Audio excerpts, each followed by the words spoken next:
Are you struggling for consistency in your sim racing? Does your iRating look like a roller coaster? If so, we have good news for you. The way to get more consistent is to first understand what you're doing differently than the professionals. And VRS is the answer. With our competitive subscription, you will have the telemetry, setups, tutorials, and everything else you need to fully analyze your driving. Our data packs and the ability to compare your driving with the best in the world will show you exactly where to adjust your inputs, change your driving line, and shave seconds off of your lap times. And our powerful and precise Direct Force Pro wheelbase and precision pedals are being used by some of the world's best drivers. All these champions agree that VRS hardware is not just the best on the market, it's also priced well below the competition. So if you're looking to upgrade to direct drive and the best pedals in sim racing, VRS is your answer. If you want to get better, get faster, and make it happen sooner rather than later, you owe it to yourself to find out why so many people are switching to VRS. You'll be so glad that you did. Visit www.virtualracingschool.com and learn why the best use VRS.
Well, good afternoon, everybody. Welcome back to Apex Racing TV, and welcome back to the European Sports Car Championship. This is round number 3 of the season, coming to you today from Imola. My name is Ron Mullins. Joining me in the commentary booth is Jamie Fluke, and in the virtual production hall, we have our old buddy Samui Kumo. We're now 2 rounds into this season, and what a season it's been thus far. Whether it be the chaos and twists and turns at Barcelona back in June, or the rain-soaked adventures and misadventures at Magny-Cours in July, this season has been fantastically entertaining thus far, and to continue that streak, we come to one of the most enjoyable tracks in the world, at least as far as I'm concerned. From its beginnings as a street circuit in 1953 to today's version, which follows the same basic layout that was penned over 70 years ago, Imola is a racer's track with stories of both an exciting and heartbreaking kind at every single apex. And now, here to give you a little bit of the tour of this wonderful track, I pass it off to a man far more qualified than I am. Jamie, the floor is yours. Thanks, Ron. Appreciate it. So yes, we have just a wonderful circuit here at Imola. Classic old school, tight, narrow circuit. We're going to hopefully get on board here with Washington Pereira Carvalho for a flying lap of this excellent circuit. Yeah, it's a super little track with a little bit of everything. So on to the start-finish straight, long pit straight that we've got here that's not entirely straight. We've got turn 1 somewhere between the start-finish line and then before we hit the brakes for the Tamburello chicane. So we're going to lean the car over to the right-hand side, bashing off the rebel under there and then braking hard down into second gear. Oh, he's just about hung onto it through the right and then through the left, hopefully then easy flat through turn 4. The next chicane coming up, the Villeneuve chicane, turns 5 and 6. Spot your brake point, flick it left, and then try and open up the right as much as possible and use all of the runoff available to you on the outside. Then quickly down into first gear, probably in the LMP2 here for the Tosa hairpin. Slow speed, awkward little hairpin to get right, but plenty of room on exit so we can get the power down and almost sort of power slide your way out. Up the hill towards Piratella, sort of long sweeping left-hander. Beautiful corner when taken correctly, and Washington there. Nicely done as he then heads downhill towards the very tricky double right of Aqua Minerale. Just settle the car through the first right and then place the car nicely through the second, just avoiding the big bumps on the inside of the curbs. Up to the Variante Alta, the controversial top chicane here. just take all the curb you can through the right and the left, and then just be careful of the track limits on exit. Just make sure to keep a couple of tires on the red and white curbing.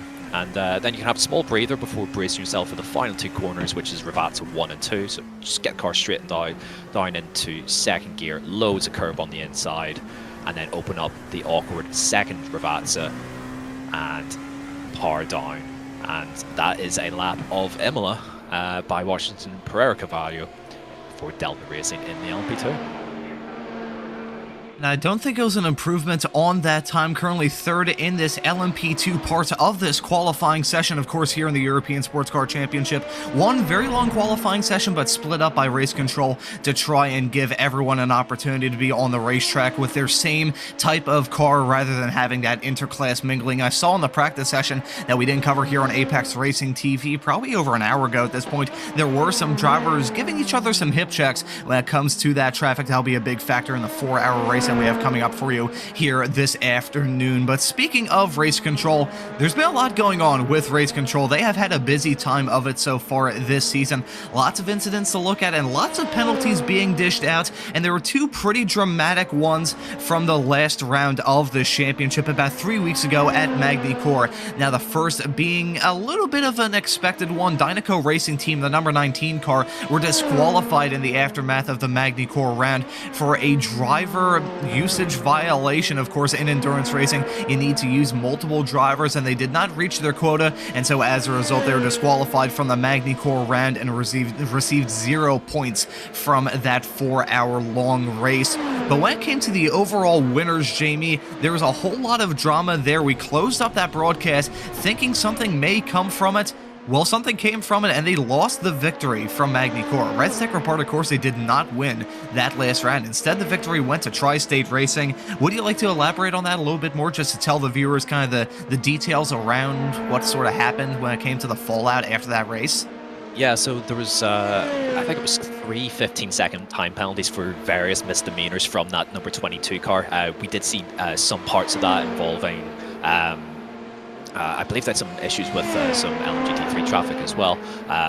We had the fantastic battle in the last lap of the race, and we didn't know as we went off the air whether their win would stand. And truthfully, when we interviewed those guys, they weren't so sure either whether that their win was going to stick, and as it turned out, they did. So 45 seconds were added to their total race time, but given the dominance really of themselves and the 12 car, the Tri-State Racing Team, they still finished second. So obviously not the result that they were looking for based off of how dramatic the end of the race was, but it's still second place. It's still really good points for the championship, and therefore then the win goes to Tri-State Racing, which had Michael Simpson and Bart Matthijs as well driving that car. So a cracking race all round. A couple of post-race penalties ending up deciding the race, but with the number of penalties that they were given, it's no real surprise that the win was taken off.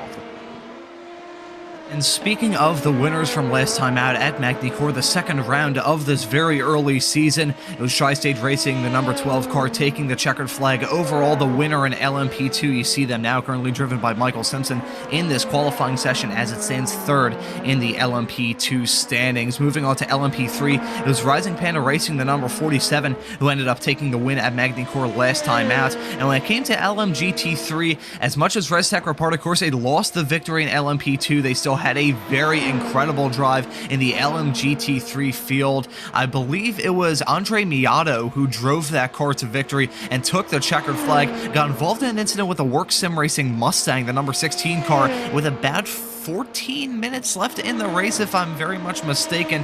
It was still a decent chunk of the race left by the time they had a collision, damaged the car quite a lot. They hit the wall, and that car was ready for the scrapyard, but they were still very scrappy towards the end of it and ended up sneaking away with the victory. But moving on now to this race at Imola in the qualifying session that we have on our hands right now. It's a Restec report, of course, the team, but not the team we've usually seen up at the front. The number 43 car is currently second in this LMP2 qualifying session. position with not very long left to go, Jamie. Looking very good for Rennsport as they're currently P2 and P3. Never mind, you could see NOP Racing, the number 89 car, moving up to third, splitting the Rennsport team. But we were kind of thinking heading into this race today, how is Rennsport going to respond? Because as much as the 22 car had a good day, as he said, Jamie, they ended up in P2, but they were still probably a little bit disappointed with how things shook out when it came to that penalty. But now at this point, some of these drivers looking to have some sort of rebound between now and the end of this race. And as it stands currently, with the checkered flag being out in this qualifying session, the checkered flag handed out by race control, it's looking very good for Rennsport. They're going to be on the front and the second row. Yeah, it's looking pretty strong for those guys. Forgive me if I'm wrong, sorry. But I think that the guys in LMP2 for the Rennsport Ricardo Corsi team have maybe like swapped some of their drivers around. I noticed it's Brian Toccacelli's in the 22 this time as opposed to the 43. I could have that wrong, but it's interesting to see. I believe a change in sort of driver lineup in and amongst Rennsport, so that's quite fascinating to see how that'll play out. But in any case, yes, both teams second and fourth, a strong showing, but the team with the best name in the series currently on pole position, which is of course Race Ventura, driven by Benjamin Heilman, on pole by quite a margin. A quarter of a second is no mean feat around a track like this, where the LMP2s will drive quite nicely around here. It's a good track for the car, and so you know, it's pretty close from second on back, but they do have a substantial advantage over the field. So we might see a different winner this time around, and I'm excited and I'm ready to rumble for this race. Well, it's looking like a very good qualifying performance for sure for Race Ventura, and they had an interesting race, shall we call it, last time out at Magny-Cours.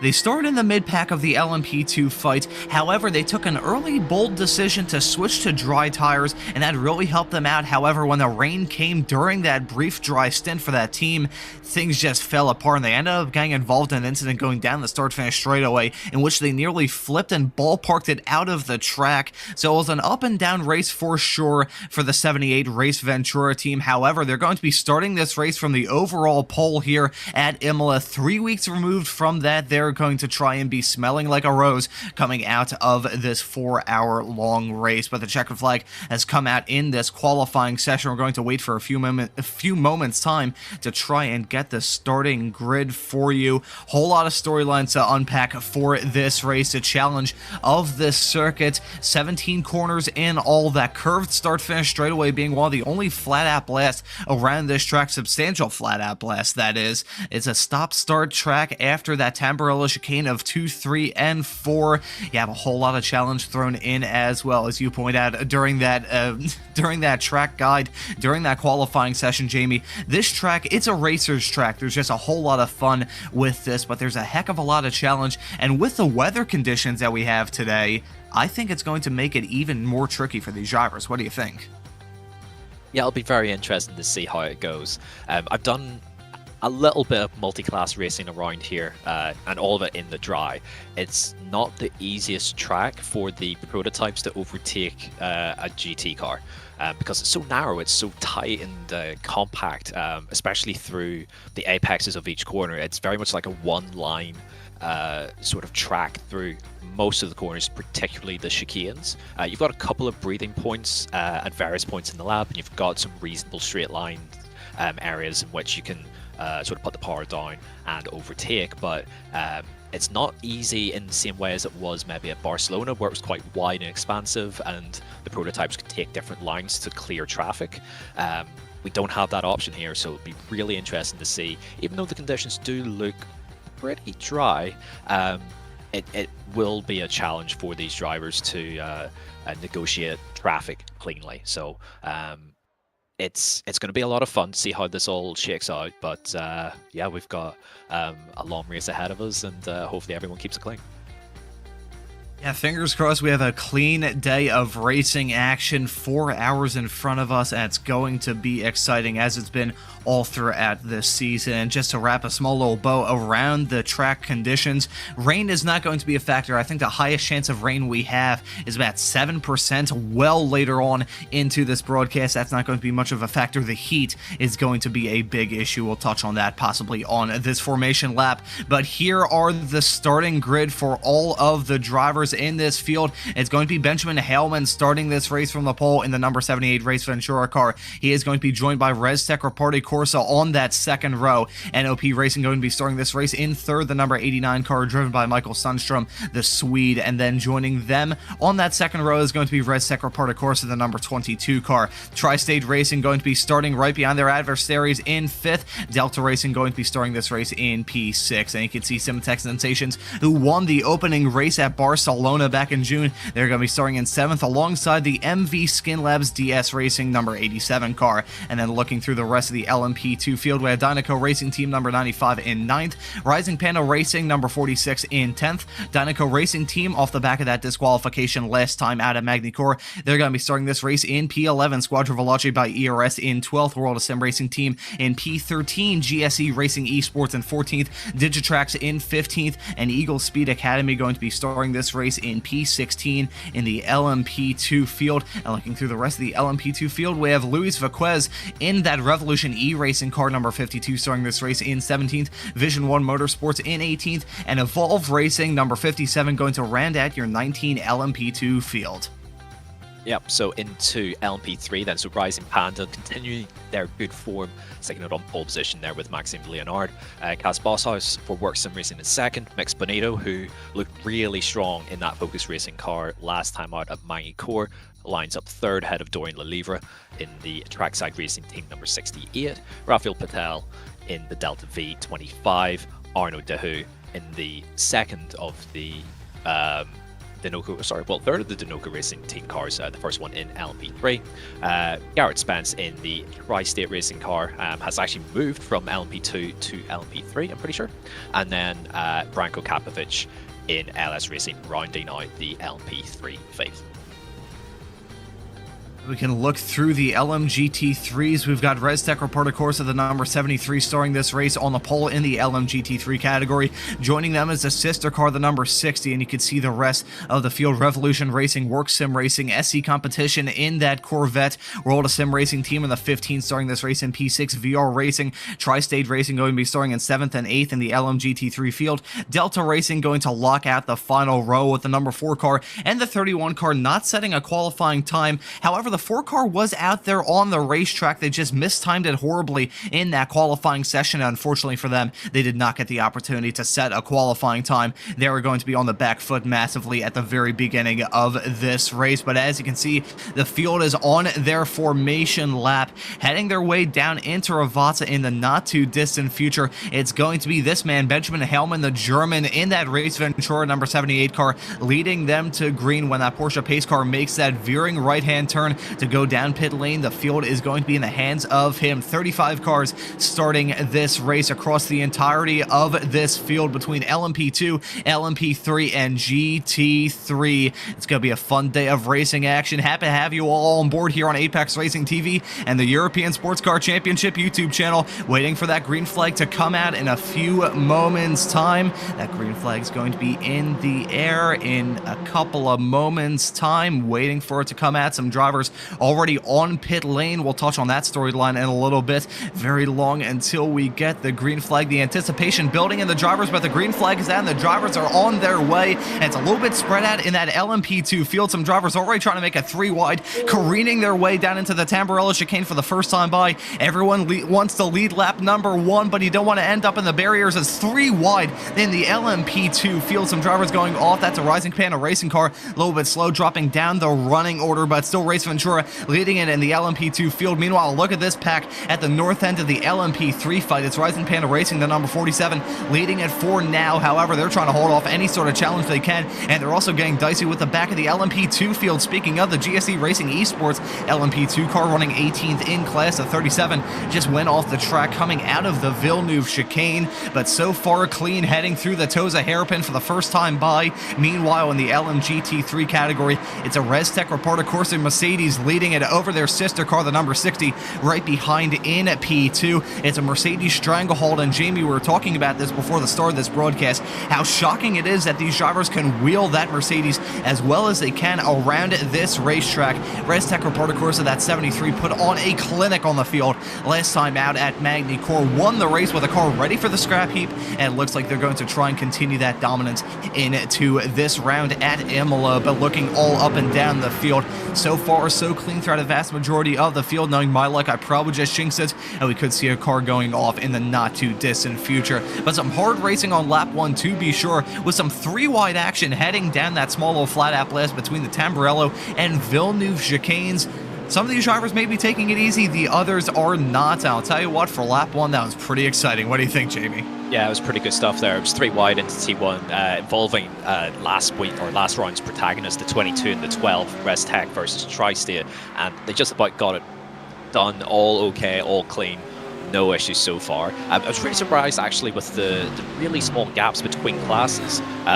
So it was just one massive queue of cars just streaming in towards the first set of corners. But luckily, outside of the GSE racing car that kind of got fed out on the outside 3 wide, all good so far. Issues here actually for the 2 car, the SE Competition by TSR car. I think it's just a small mistake there in Tamburello for Christian Sherrod there. We're just going to get a quick replay, but no other real incidents to note across the field in LMP2 or LMP3. Yeah, it's so easily done just to lose the back end. It's very easy just to overcommit ever so slightly on the way in there, but well gathered up. We'll have to serve a slowdown penalty, and those are pretty rough around here, but able to get back up and running again, having lost 3 positions overall, 2 in class, down to P7 in LMGT3.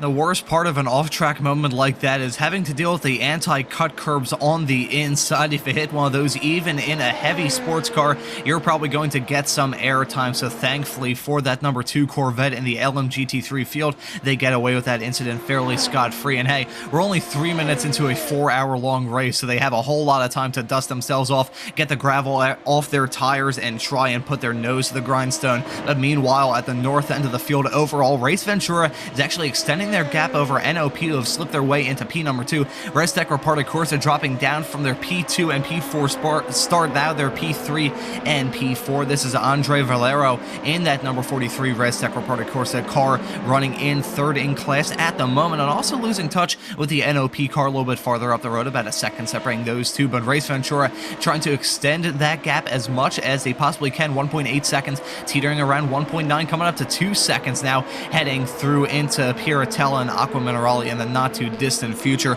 But all these drivers trying to keep it clean in the early stages of this race.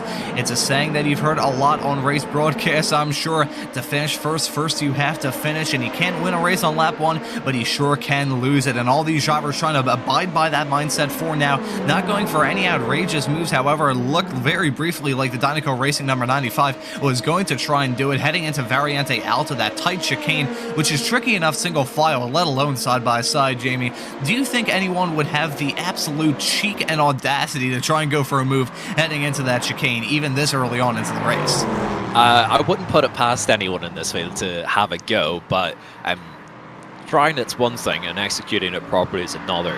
It will require the car being overtaken to actually somewhat facilitate the pass. Otherwise, someone's getting doored into either the slowdown or to or over the inside curb through the left then, and someone's probably getting fed into the outside wall. So at this point in the race, you just got to be a little bit sensible. I noticed in LMP3 there, just sort of looking at the standings and the timing, that it is sort of all kicking off there with Elia Earhart sort of coming through, having started from the pits for the 57 Evolved racing car.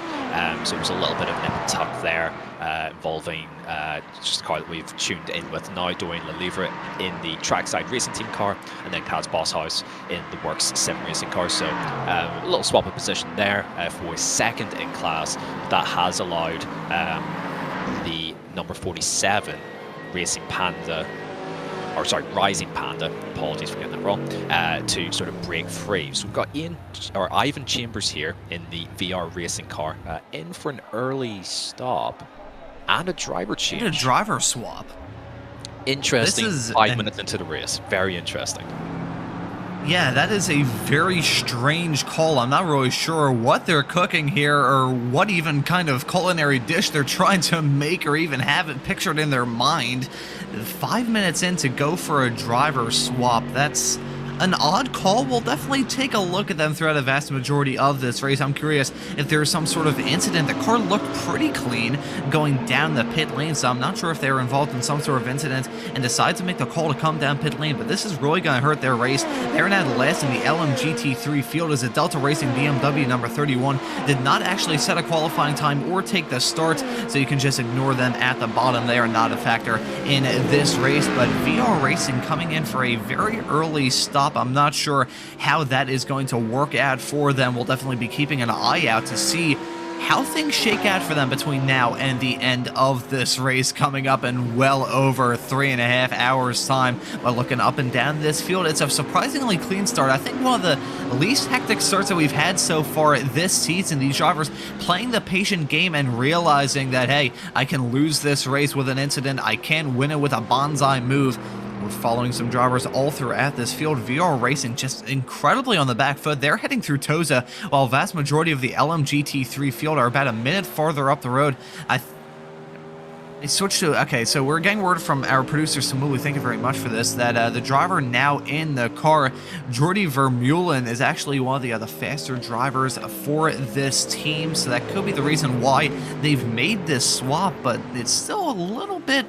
I'm kind of perplexed by this, Jamie. Even if you are going for a much quicker driver, I'm a little bit kind of mixed on all this. So, actually, we're getting word from Samuli. Thank you very much for this, feeding information into our ears. Very useful information as well, that the previous driver in this car was actually about 5 seconds off the pace. That could be the reason why VR Racing called in an audible and came in for an incredibly early stop.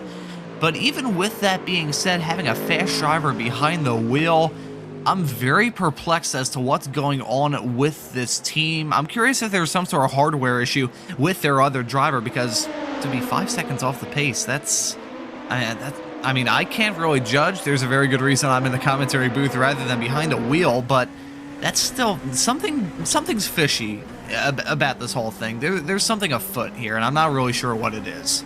It most likely is a technical issue for that driver, for Ivan Chambers that was in the car previously. You wouldn't have this as the original plan because, and we touched on this earlier with the 19 car failing to meet driver time requirements. There are some, technical sort of drive time requirements to adhere to. Any driver that jumps into a car must do, as a minimum, 45 minutes, and that's if they're in a 3-driver lineup. So Ivan there only doing 5-6 minutes. He's going to have to come back into the car, I'm sure, at some point for that team to score points and to be classified at the end of the race. So hopefully it's just a technical issue and he can jump back in later. They've put Jordi Vermeulen into the car for now. Filled the tank up, done their driver swap. It's definitely not an optimal strategy. This is definitely their race firmly compromised, but they've got their man into the car to try and run some quick laps in relative clean air, no other traffic sort of immediately to worry about, especially even within class. So it's definitely not part of the plan. It's definitely not part of the strategy. And they are going to have to get Ivan back into that car at some point, since he's taken part in the race and needs to do, I believe it's actually a minimum of 1 hour 30, based on the fact that Jordi is a gold driver, a classified gold driver in the series. So he's in for now. and will only be able to do a maximum of 1 hour 15. But we'll see how this progresses for them, but it's not looking great based off the start of this race. And so the storylines begin to develop and the interclass mingling begins as well. You can see some racing in the LMP2 field with a driver dropping back. That was a World of Sim Racing team number 51, very slow, heading through Piratella into when Raleigh possibly picked up some sort of slowdown, which caused them to lose a little bit of time. Race Ventura still leading this race overall and in the LMP2 field, about 1.7 seconds between themselves and the NOP car number 89 a little bit farther down the road. And this is an incident for the Tri-State Racing number 21, driven by Garrett Spence, the driver who has gone down from the LMP2 field into the LMP3 car, having some difficulties trying to adjust to a very different race car with a spin coming out of Villeneuve, and here is what caused it. So, in a battle with the LS Racing number 13, oh, that's a tricky one where, yeah, side by side through Villeneuve, someone is going to check up at some point. It's such a, and this is what I mentioned before, where it's kind of a one-line sort of track through these chicanes. So if a car's offline but having then gained the position, they're going to be compromised on the way out. And that's what it looked like to my eye here, where the Alice Racing car driven by Branko Kapovic probably didn't expect the checkup, kept it pinned on exit, and then just knocked Garrett Spence around there in the 21 car. So not ideal there. I'm sure Race Control will have a little look at that. Oh my goodness. A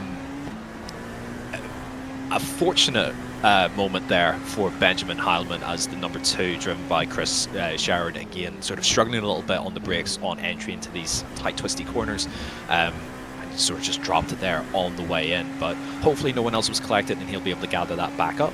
But for now, yes, Benjamin Heilman with a strong solid lead, 2.3 seconds ahead of Mikael Sundström in the NOP car.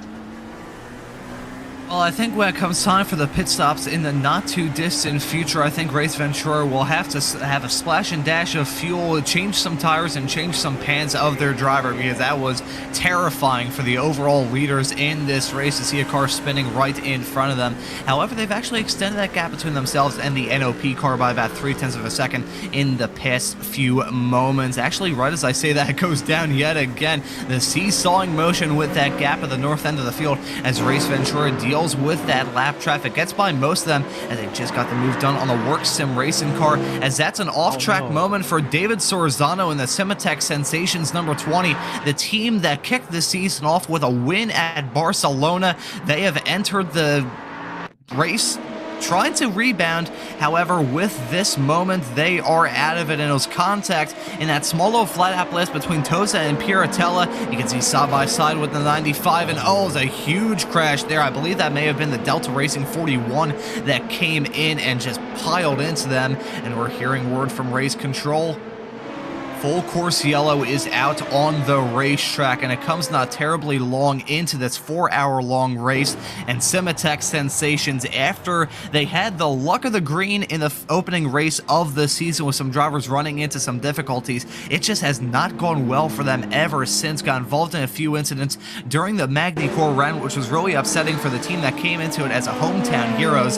But ever since then, things have gone terribly, terribly wrong, and things nearly went terribly, terribly wrong for our overall race leader, the SE Competition by TSR Corvette, spinning right by them, and that was part of the reason why the gap increased between Race Ventura in the 78 leading in LMP2 and that NOP number 89 right in tow. They had to take much more evasive action than the Race Ventura car, but SE rejoining the racetrack, losing a decent amount of time. However, again, we're so early on into this 4-hour-long race, not even 15 minutes in, they have a whole lot of time to try and regain this. So we're in the full course yellow procedure. This is not a safety car, unlike we saw in the opening rounds of the season. This is a full course yellow. All of these cars are on the pit limiter. I'm curious, Samuli, if we could possibly have an onboard shot of these cars. There we go. Thank you very much, Samuli. You can see the pit limiter and these drivers running between the gears. This actually opens up a small little opportunity to do some fuel saving as well. So, Jamie, do you think strategy and fuel saving is already playing a role into how some of these drivers are attacking this race, not even 15 minutes in? Yeah, I would say it's most likely. And actually, Leith McClymont here has come into the pits, which I don't think is allowed. The pits are closed. I do see damage on the back of that car, so wasn't supposed to come into the pits, that's for sure. That's not a scheduled stop, I would think. So yeah, trouble there for the 74. Looks like cars are getting back up to speed, so green flag again, and away we go. So it did sort of actually interest me to see whether we'd actually get a full course yellow, and that might help the VR racing guys with their issues in the opening couple of laps. But yeah, interesting to see. Yeah, it's just a virtual safety car, basically, like you would see in F1, for example, or Code 60 in World Endurance Championship, for example, where cars brought down to pit lane speed, in this case, 80 kilometers per hour, and just trundled around until everything is checked and clear and good to go before letting the drivers release off again and try and work their way forward. So yeah, eyes currently on. Oh goodness, that's a big issue for Dorian Lelevre in the trackside racing team car. And notice that they did just fall down the field. That motor is gone, done, and finished. That is probably day done as well. It's a shame for the number 68 car. And how in the world did this happen? Sometimes you see a money shift with some older cars in iRacing with a stick shift, but here with flappy paddles in these LMP3 cars, not sure how he managed to blow the motor up. That is bizarre. So we're looking at some replays of some stuff that happened. The trackside racing team, they have now done a driver swap, so it's Kostek Solowage, I probably killed that pronunciation, in the number 68 trackside racing team car. And we're taking a look at the replay, maybe a little bit glitched out on my end. I can see the 68 blinking in and out of existence, briefly getting abducted by a UFO. Jamie, are you seeing what happened here and how this team managed to blow the motor up? Possibly under yellow, probably running in first gear with all that pit limiter action. That may have killed it. It might have, but it really shouldn't have. The car could handle that in first gear. And then it was just on release that, yeah, the motor popped. That's so strange.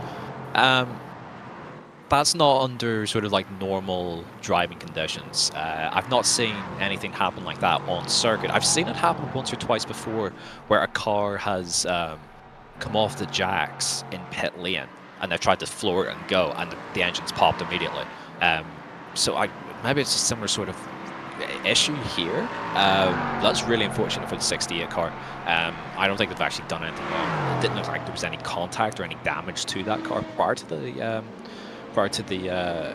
yellow flag period that we had there. So almost certainly that's their day done. That engine will probably not fire back up in a healthy state again. So yeah, huge shame for those guys. And yeah, we're down now probably I think to 7 cars in LMGT or LMP3, sorry.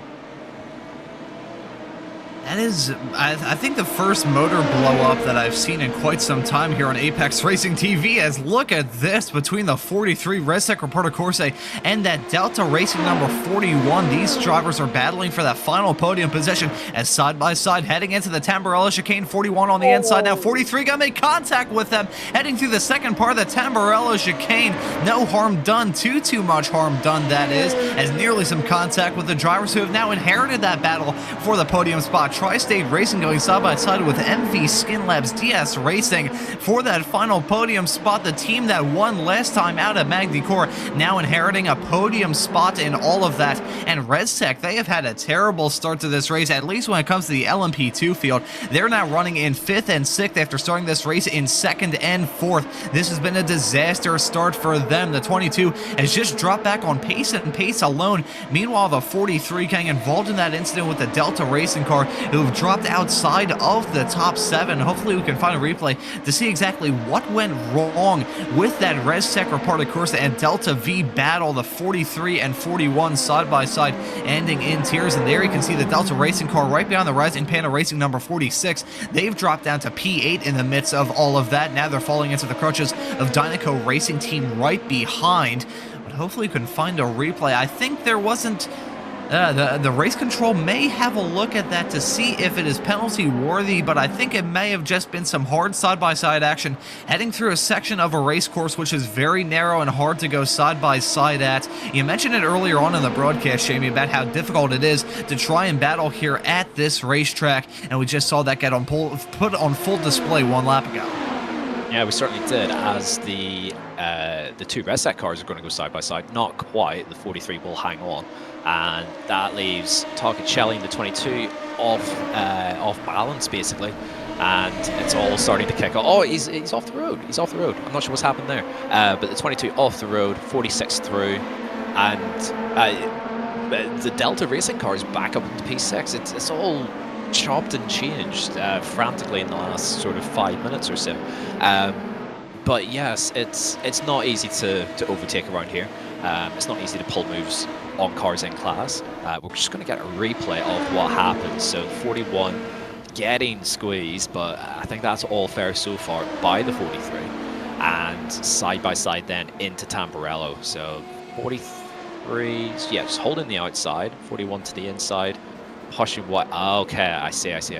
So I suspect that the 41 hasn't left a ton of space on the outside there, and the 43's had to take the anti-cut curb. Front's popped up into the air, inability to steer, and Lance comes down and knocks the 41 round. So I feel like that's partly on the 41 that they've caused their own downfall on that one.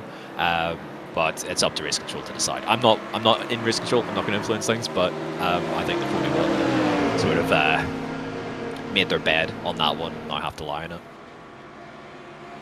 Well, considering some of the experience I have doing some race controlling and race officiating for some multi-class sports car action, I feel like that would be a no action, mainly because the driver that got hurt the most in that drama was really the one that started it. I think that was mainly just a racing incident as far as I'm concerned. Going side by side at any section around this track is going to be tough because there's no real section of this track that is straight, but you can see some side by side action in that LMP2 field. Restec reporter course of the number 22 still dropping back now, running in P9 as it stands at the moment, and wrapping a bow around the Restec number 43 and the Delta Racing number 41. They're now pretty much right on top of each other, separated by about a second and a half, right towards the tail end of the top 5. As you can see, some hard battling in the LMP3 fight. This is Dynaco Racing Team trying to hold off any sort of challenge from the Focus Racing 5 right behind. I believe that's Mix Benito behind the wheel of that 5 Focus Racing car. I think he got a move done not terribly long ago, so I think hopefully we can find a replay to see the move and how he got it done. I believe that was heading in to Variante Alta. You can see running very wide, heading through Aqua Minerale, and that's going to give him the perfect opportunity to try and go for the move heading into the chicane. Going for a move like that, you need to know that's going to stick, and you need to be firm and aggressive to get it done, and that's exactly what the driver behind the wheel, the 98 Dynaco Racing Team car, got there. Moving up into the final podium spot in that LMP3 fight for now. They're still right on top of each other and may go side by side heading into the Villeneuve chicane. Understandably backing out of it is the Focus Racing 5. But as these drivers start to battle, the Work Sim Racing car running second in class starting to pull away about 5 seconds farther up the road, as Rising Panda Racing still holding on to that lead 3 seconds up at front. And meanwhile at the front of the field, Race Ventura and NOP may start battling here as they're separated by about 3/10. Yeah, this one's closed up sort of out of nowhere a little bit. I wonder if lap traffic has hurt the 78 here, but yeah, that gap was in and around 3 seconds at one point. Now it's less than 1 second, as the NOP car sort of getting held up ever so slightly there by, what is that, LMP3? I believe that's the 25, if I've got that correct.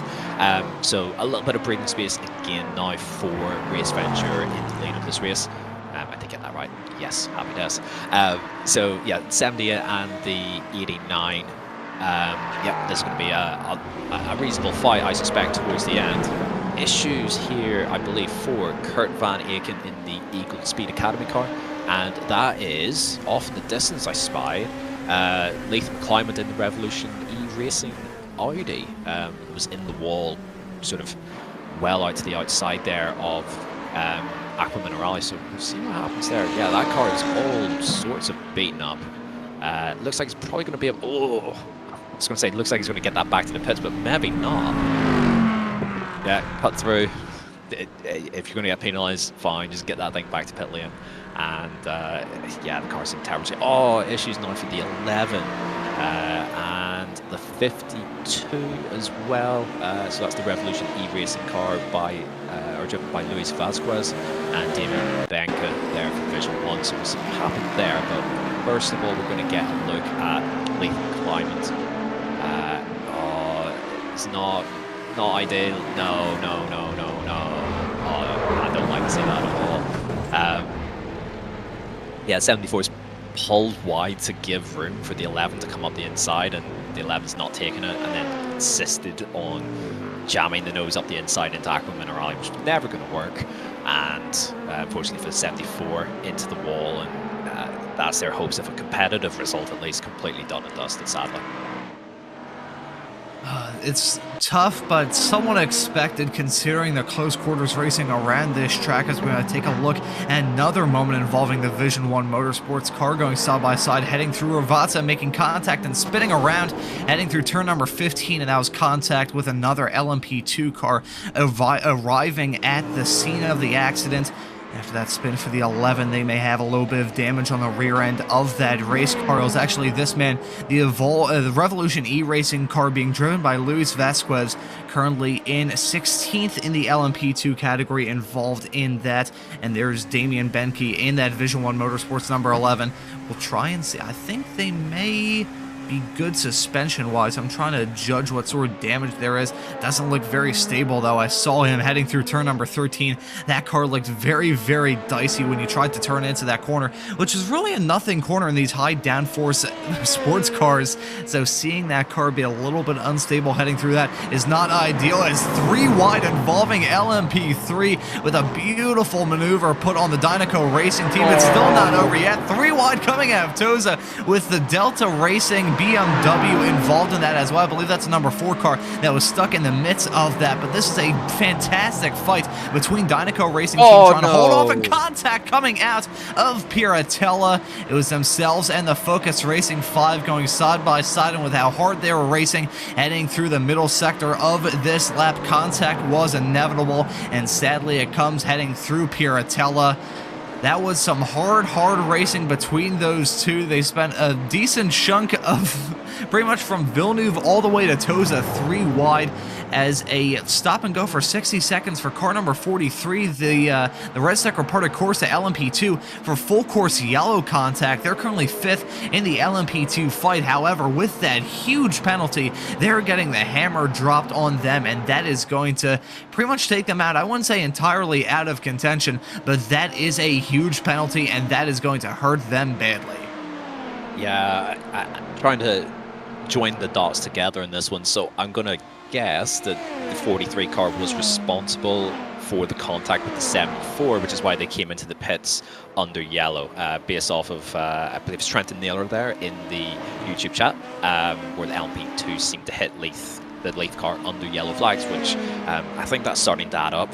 So the 43 is getting a penalty for full course yellow contact, and the car was into the pits because of contact under yellow. Then I suspect it was those 2 cars that mingled together in an unfortunate way. So I'm going to pull a replay up. So this is what happened with the 5 and the 98 in LMP3. So yeah, okay, so the 98 just sort of getting pinned there behind the number 4 car in LMGT3, and then side by side 3 wide on corner exit. A bit of argy-bargy there, but all good, all fair. But it's side by side up at the top of the hill, and no one wants to back out here. That's just what's happened.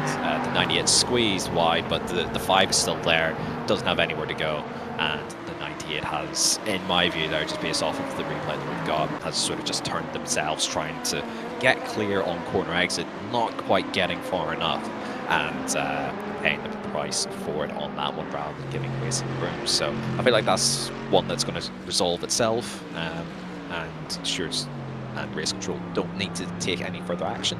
But yeah, it's a shame that those 2 cars made contact.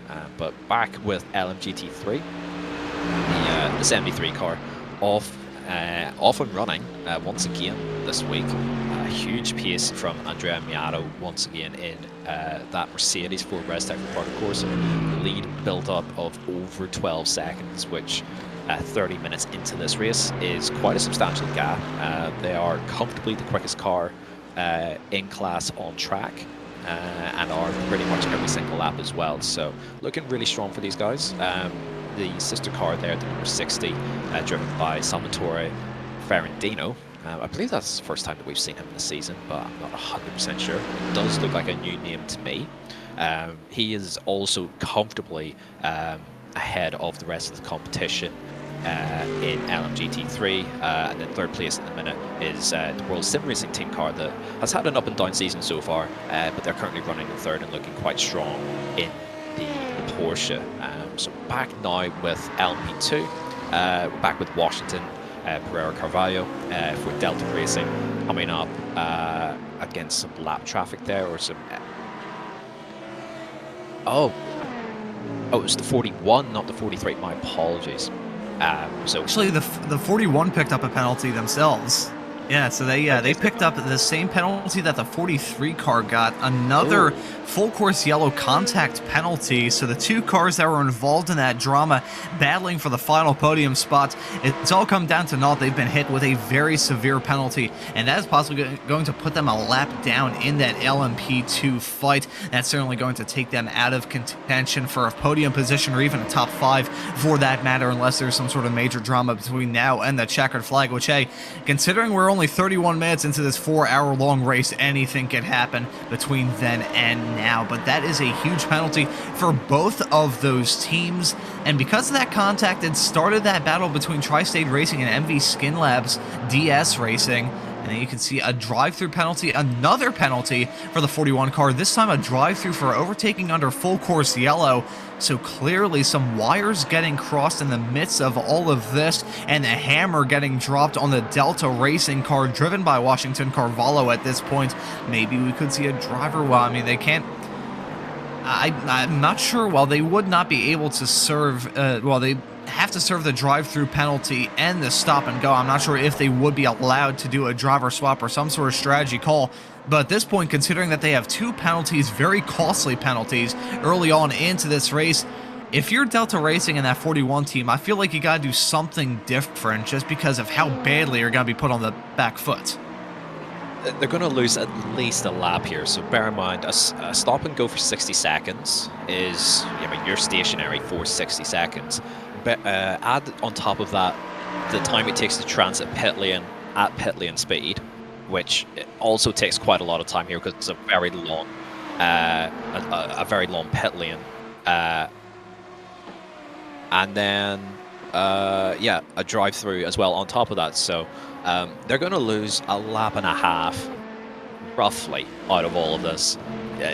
It's going to be so difficult for them to make that back up. They're going to need full course yellows, full safety car situation to help them out, for them to somehow get a lap back, and then maybe for it to happen again for them to get another lap back somehow. In terms of a competitive result, they're probably not going to manage that today, but we'll see how it goes. There's still a long way to go, still nearly 3.5 hours left on this 4-hour race, so anything can and probably will happen, as we've seen so far this season. It has been absolute chaos in many ways, and just when you think that the race is going to settle, something else usually pops up and pops off. But yeah, for now, that's a tough day at the office so far for the 41, as we got battle here, third and fourth in LMP3, between the Focus Racing 5 and the 25 Delta V racing car. So yeah, interesting to see how this will shake up. It looks like the 25 has a bit of pace about it today.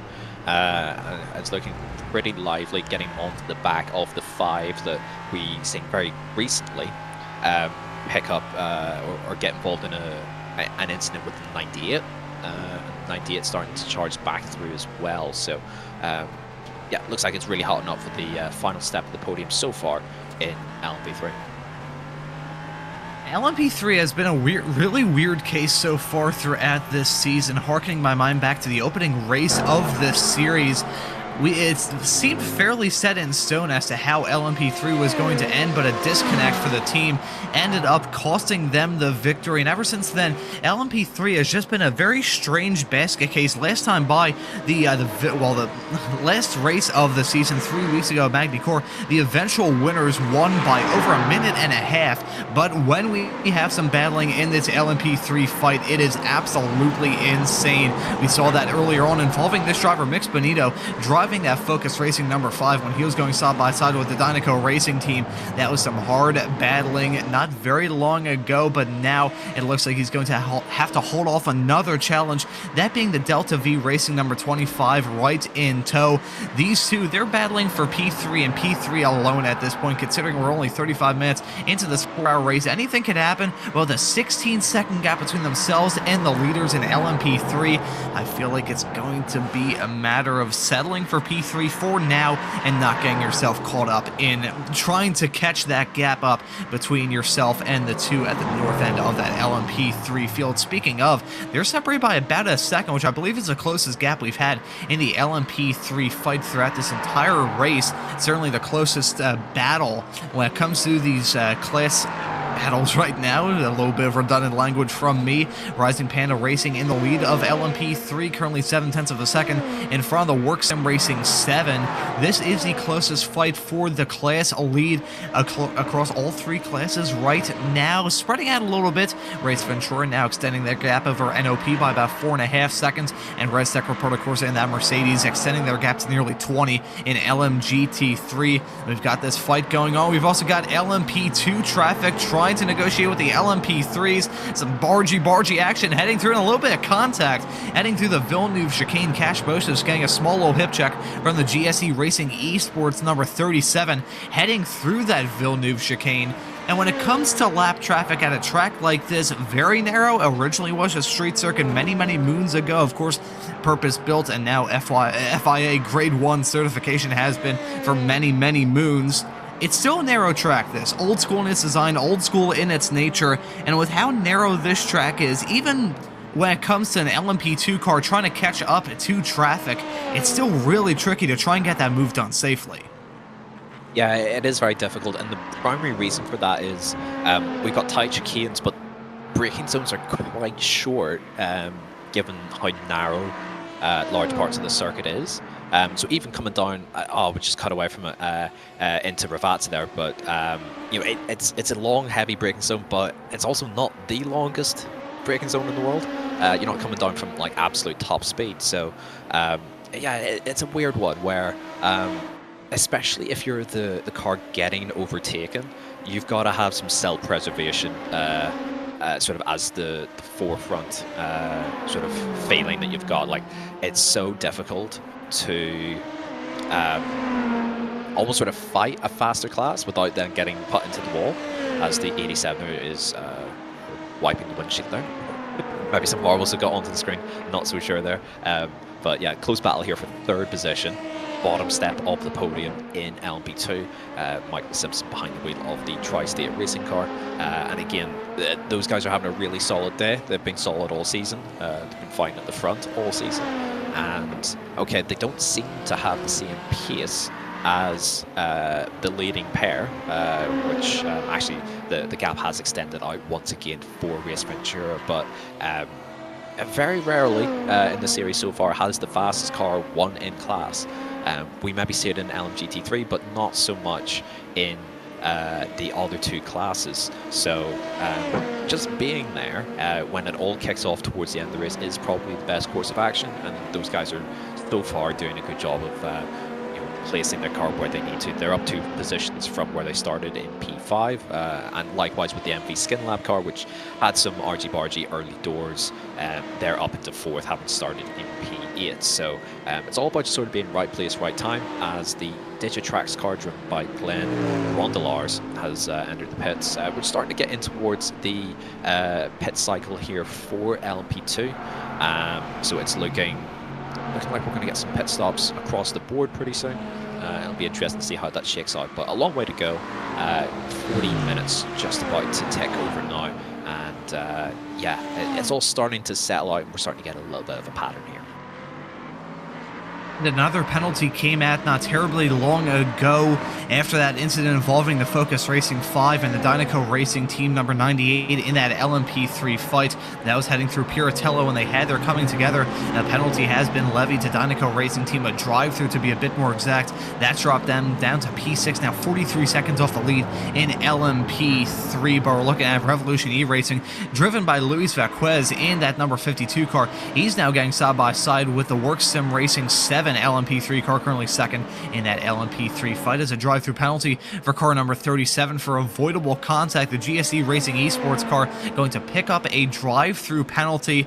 So Race Control handing out drive-through penalties like they're Pokemon cards at this stage, and some of the drivers collecting the penalty Pokemon cards, as well as Race Ventura, the leader of the race, has come in along with the Tri-State Racing 12, who won last time out at Magny Corsa. Some drivers in the LMP2 field coming down pit lane, just ticked over 40 minutes into the race. Yeah, it's really interesting to see how this is going to play out, because the NOP car in second place has now inherited the lead and has gone at least one lap longer. It's still very much early days in terms of talking about strategy, and strategy normally goes out the window in this series once we get a full course yellow where we're all bunched up behind the pace cars. So it's so far though looking fairly good for NOP that they're able to stretch it a lap longer, but 40 minutes into a 4-hour race, there's still a long way to go. We've got another penalty there, so that's a stop and go 30-second hold for the 85 car for major avoidable contact. So that's the Eagle Speed Academy car, and this is them currently stationary in pit lane right now.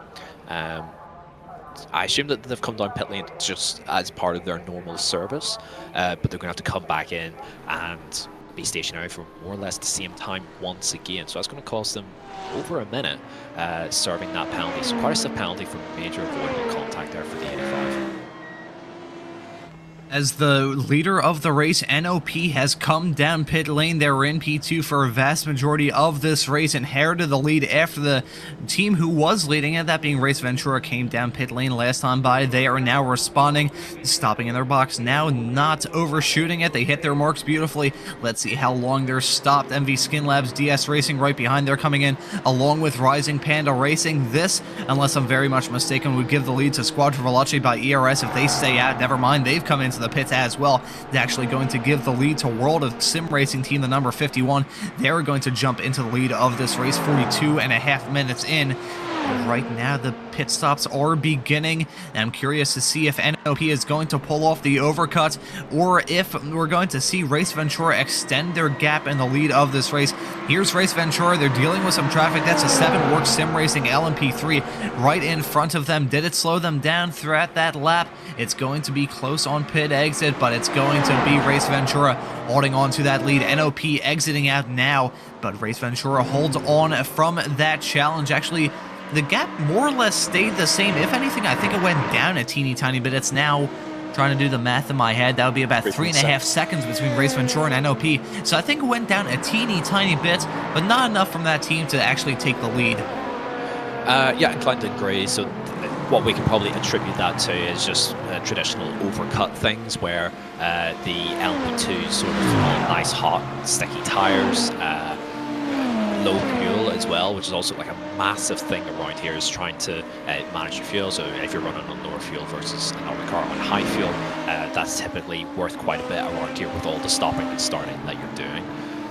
So that gap might stretch back out again, just with the NOP car also now having to deal with cold tires and a full tank of fuel, and just the adjustment that needs to be made in terms of your driving to compensate for that.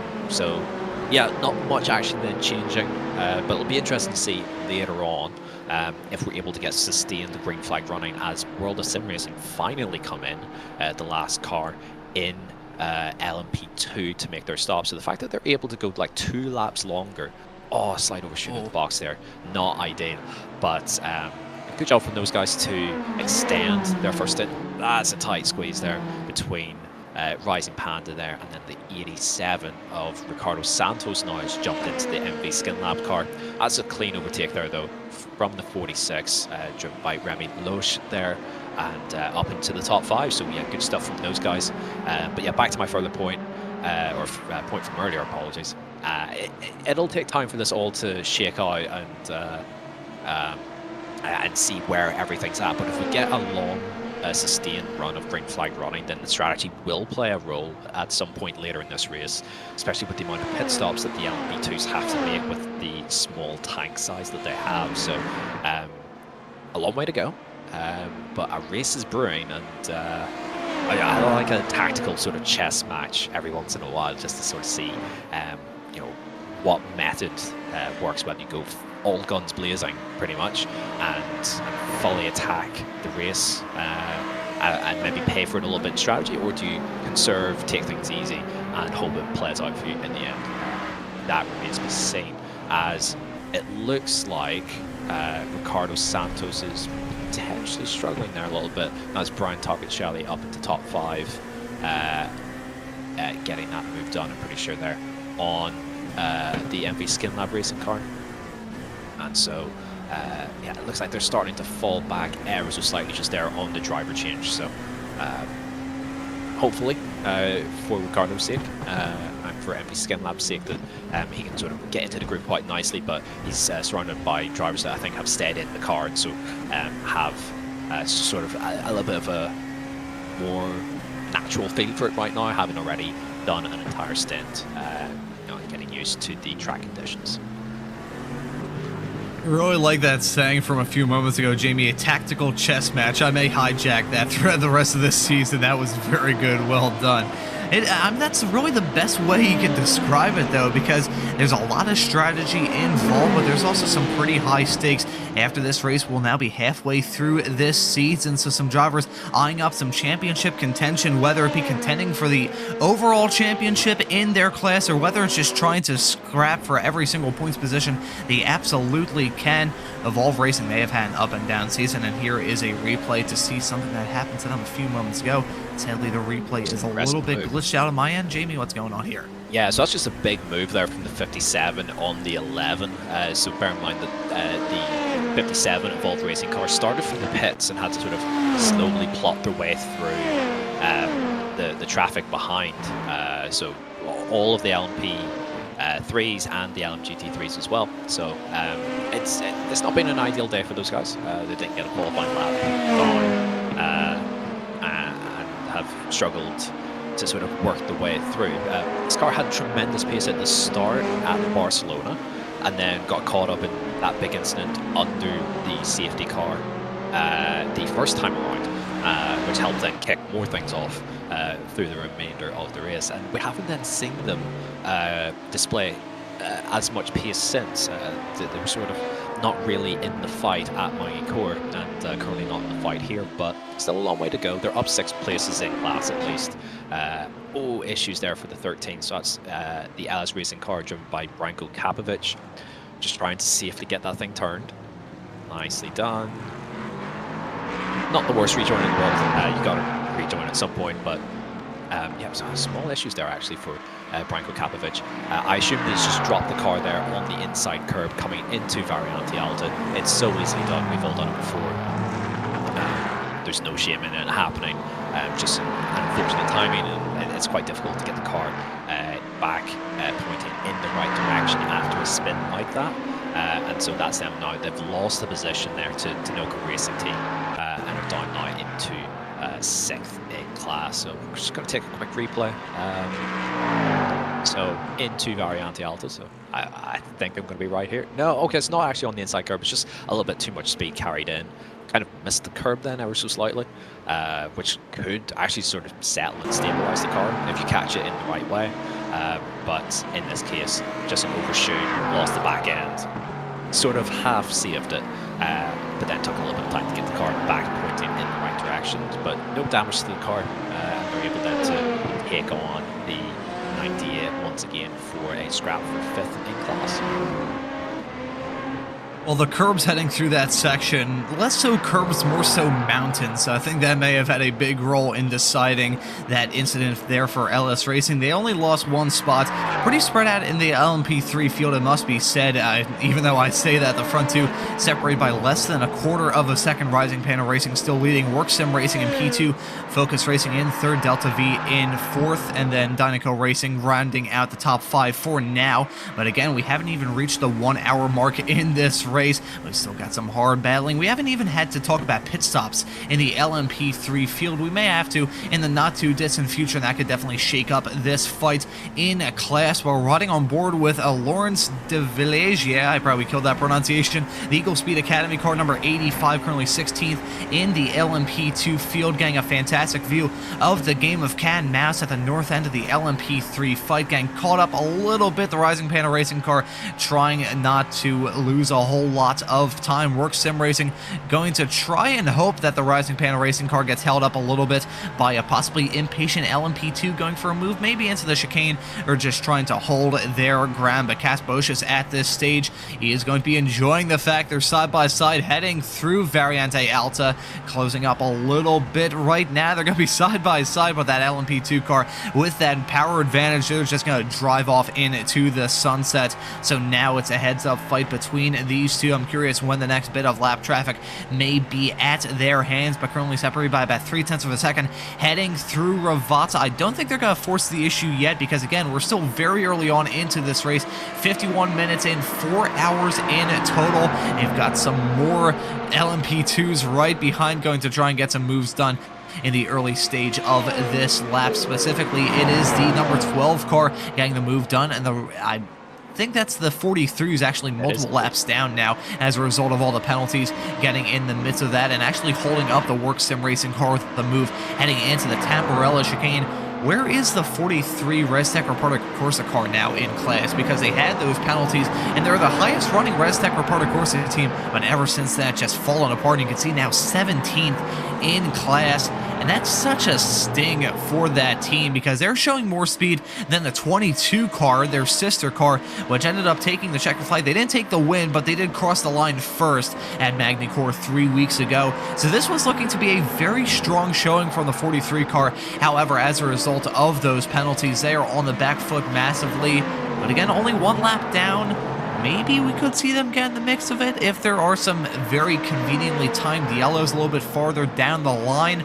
But 43 this far back, this early on into this race, and a race that could have been so promising. I think run wide heading through Variante Alta. This just stings for the 43. Yeah, it's not been their day. That is total commitment through Variante Alta. It didn't stick that time, but it was a glorious sight nonetheless through the right-hander anyway, with all 4 wheels off the ground for the 43. But yes, they're over a lap down. It's going to be tough for them to find their way back. They are going to need a lot of help, but their pace is generally okay. It's not been that strong though compared to especially the top 2. So Benjamin Heilmann's still very strong up front. Mikael Sundström's his quickest times have been very, very good. The 43 just hasn't been quite as quick as it has been in previous rounds. Even the 22 in this case, driven by Brian Toccocelli. It's certainly not a bad day at the office for these guys, but not quite as strong as what it has been, what it could be for those guys based off of the previous rounds. But top 5, still a clean car so far for the 22, so not bad going, but and still a long way to go. But the pace, it looks like almost a bit of a 2-horse race up front between Race Ventura and NOP based off of what we've seen so far.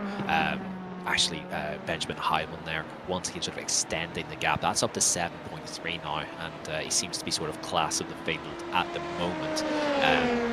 I think a lot of the pace difference here, it's not necessarily outright pace, but more strategic management of traffic. We noticed there in LMP3 as the 43 and the 85 as well were working their way through the leading 2 LMP3s. We just where it's really smart, where both of those cars were clever in backing up their entries, letting the LMP2 sort of dive up the inside, and then getting a really clean exit just to minimize the time loss by being overtaken. So yeah, really good job from those guys. But it looks like that the 78 is generally a little bit more committed in terms of its overtakes versus the 89, and that's where a lot of the pace differentials sort of comes from, because in clean air, the pace is quite similar between the 78 and the 89. When it comes to these races, confidence is just so big as a crash heading through Variante Alta. Multiple cars stopped. Thankfully, that incident is going to clear itself. You can see the GSE Racing Esports LMP2 running 15th in class was in the midst of that. Some LMP3s involved as well. And here is the replay. We're following the Dynaco Racing team number 98 heading into the chicane, trying to get a move done on LMGT3 traffic, and all the Mustang getting in the midst of that. And you can see not a whole lot of contact, it must be said. I think maybe a small little bit of scuff on some of these cars' carbon fiber bits. Besides that, though, I think they got away with that fairly scot-free. Just some time loss in the midst of all of that. Could be some penalties levied in that incident. Dynaco Racing team getting involved in a second incident early on in this race. 55 coming up to 56 minutes on the board right now. And VR Racing, they're now running 6th in the LMGT3 category. And this is the team that we saw come in for a very early stop. It was 5 minutes into this race. It doesn't feel like it was 50 minutes ago when they came down pit lane, but it was 50 minutes ago when they came down pit lane to come in for a driver swap as a possible bit of damage on the Work Sim Racing team Porsche, the number 15, driven by Sal Sanchez Flores, now stopped in his box. Work Sim Racing coming in as well from second in the LMP3 field. Looked like there's some damage on that Porsche that came in 4th in the LMGT3 field. Maybe try to tie a bow on that as a trackside racing team. They're stopped on the outside of the Tamborilla chicane. Now they're back rolling. Not sure what exactly went wrong there for them to just be stopped. I think, that you can see him weaving, maybe some damage, possibly trying to see what the damage is on that race car, or maybe some hardware issues behind for the driver behind the wheel. You can see a big snap heading through the Villeneuve chicane. Not sure what exactly is going on here for the driver of the number 68 trackside racing team car, as a penalty for car number 98 for avoidable contact. Things going from bad to worse for Dynaco Racing team, and I believe that was a penalty levied for the incident heading through Variante Alta not terribly long ago. And here is this trackside racing team number 98. You can see him coming out of pit lane at the start of this, and they're just... I think this has to be some sort of hardware issue. That's what I think. That, or there's some sort of major suspension damage that they somehow picked up coming out of the pits for some reason. I think that has to be hardware related. What do you think, Jamie? It's so tricky to tell. Based off of how Kostek's sort of wheeling the car there, he's trying to feel something. He's maybe lacking force feedback or something along those lines. Lock of the rear brakes there. I don't think it's suspension damage. The car's tracking straight, and normally if you've got suspension damage within iRacing, the car won't track straight, but Kostek Solovai is having a really difficult time here.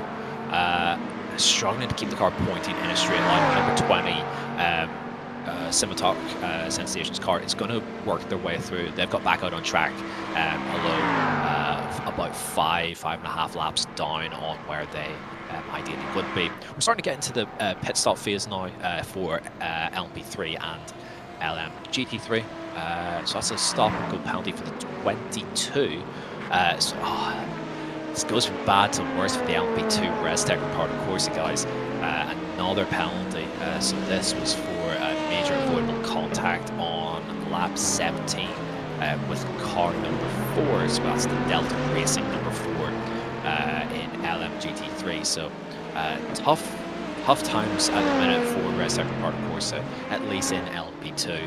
So that's another substantial penalty for one of the cars in that team. So yeah, the penalties are starting to come in thick and fast, but that's we're sort of almost backlogged a little bit. It's taking a little bit of time for race control. Trust me, I know this from personal experience. It takes time to sort these issues out, but that's from like lap 17, which is a good 30 minutes ago or so. Yeah, tough for those guys, but also then tough for the 4 car to have been involved in major contact with the 22. So focus now on Focus Racing as they extend their opening stint here. They're getting towards the 1 hour mark, and that's crucial. If we're talking pit strategy, if they're able to get to the hour, and bear in mind we have had a yellow flag period as they come into pit lane now, it's really important in a race like this for these guys, not necessarily LMP2, who have a different sort of pit cycle. If you can make it to the hour around here, you're doing really, really good things. So into the box comes Mix Benito. Will it be a driver swap this time? Doesn't look like it. I think he's going to stay in the car. No, I spoke too soon. Luis Trindade will jump in for those guys. Fingers crossed for Luis this time around that it goes well for him. He struggled quite a bit actually in the wet in Magny Court. Mix Benito was actually hand over fist on the leading LMP3. He was clearly the quickest car on track, and then Luis jumped in and it was sort of trial by fire, or well, trial by monsoon almost. Really struggled just to get a feed for it and to pick up the pace required. And another penalty's come through, a stop and go 60-second hold for the number 3. That's Adam Coop there, currently driving that car for Tri-State Racing for avoidable contact on the full course yellow. And that was contact with the 15 car, which is the World Sim Racing Porsche.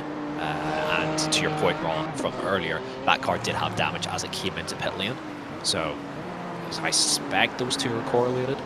Maybe, maybe not, but picking up contact under full course yellow is going to bring in a stiff penalty. As we see as well, just as it catches my eye, the leading Restec Reparto Corse Mercedes LMGT3 has come into the pits. Those guys have made the hour, as has pretty much everyone else. Actually, no, not quite. The 60 car has, or is the last car standing that hasn't made a pit stop of any sort, so they'll continue on. But it looks like those guys are able to make the 1 hour, the magical 1 hour mark. So pit strategy for them should be pretty straightforward. As long as you can make it in the hour, you're good to go. As we're looking at that, the number 5 Focus Racing car driven by Luis Trindade actually went off the track heading through the Tamburello chicane, so small little off-track excursion for him. We'll take a look at a replay. This was coming off pit lane yet again, so another pit stop for the number 5. Not really sure why they had to come in for the pits, and you can see running wide heading through the chicane the first time by. I think that was really just a case of getting caught up in the red mist and seeing that car a little bit farther up the road, but of target fixation going off the track, heading through turn number 1 in very similar fashion to the car right in front of them. That Focus Racing car still P4 in the LMP3 category. And wrapping a bow on this and talking about Luis's performance last time at Magny Court, the track conditions were terrible last time out. It was trial by fire, trial by monsoon if you think of the track conditions, and trial by firing squad as far as I'm concerned. He was thrown straight into the deep end. So it was a little bit hard to kind of gauge his performance, and here in Imola, complete opposite case. Currently 112 degrees is the track temperature, 86 ambient. As the leader in LMGT3, the other Restec Reparto Corse Mercedes has come down pit lane. They took the lead after their sister car came in. And talk about a tale of two halves, Jamie. This is just night and day difference between Restec Reparto Corse in LMP2 versus Restec Reparto Corse in LMGT3. They both start up towards the front of each of their classes. However, in LMP2, as things have just fallen apart and have been pretty catatonic so far, Restec Reparto Corse and LMGT3, they are putting on a clinic on the field. Restec, the number 73, is going to be taking the lead from their sister car, the number 60, which is still down in pit lane, about to exit here in the not too distant future. But they have been running away with it in the early stages of this race. 1 hour and 3 minutes on the board now, so we're over the first quarter of this race. Already have a lot of storylines to try and keep in mind, and this is one of them, the NOP car driven by Michael Sundstrom, actually losing a little bit of time to Race Ventura Ventura, as the gap overall and at the north end of the LMP2 field is now about 10, teetering around 11 seconds for the race lead. Race Ventura doing a fantastic and brilliant recovery drive after the chaotic, shall we call it, race meeting at Magny-Cours 3 weeks ago. At one point they were leading, at one point we thought that they may be the favorites to win, but then they got just dogpiled with incident after incident after incident, and things just went cataclysmically wrong for the 78 car. But now it's pretty much a complete opposite story. They've had a boring race outside the SC competition. Corvette spinning in front of them, heading through Aqua Minerale earlier on. They haven't really had to deal with anything. I mean, I'm not saying that's easy. They're still wheeling that car. Benjamin Hallman is putting that car exactly where he wants it to and cranking at the laps like they're going out of style. But this is exactly what this team needed after a chaotic round last time at Magny-Cours. Just to be at the front and be out of sight for most of the competitors is exactly what they had in mind. Yeah, it certainly is. It's a good return to form for those guys. And I think they had like the right idea in terms of the pit strategy, or at least it was fun for them to, in the position that they were in, which was kind of mid-pack. It's like, well, why not? Let's try it and see how it goes. And for a while it was working, and then as soon as the rain kicked back in, they had a horrible time. Even when they went back onto the wet tires, it was a horrible time for those guys. So, so far so good. Benjamin Howman has, I think, so far proven that he is class of the field around here in LP2. That gap stretched now up to 11 seconds. Stop and go 300 for the 20. Oh no, that's a huge penalty for Simitok. 300 second stop and hold, so a solid 5 minutes that you just got to sit there, because they obviously picked up the damage from earlier. They got that repaired. They're out going again, but yeah, not good for those guys. That's effectively day done. They're not really gonna work their way forward from where they're at, sadly. In comes the 29 car, VR Racing. So they're bringing Ivan Chambers back into that car, I've just noticed. Hopefully he's got his technical issues sorted, if it is technical issues. But Gordy Vermeulen there, just doing the solid, steady job for those guys. Bring them back into the mix ever so slightly. As other LMGT3 cars have sort of fallen away and got caught up in other incidents, they were able to run sort of by themselves for most of the last hour or so. And so Ivan Chambers will come back in with that car, probably still inside the top 5. So that's a really good recovery drive there from Gordy Vermeulen. Sort of looking at lap times as well. So nothing special or spectacular in general from that car, but they've just been able to stay out of trouble. They're sort of matching the times of the 16 Work Sim Racing Mustang. I'm just sort of comparing the two Mustangs here. Very similar sort of quickest lap times and general pace and speed, and the gap from the 16 to the 29 is more or less where it was at the point in which Gordy Vermeulen had jumped into the car. So Ivan Chambers is back in again. We'll keep an eye on how his progress is, and hopefully he'll be able to put down some good lap times this time around and try and lock down a solid result for that 29 car. Some side-by-side action develops here in the LMP2 field. That's World of Sim Racing Team, the number 51, who very briefly took the lead of this race. They're going side-by-side with Squadra Veloci by ERS. They're right towards the tail end of the top 10. But wrapping the bow on that LMGT3 fight, it's spread out quite a lot. I think they are the most spread out class by far. Currently the top 4 separated by 58.5 seconds. Work Sim Racing, who won the opening round of this season at Barcelona.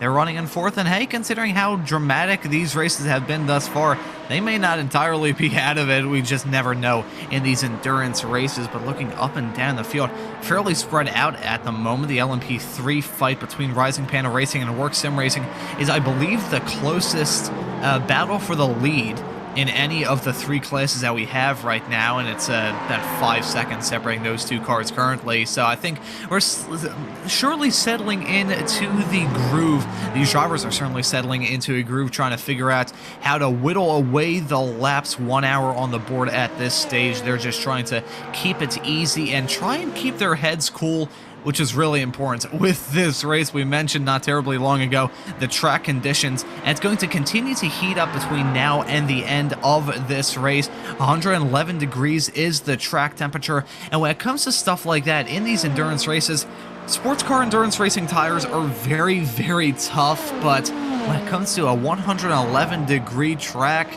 it's only a matter of time before the tires just get worn down to the canvas. I'll touch on that a little bit, as we just saw the Simatech Sensations car finally exit pit lane after being stopped for what had to have felt like 1,000 years. But getting back to that point, Jamie, and talking about tire management, how tricky is it to just try and keep the cars in a good operating window with a track that's this scalding hot? Ooh, we'll get to that in just a second. Stephen Selby, that's a lovely little pirouette to get back around again in that SC competition by TSR Corvette. They've had a tough day so far. They've looped it a couple of times now, just getting off balance there through the left, and then it sort of continued through the right, but no harm, no damage done. Lovely little pirouette, back up and running again. So yeah, tough day for those guys in the Corvette. They had a better go of it last time around at Magny-Cours, but yeah, sort of struggling a little bit here. But yes, tire management. So when the track's quite hot, I actually find it almost easier to manage things. Obviously, like the wear of the tire and the temperatures are, you know, like they'll be in a worse state, as we get a replay here of the 95 Dinoco Racing Team car, driven by Matthias Medahi, who stuck on pole last time out at Magny-Cours, going for a little half spin there in Tosa. A few seconds lost there, but no harm done. But it is quite easy to do that, especially as I'm going to get to now, if the tires are worn, and we're getting towards the end of the stint here for LMP2s, the tires could be worn. And this is sort of a rear limited circuit. What I mean by that is the fronts don't get worked that much. You're not loading the front tires all that much through high-speed cornering. It's a lot of traction zones, and so the rears tend to take the beating around here versus the fronts. So keeping them in check is quite important, though that being said, it's not a high degradation circuit by any means, primarily because it is almost entirely a traction circuit when it comes to wearing out the tires. So the important thing is knowing where the limit of grip is and just don't overstep that mark. Stay nice and disciplined, you know, on throttle, and just make sure that you're not spinning up the rear tires any more than you absolutely need to. The LMP2s and the LMGT3s do quite helpfully have you know, reasonably good traction control available to them.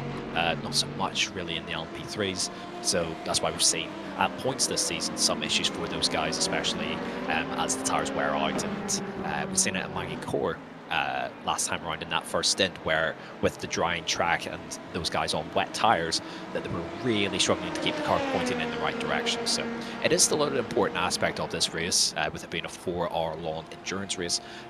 But and even with the excessive track temperature that we've got here, but I will say that Imola is not the worst in terms of track temperatures and degradation. Then on top of that as well, if this was at something like say Interlagos as a good example, where it can get very hot there in the summer months with excessive track temperatures, you know, well north of 120 degrees Fahrenheit.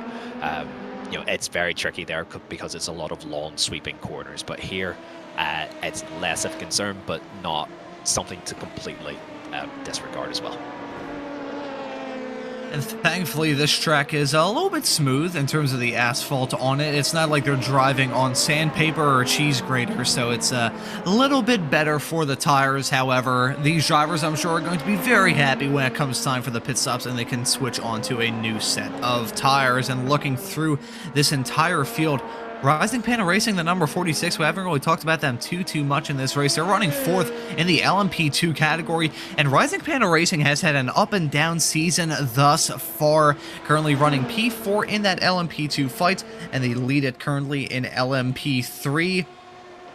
It's been a really, I mean, you could call it an interesting season for a vast majority of the drivers in every single class up and down the field. two entirely different races. Barcelona, where it was a bit of a stop-starty affair with a lot of restarts, a lot of yellows to deal with, just trying to remain in the zone and really having to worry about strategy.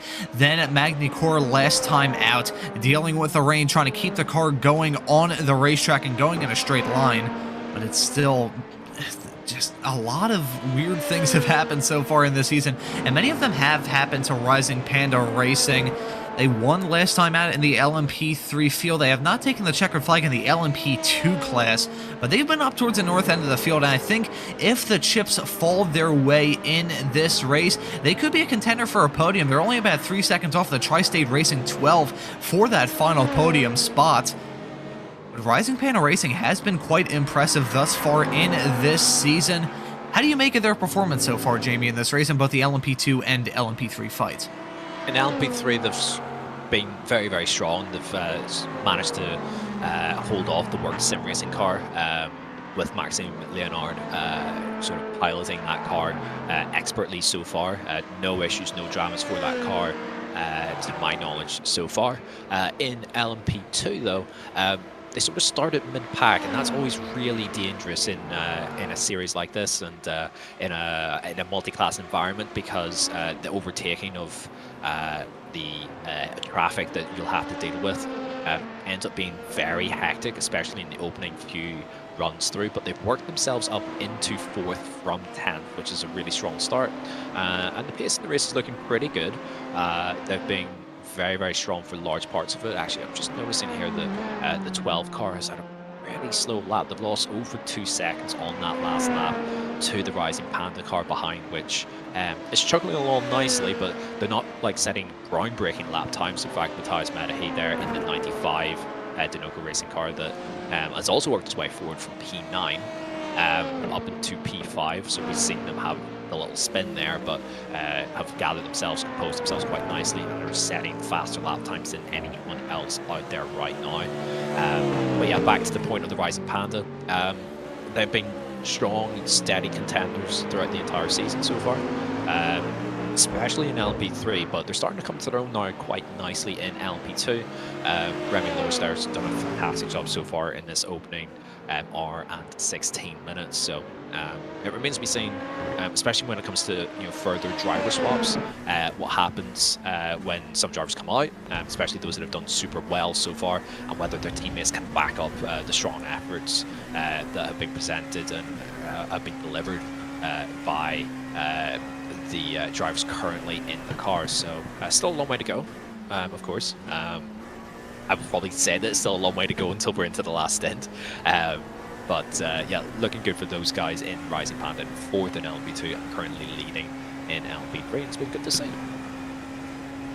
And they would be able to do something that no one else has done so far this season, become the first team to get more than one class victory so far in the LMP2 field. It's been different winners in the first 2 races. In the LMP3 field, has been different winners in the first 2 races. However, Rising Panda Racing, who won last time at Magny-Cours, they're looking to try and do the repeat as a Dinoco Racing team who took the checkered flag in the opening race of the season at Barcelona. They are 1 lap down and on the back foot massively after collecting some penalties early on. Meanwhile, in the LMGT3 field, Restec Reparty Corsa would also be able to do that, currently 37 seconds in front of their sister car in that class. Dominating stuff from them at the moment, but we got a nice onboard shot of Gabriel Bousselet in that Dinoco Racing team number 19, picked up that disqualification after the Magny-Cours round, but the Frenchman is wheeling that thing around the racetrack right now and maybe trying to get a move done on the MV Skin Lab DS Racing car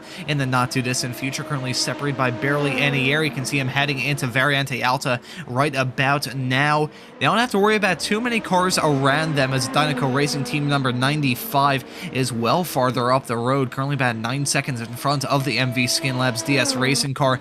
We're going to take a look at a replay to see something happening to the SC competition by TSR Corvette, driven by Stephen Selby, heading through the Villeneuve chicane right now. Big sideways snap. Nice save, though, to keep it going and out of the barriers, and you can see the 4 car having to take avoiding action, running into the dirt, trying to get past that number 2 Corvette, but very well held from Selby to keep it going in a straight line. At this point in time, the LMP, really all of these drivers at this stage are starting to struggle, seeing the fact that it's, oh yeah, we're 1 hour 18 minutes into this race, as a spin for the number 4 Delta Racing BMW backing up onto circuit to try and get going in a straight line. Very good on the rejoin there, and a little bit of damage, I think, on the front end of that race car as another off track. This is a number 13 LS Racing car, and the no good, very bad chicane. Every single off track they've had so far has been through that Variante Alta chicane,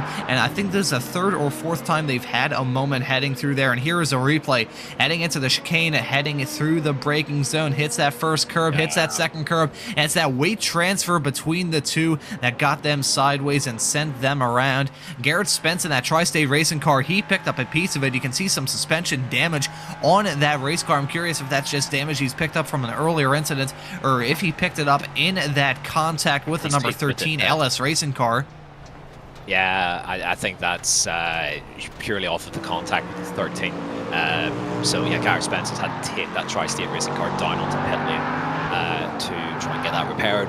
That's a really unfortunate incident because it's so difficult to take that chicane safely, if that makes sense. You kind of just have to fully commit to it. As, oh no, Ricardo Santos has had an issue there out of the second Vatsa corner.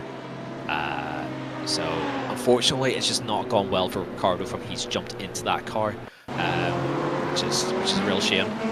But we'll take a look at what happens with the 19.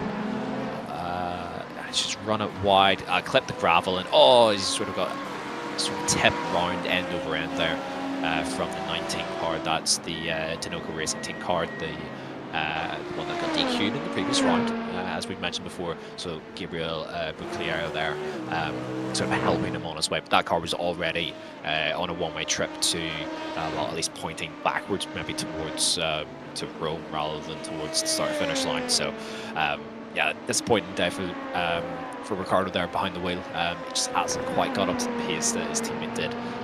But yeah, out and away again. P10 still in class. Not all is lost, but they've lost substantial ground sort of in the last 30 minutes or so.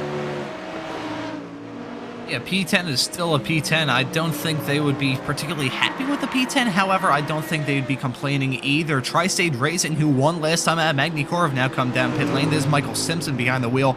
He took the start 1 hour and 21.5 minutes ago. We could possibly see a driver swap of that driver behind the number 12 car getting out and handing the controls over to his teammate. You can see him stopped in his box, hit his marks there. They came in from 4th in class. Dinoco Racing Team in the number 95 has come in, as well as the Dinoco Racing Team number 19 has stayed out, and they were going to leapfrog in front of the Tri-State Racing car as well as their team car, the number 95.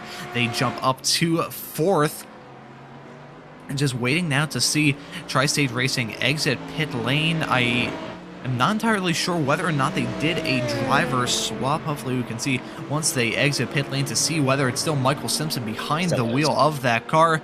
Yes, it is. So Michael Simpson's still staying in that race car. 1 hour and 22 minutes in, as Race Ventura has come in from the lead. 14 seconds between themselves and the nearly on pace NOP number 89.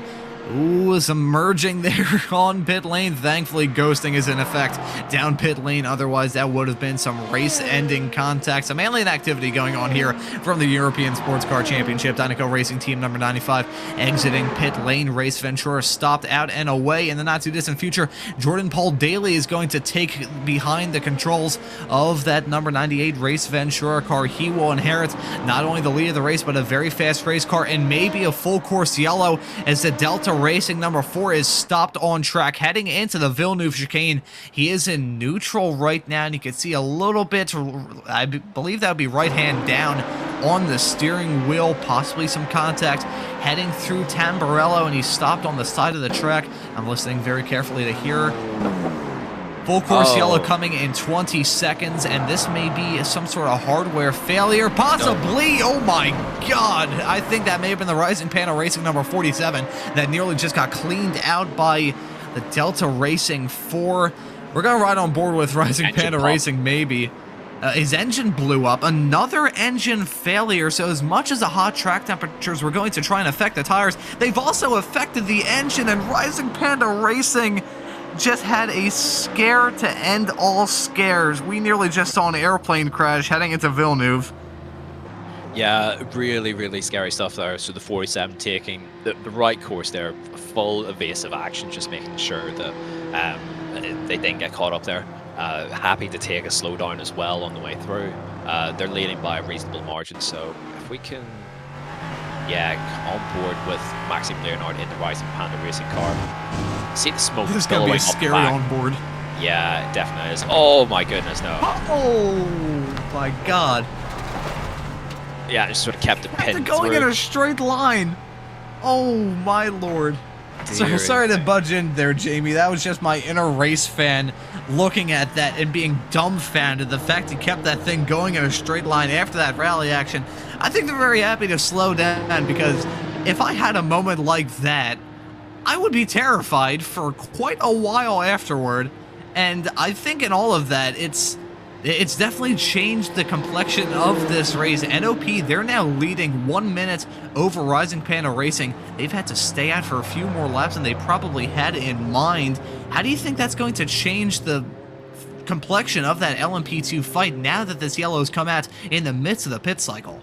Good question, because I think NOP probably wanted to pit last time by, but pits are closed.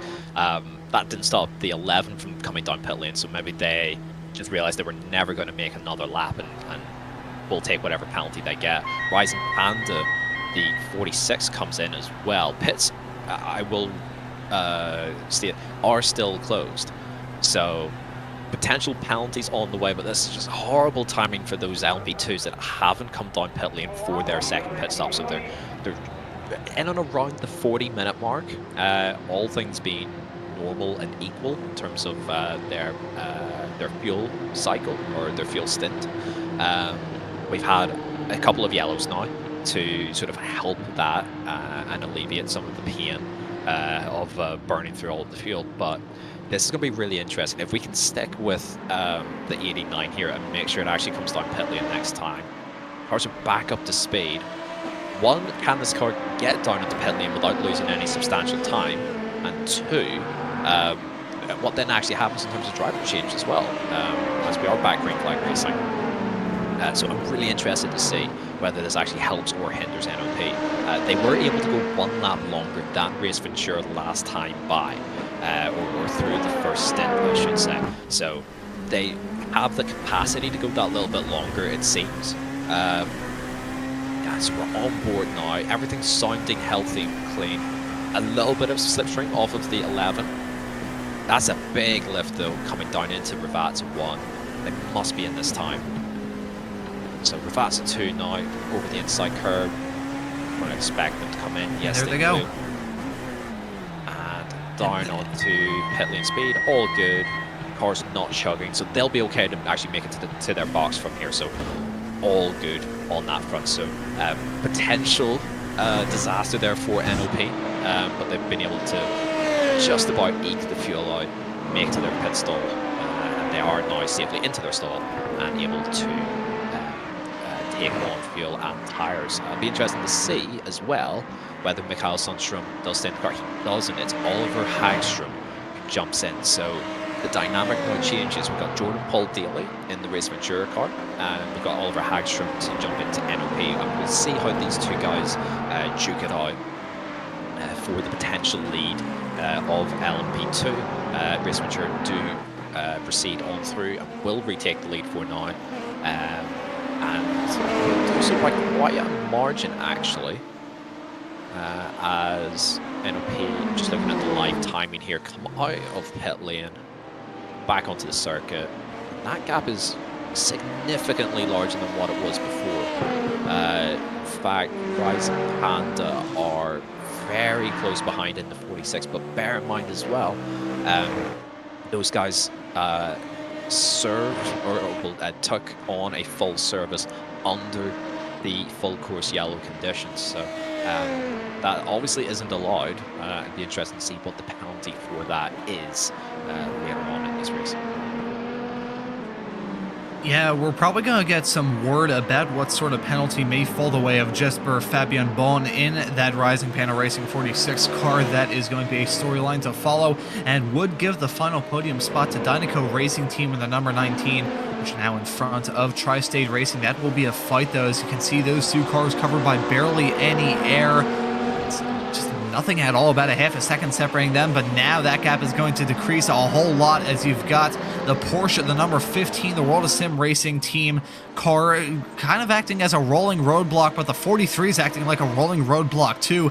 That is the Rennsport Reparta Corsa number 43 LMP2 car getting in the midst of this fight, very close to contact. I think there was possibly a little bit of contact heading through Piratella, the Tri-State Racing car being driven by Michael Simpson, trying to walk on eggshells, dealing with some LMP2 traffic, and I gotta say, the 43 car maybe should have done a little bit more to get out of the way. You're laps down. I understand you're probably a little bit upset with how things have gone thus far, but we've got a fight right in your rear view mirror. Sometimes it's better to take the high road and just get out of the way as soon as you can, but it has brought this fight a little bit closer. They're now separated by about 0.2 of a second, heading down into Ravazza, coming up to an hour and a half into this 4-hour-long race. Gabriel Busselaar in that Dynaco Racing Team number 19, trying to hold off any sort of challenge and remain in P4. Rising Panda Racing in third. They're well farther up the road. However, they may pick up a penalty, so if they do, this is the fight for the final podium spot between Dynaco Racing Team, the number 19, and the Tri-State Racing 12.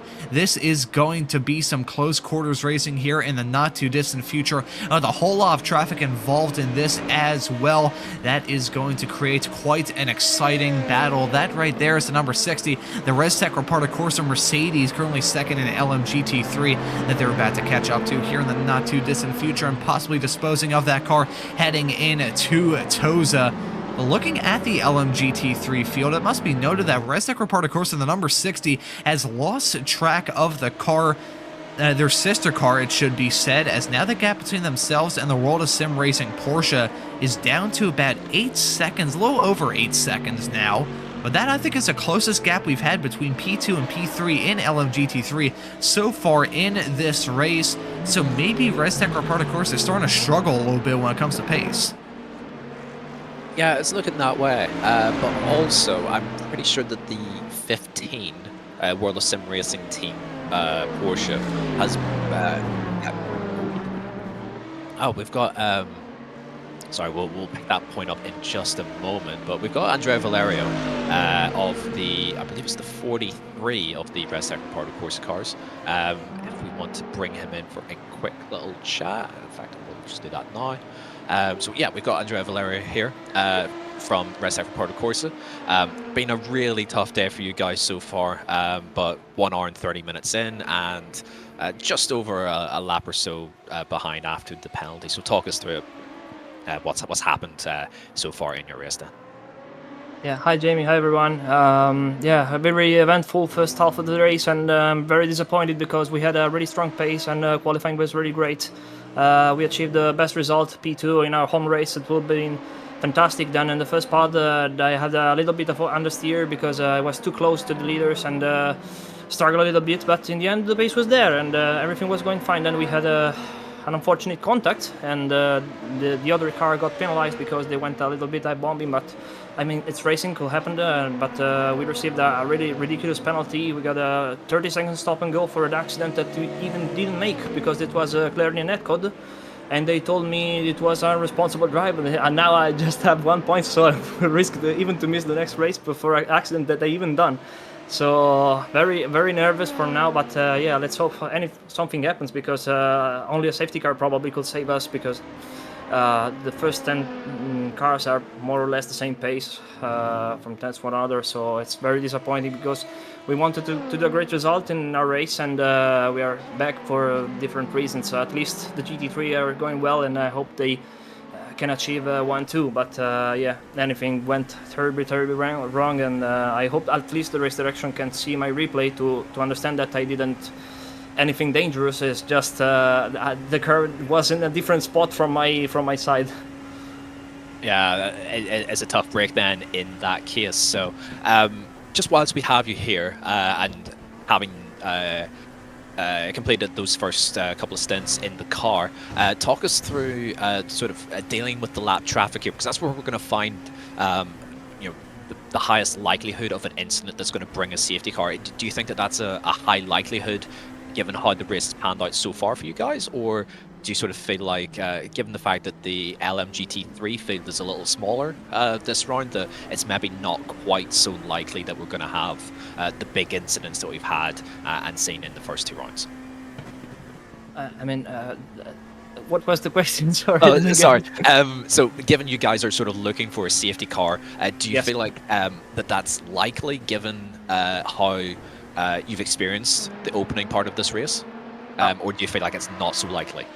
It's tough because the race direction actually is from Manicure, especially after the trouble that you had in Barcelona, is preferring the full course yellow procedure, and I have to admit it's actually working really well, but it's going to be difficult to have a safety car, and we have just to hope for a big one. It's not very sportsmanship, but it's our only hope right now, and it's difficult for us that will happen because you're seeing the race, and everyone, most of the drivers doing a really great job, and it's going to be difficult, but we have to hope, and let's see what happens.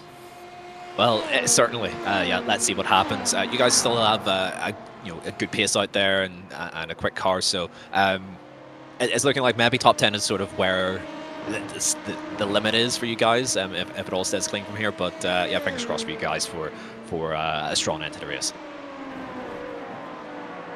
No worries. So that was Andrea Valerio there for Rest Effort Part of Corsa there. Top day for those guys so far, down in 14th class after his protestations there over the penalty that they've received. As actually there's another penalty just about to come in, so that's the number 88 car. The Squadra Veloce by ERS car is currently 6th.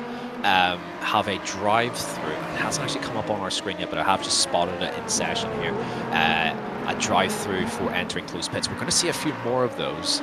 We noticed a handful of cars come down onto pit lane from LMP2 just as it was towards the end of their pit cycle. So not the first one, it is the first one, but probably not the last one in terms of penalties. It's just popped up on screen there.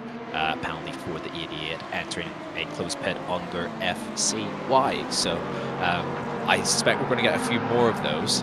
Time will tell as we go through. Ron, we have Corbin Lenway there, if you want to have a chat with him. In I believe it's the 16 Work Sim Racing car. Yes, indeed, the Work Sim Racing Mustang will drag in Corbin to have a quick little chat as this race is going on. Corbin, it's been a very chaotic season from you guys in that number 16 Work Sim Racing Mustang, and it's been a pretty interesting race for you so far, currently P4 in the LMGT3 class. How's it been from your guys' perspective?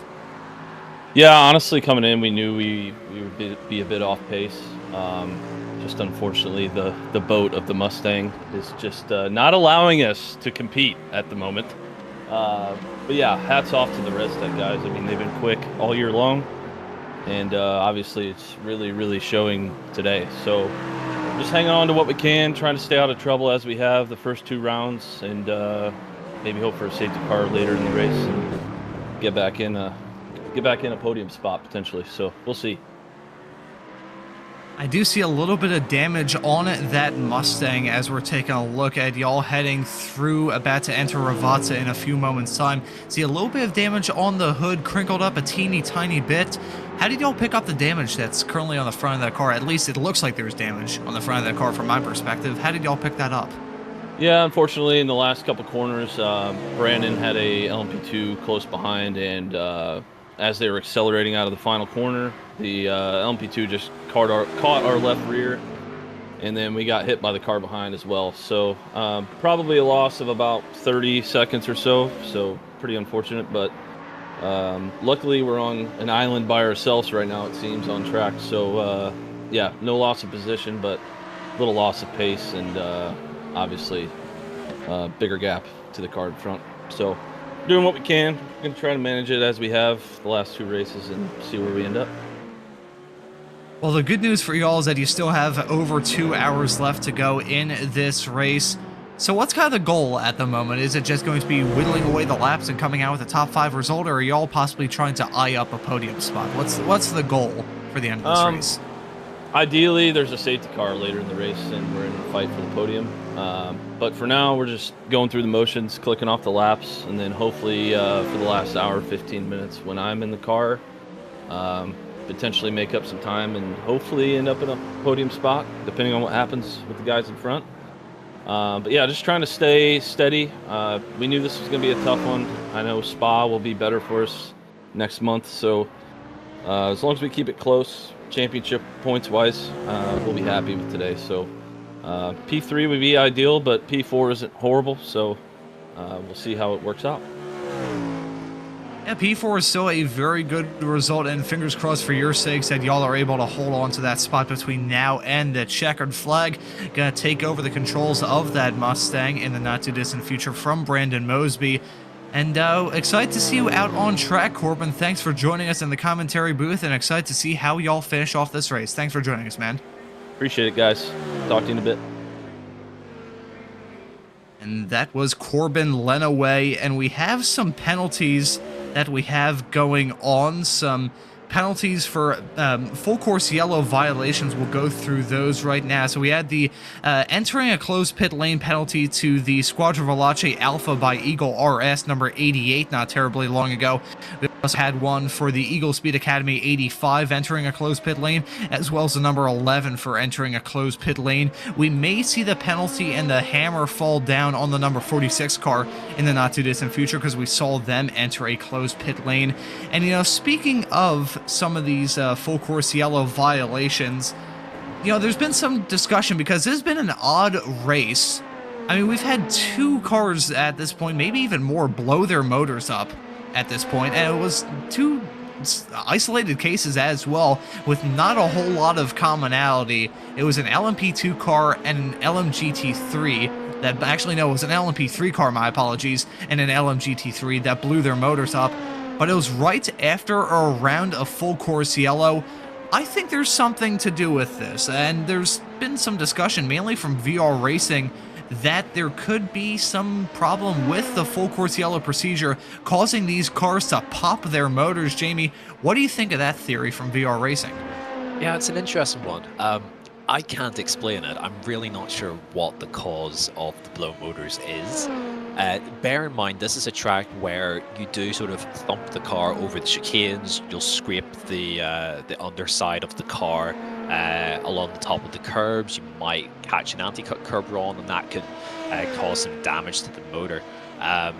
But the fact that it's all tied in and linked to the full course yellow procedure, where each car is required to bring the car down to pit lane speed and will then run on the pit limiter.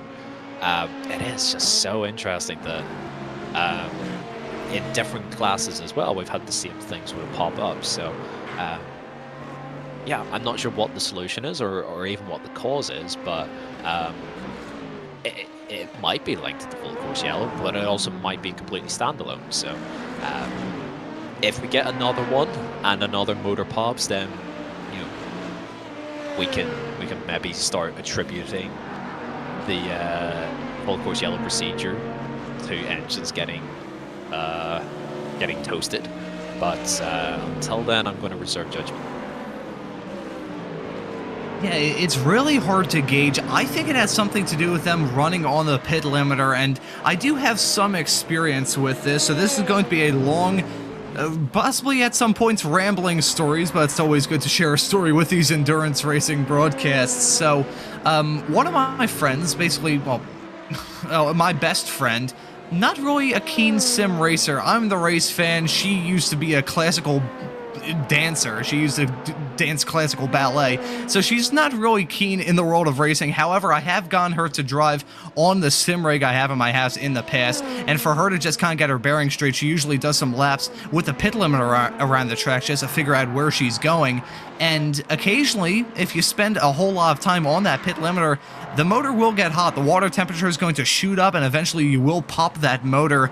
So with these cars, and bearing in mind the water temperature for them to start off with after thundering around this racetrack for however long it may be between full course yellow periods, the motors aren't cold when that full course yellow is called. So I think that could be something to do with it. I think riding around on the pit limiter may cause some of these motors to get a bit too hot and just cause them to pop. We'll just have to wait and see if there is another full course yellow. Considering the precedent that's been set in the past few races of this series, we'll probably see another one between now and the end of this race. And if there is another motor blowing up, we definitely have to call some sort of commonality. But looking at the LMP3 fight, one of the classes that did have a car blow their motor up, Rising Panel Racing haven't had a motor blow up. They nearly blew up into the back of the Delta Racing 4 car before that latest full course yellow. However, ever since then, they've still held on to the lead in the LMP3 category. Currently in front of Delta V Racing, as Work Sim Racing and the 7 have come down to pit lane. At this point, it's still looking very, very good for them. We could see some sort of response here. Maxine Lennart has driven in this car ever since the drop of the green flag 1 hour and 44 minutes ago. Work Sim Racing, meanwhile, they're still in the pits, and I believe just based off the fact that the car blinked briefly out of existence while it was in the pits, there was a driver swap, and yes, there is. You can see Faison Sheikh in that Work Sim Racing number 7 car now, so a driver swap going on in the LMP3 field, and I think this car, the Rising Panda Racing car, will have to respond here in the next few laps. We'll just have to wait and see when they come down pit lane. Certainly will. Back though, to the earlier point on the full course yellow procedure and trying to keep the temperatures down. Bear in mind as well, it is hot in Italy for this one today. And VR Racing in the YouTube chat have said that they're running in 4th gear on the pit limiter and still have to lift at points just to keep the temperatures down. And if we remember back to when the trackside racing car had their engine pop, they were running in 1st gear. I remember that very, very clearly. 1st gear on the pit limiter. So, yes, there probably is then a correlation. Yeah, if we get another one of them, everyone knock the car into top gear and run around on the limiter. I will actually have to ask the guys, for anyone who is driving in the series, or even if it's any of the admins in the chat, as Ivan Chambers is having a little bit of a struggle there. His pace has actually been okay for me to jump back into the car. Not blistering, but not 5 seconds off pace like it was before. So it's good to see Ivan generally up to pace. But are you guys required to actually to be on the limiter, or can you just run off the limiter but just keep the speed down? Because if I was driving, I'd be trying to keep off the limiter where possible, because it keeps you under the limit, and comfortably so on iRacing, and it's quite a nice little sort of cheat code almost, without actually being a cheat code, to just run not on the limiter, but still keep the speed where you need it to. So it'll be interesting to see if we do get another full course yellow, if everyone can sort of try and keep the temps down. But yeah, it does look like VR Racing have called it spot on that the temperatures are the issue, and you know, with such a hot air temp, if you're just not getting cooler air or a ton of air into the radiators, then yeah, there's a potential for bad things to happen, which is really unfortunate for those guys that were sort of first to fall victim to it. When it comes to the motors blowing up in this race, I feel like the only saying we could apply to it is the old saying that once is an accident, twice is a coincidence, and 3 times is a pattern. Right now, 2 instances, if we see a third motor blow up as a result of a full course yellow, I would honestly make a plea to race control just to throw a normal safety car. As much as it disrupts the race and may affect the outcome, it's better than having motors blow up just because of the full course yellow procedures that we have on deck. I don't know. That's not my call to make. I'm just a commentator. I'm meant to call the racing that I'm seeing right now.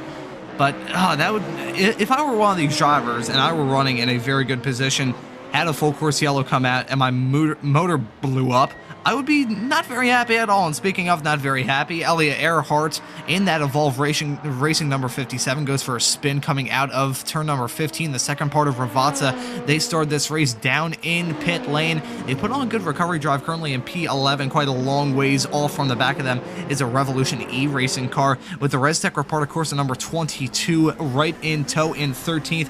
These cars are laps down at this stage, so we could see some battling here. They're not going to be in contention for the win unless we see a full course yellow, not a full course yellow, a full-on safety car. And a lot of drivers are kind of hoping for that, not only because they don't want to pop their motors, but they also would like to have a good reset in this race. The field spread out quite a lot at this stage, 1 hour and 48 minutes on the board, coming up to 1 hour and 49, but these drivers are still battling. And look at this, Brian Tocacelli and that Restec Repart, of course, the number 22, trying to get that move done down the inside into the Villeneuve chicane. This is a battle for P12 and P13 in the LMP2 fight, and some contact heading through the Villeneuve chicane. Some hip check motions between these two. They gotta look a little bit farther up the road. That's a Restec Repart, of course, a Mercedes. That may play a role in this fight. You've got the Revolution E-Racing car right in front. They got that move done, holding off the challenge from the 22. And you can see that's the number 73, I believe, the leader in LMGT3, getting a lap there. Very much getting out of the way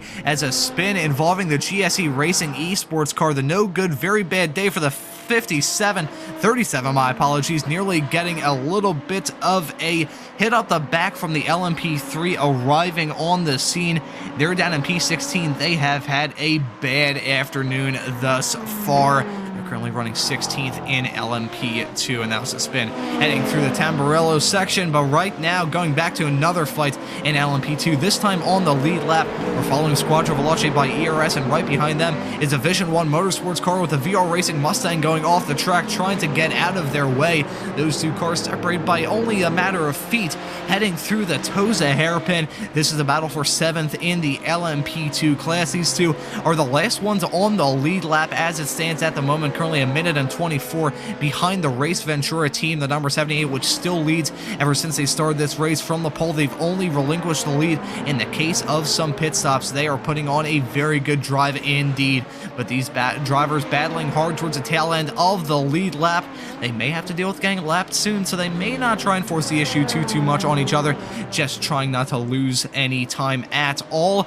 And if they pick their cards right, they could catch up to Digitrax, who's running in 6th, about 2 seconds farther up the road. We'll just have to wait and see how this fight shakes out in the LMP2 field, as nearly a collision with the Vision 1 Motorsports car in the number 60 Restec Repart, of course, a Mercedes GT3.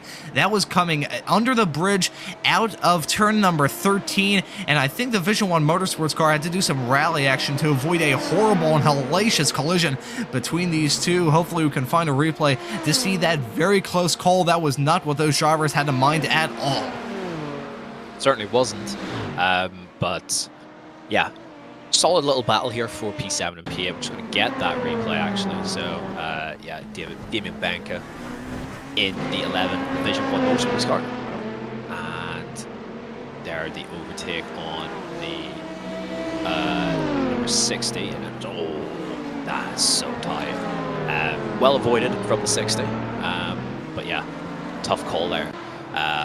But no harm done. Everyone's able to progress through. You're going to get little pockets of that, little moments where it's all quite calm and quiet and chill for a moment, and then all of a sudden you just get this moment of madness and chaos, and it sort of shakes you back to life again. So yeah, well avoided there from 60. That it's very much running its own race. Okay, yes, 6 seconds now ahead of the World Sim Racing team Porsche.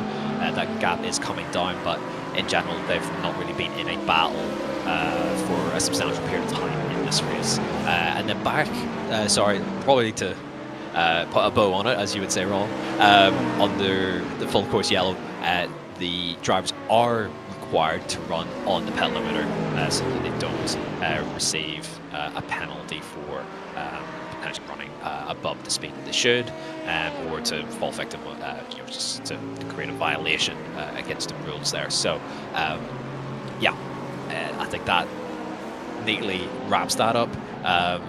Advice then for those driving: run the car in a higher gear and hope for the best.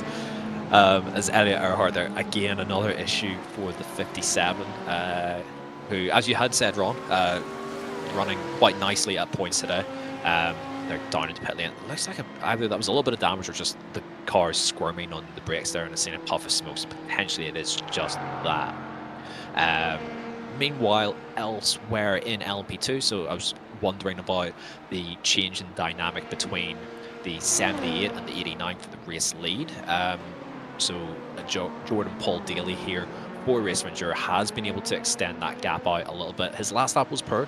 He's lost about 3 seconds there, but in general, those guys have been chugging along quite nicely.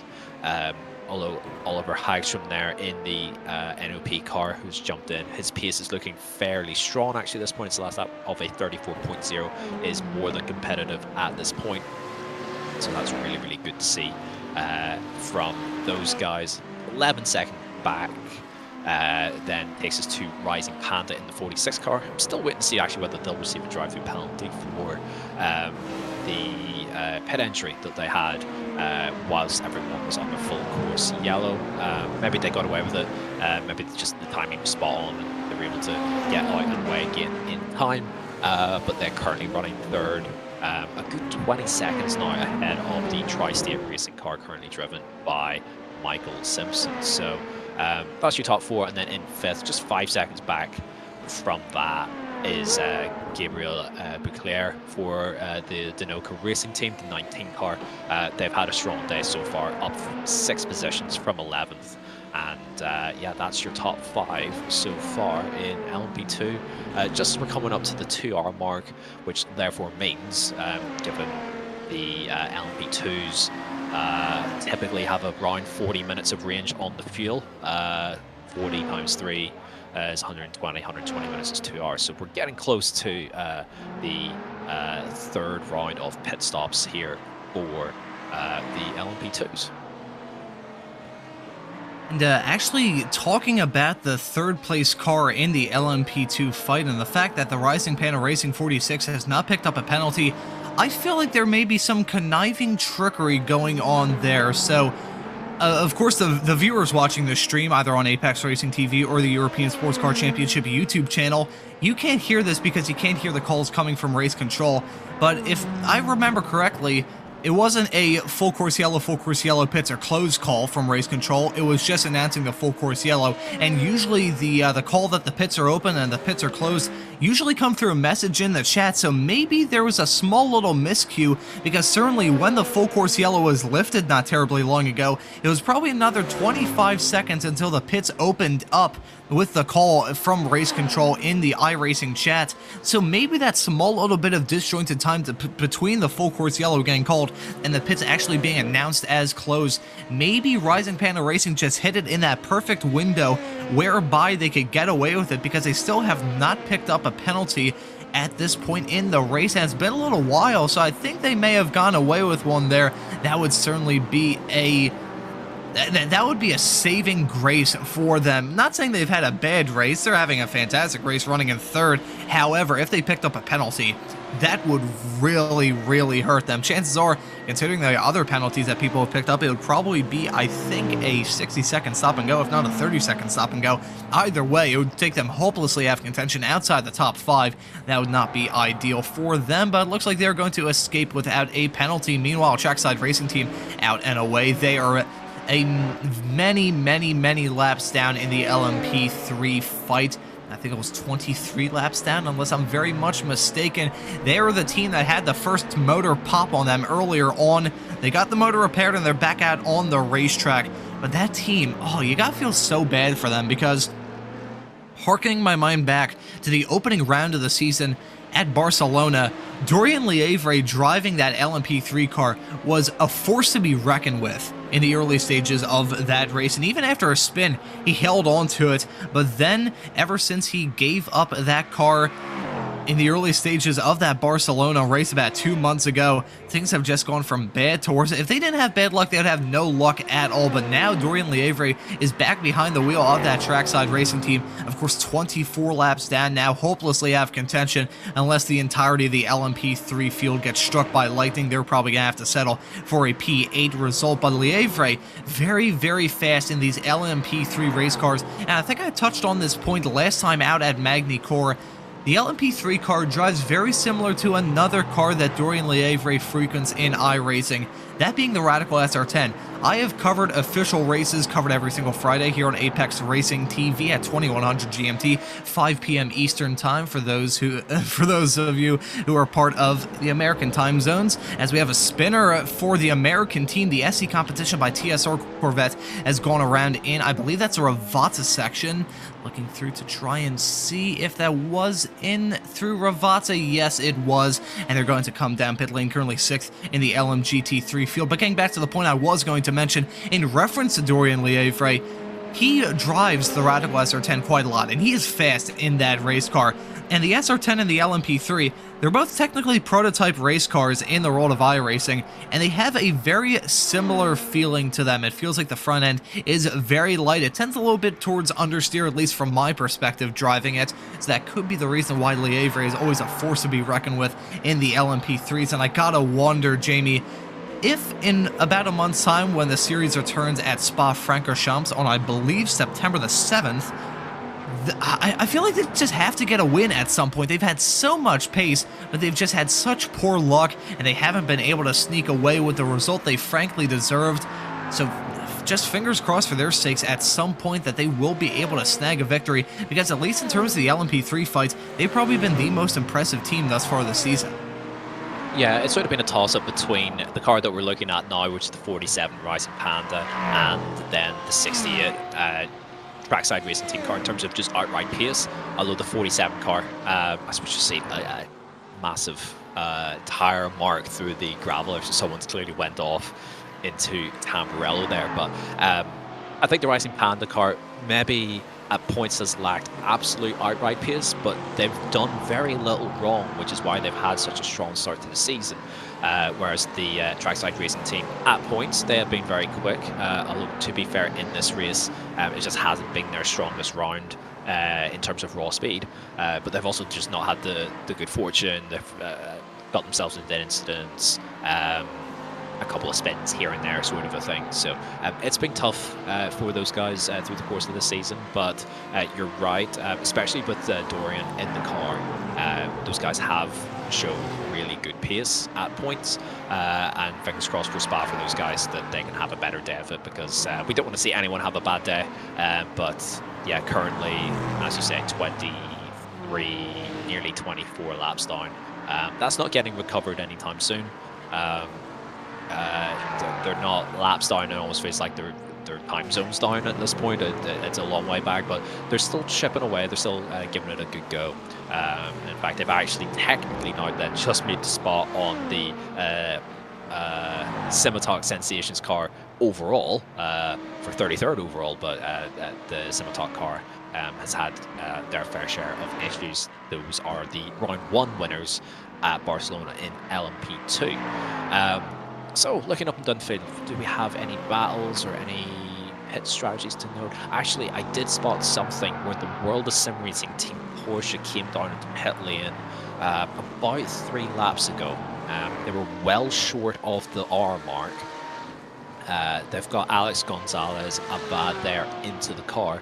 But that doesn't bode well in terms of requiring an extra pit stop around here.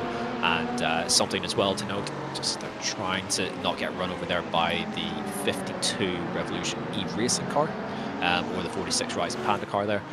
Just getting well out of the way, just making sure that they preserve their P4 position at the moment. But for those guys, it looks like they're going to have to take an extra trip down pit lane as it stands right now, unless they get some help along the way in terms of their fuel mileage. They were well short on both of the first 2 stints. So my worry for those guys is that they will need an extra stop, and the pit lane here being as long and as slow as it is, and the amount of time that you lose taking that transit, that's going to really hamper their chances of holding on to third position, which is now currently being held by the Work Sim Racing car, driven by Brandon Mosby. So just where it stands now isn't how it's going to shake out in about 10 minutes from now. But maybe towards the end of the race, if the Work Sim Racing guys in that Ford Mustang can sort of hold on to their pace. Actually, as I say that, they've just entered the pit lane, but they are past the 2-hour mark. We are past halfway. So this is bang on when these guys want to be coming into the pits to service their car. So World of Sim Racing will retake third position, but their pit strategy isn't looking entirely optimal right now, shall we say. I think they may have just done a driver swap. Corbin Lenway, who we had a chat with not terribly long ago, I believe has just taken control of that Work Sim Racing Mustang. Actually, no, it's Liam Kilton, my apologies. So Kilton coming in to the car now, the first driver swap for this Work Sim Racing Mustang. Ooh, as an off track for the Evolve Racing 57, that's heading through Variante Alta, and that's a big hit on the outside wall. I saw a bit of front end bodywork, I believe, pop off the car. Actually, no, it looks like everything is still on it, but that car is stopped against the wall in a very precarious situation. We've seen some drivers hit the wall there so far in this race. They've certainly gone off track there a lot so far. So right now, still stopped there on pit lane. I'm listening very carefully to hear a call from race control. Is it going to be another full course yellow? And then when it comes to that full course yellow coming out in 20 seconds. So another full course yellow in this race is going to come out once we take a look at this replay of Elliot Earhart in that Evolve Racing number 57, heading into the Variante Alta chicane. Big moment heading through, and that was a hit, a salacious hit into that outside tire barrier as a drive-through penalty for car number 46, the Rising Panel Racing LMP2, finally getting that penalty for what happened during the previous full course yellow. So it took a little while for them to actually get that penalty call in the books. Now the full course yellow out. And a moment for the Vision 1 Motorsports car, the 11 of Damian Benka, involved in a moment, I believe that's with the number 3 Tri-State Racing BMW.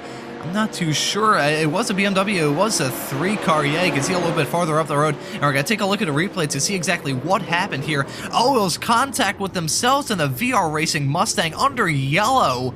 That is going to be a huge penalty for the 26. They slowed down for the full course yellow, and the 26 just got called out horribly there. The 3, an innocent bystander involved in that. Gotta take a look at another angle. You can see Benka getting the move done to overtake that lapped car, slowing down. Oh, I'm not really sure. You can see him put the pit limiter on. I'm not entirely sure if it was contact, more so the Vision 1 Motorsports car just losing it, trying to get slowed down once that full course yellow call came out.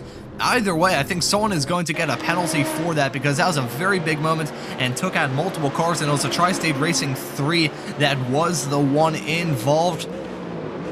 You see him slowing down, and oh, it just gets hit by that spinning 11. And hopefully, similarly, we could ride on board with the VR Racing Mustang and see it from their perspective. This is Ivan Chambers in that car, the number 29, running in 4th. Oh, I think there was a little bit of contact, but it wasn't really contact that sent him around. No, it definitely contributed to the accident, but I don't think that sent him around entirely, and the full course yellow is going to be rescinded right about now. The field is about to get fully back up to speed. So we take a look at another angle of that incident involving Ivan Chambers in that number 29. Either way, no matter how you slice it, that is definitely going to be a penalty levied towards someone, Jamie. A whole lot of drama happened in the past few moments, and we've got some more drama as Race Ventura coming in from the race lead. Yeah, it's all kicked off in the last couple of minutes, but yes, I would pin that more on Ivan Chambers there in the VR Racing car. He did go into the back of the 11 there, causing the spin. So obviously it's so difficult to judge everything once the full course yellow has been called. Everyone obviously wants to try and get down to speed correctly ASAP, and there's a miscommunication there. It's so easy for it to happen. So yeah, it's not ideal. someone is probably getting a penalty, and it's probably going to be the VR racing car out of that.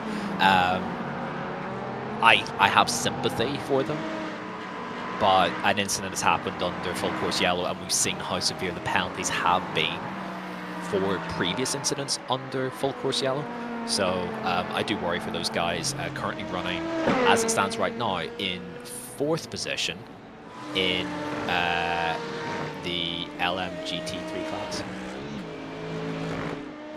We're getting to that second half of the race, and these small little incidents are going to start to make a really big difference. Tough stuff for the drivers involved in all of that, and it threw a big wrench in the works when it comes to the fight for all of the classes, really. LMGT3, that got shuffled up a little bit not very long ago. Rennsport Report, of course, was about 59 seconds in front of their sister car, as VR Racing now stopped in, well, coming down pit lane, about to be stopped in their box in a few moments. I don't believe this is not a penalty call on the number 29, so this is just a genuine pit stop from Ivan Chambers. Actually, is it? Is he driving down pit lane? Presumptively, I don't really see a call from race control towards a penalty for him, but he just drove down pit lane. Okay, that's what happened there, Jamie? No, apologies. No, I think you're right. I was scrolling back through just to make sure that there wasn't a drive-through posted that I had missed by any chance. They were involved in a car receiving a drive-through where they were the victim of avoidable contact. That was with the 98 quite some time ago now, actually. Only got some 1 hour ago.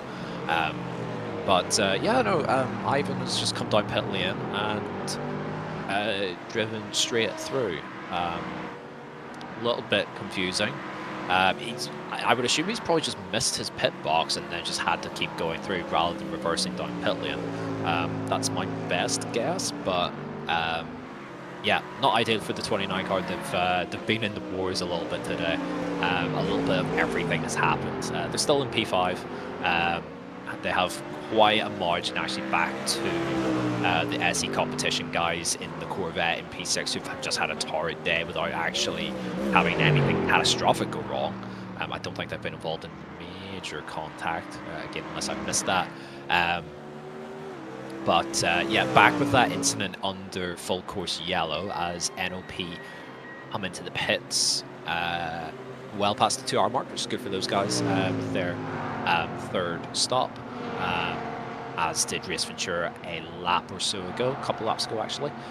So all good on that front, but Simuli just made a point actually to us internally where it's a really difficult situation for Ivan in a GT car when the prototype hits the brakes and the prototype has better stopping power than the GT car. So whenever they get the call for full course yellow and they have to get the car down to full course yellow speed, it's almost effectively a brake check for the GT car. He doesn't really have anywhere to go, sadly. So that car is now back down into pit lane and taking a service. I'm pretty sure we've not seen anything come up to say that they have received a penalty. The car was up on the jacks there. So I think my initial assessment of Ivan Chambers had sadly missed his pit stall. It is quite early in the pit lane there. And so had to just take a unscheduled drive-through. If he does get the penalty for it, has he then already served it? That is the question I want to ask. If he does get penalised for a full course yellow violation. He's already done a drive-through there, race control, so maybe you can be lenient on him if you are going to give a penalty. Maybe. Yeah, that is an interesting call from them. Maybe that's what they want to do, just coming down pit lane to serve a drive-through before race control can issue it out on themselves. I feel like race control would not really change their opinion on that matter. I feel like they would still levy it with a penalty. If I were in race control and this was a race that I was officiating, I'd probably still give them a drive-through penalty. I'd be like, hey, nice try. You tried serving a drive-through that we didn't give to you, but joke's on you, we're still going to give you another drive-through. That'd just be the way that I would do it, but again, I guess maybe the race control possibly taking the pacifist route. I'm not too sure. We'll just have to wait and see if a penalty message comes by for them. But looking up and down this field, some storylines continuing to develop. A near off-track moment for the Vision 1 Motorsports car heading through Ravata. Thankfully, they keep it going in a straight line. Looking up and down, Squadra Veloce by ERS now down in pit lane. They're coming in from 10th.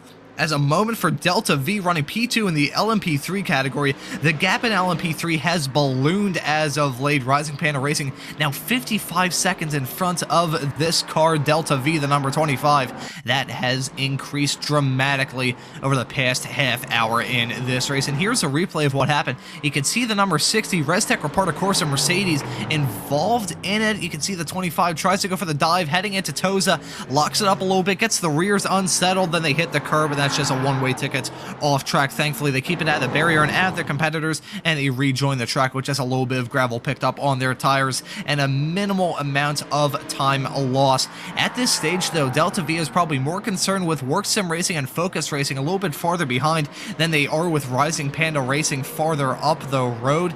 As it stands currently, Work Sim Racing is only 8 seconds off of the number 25 Delta V car, so we could see a fight go on there. This could be 3 cars converging on each other, though, because you've got 8 seconds between Delta V and Work Sim Racing, and then 3 seconds between Work Sim Racing and Focus Racing, as Works has a big moment coming out of Ravata, well held from Shahik to keep it out of the barrier. That is going to yield P3 back to Luis Trinidad in that Focus Racing number 5. You can see the World of Sim Racing number 51, one of the cars to eventually overtake that stricken Work Sim Racing number 7 car. Lost a whole lot of time at in the midst of that incident. We may be able to find a replay, hopefully, to see that perspective riding on board with the Work Sim Racing LMP3 car. That was a big slide, but very well held to keep it out of the barrier, even if his tires are now rectangles.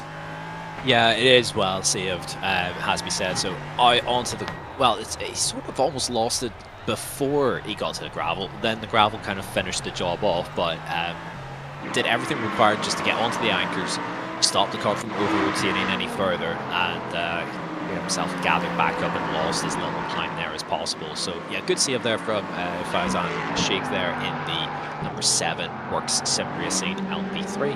And okay, yes, loss of possession, but no damage onto that car. So we're looking at the number 87 MV Skin Lab LP2, driven currently by Ricardo Santos in P8. They're sort of in and amongst things with the Vision 1 car 3 seconds back, and the 95 Dinoco Racing team ahead. We've got a replay coming up. Oh, contact there actually with the 11, sort of forcing them wide. It's all sort of kicked off. I'm not sure what else we've got on. Oh, okay, yeah, so yeah, the 11 then running wide and having to start to slow down to catch back up again. So yeah, a little bit of a misjudgment there from Kyle Allen down there in P9. And something else that I just want to note, this hasn't come up on the stream here, but I have looked at the chat here within iRacing, showing where the penalties have been released. Oh, issues there for the 7 on pit entry. That's going to bring a full course yellow at. Yeah, and hey, the pits are definitely going to be closed. That is a huge impact. The motor is blown. The rear end of the car is all sorts of torn up. That car is destroyed. So 1 lap after having a moment coming out of Ravazza, Hazan has another moment in that Work Sim Racing 7, and the full course yellow has come out yet again. Here is the replay. The team that were running in a podium position, it has all gone horribly wrong in the past few moments, and it was...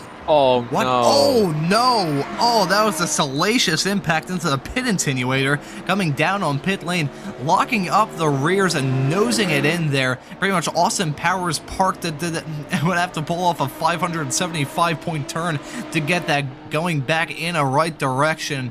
But that car is destroyed. He's towed back to the pits, and that's going to take Work Sim Racing out of that fight. That's going to leave only 3 cars on the lead lap in LMP3. Drama, a whole lot of drama, and I think we'll take a look at another moment involving a different prototype, this being the Rennsport Reparta Corsa number 22. They had a moment right as the full course yellow was declared, possibly overtaking under yellow. That could be a penalty levied the 22 car's way. They have had a disastrous afternoon. Started this race in 4th. They're running at the north end of the field early on, but things have gone from bad to absolutely horrendous for that number 22 car, and that may be another penalty levied their way. There's a 20-second warning before the full course yellow is actually declared from race control. So seeing these close calls as the drivers hit the pit limiter button and try and get it woed up, I wouldn't say it's unnecessary, because of course them being racing drivers, they'll try and extend that gap as much as they can and try and go flat out for as long as they can.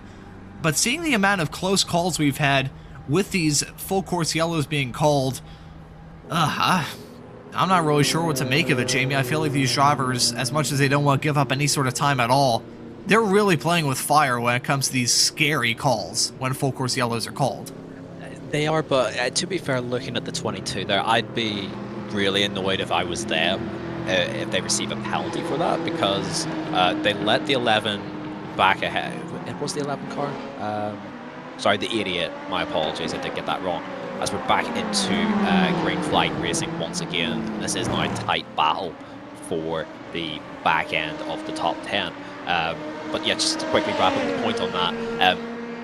They made sure that they weren't tucked up directly behind the car ahead, and they made sure to give up the spot again back to the 88. So I would hope that that isn't a violation. Maybe just the 88 was a fraction earlier onto the brakes, and that's what resulted in what we see. Just a quick note, before that all kicked off, there was a drive-through penalty for the 46 for entering a closed pit for the previous full course yellow, not the one before it though.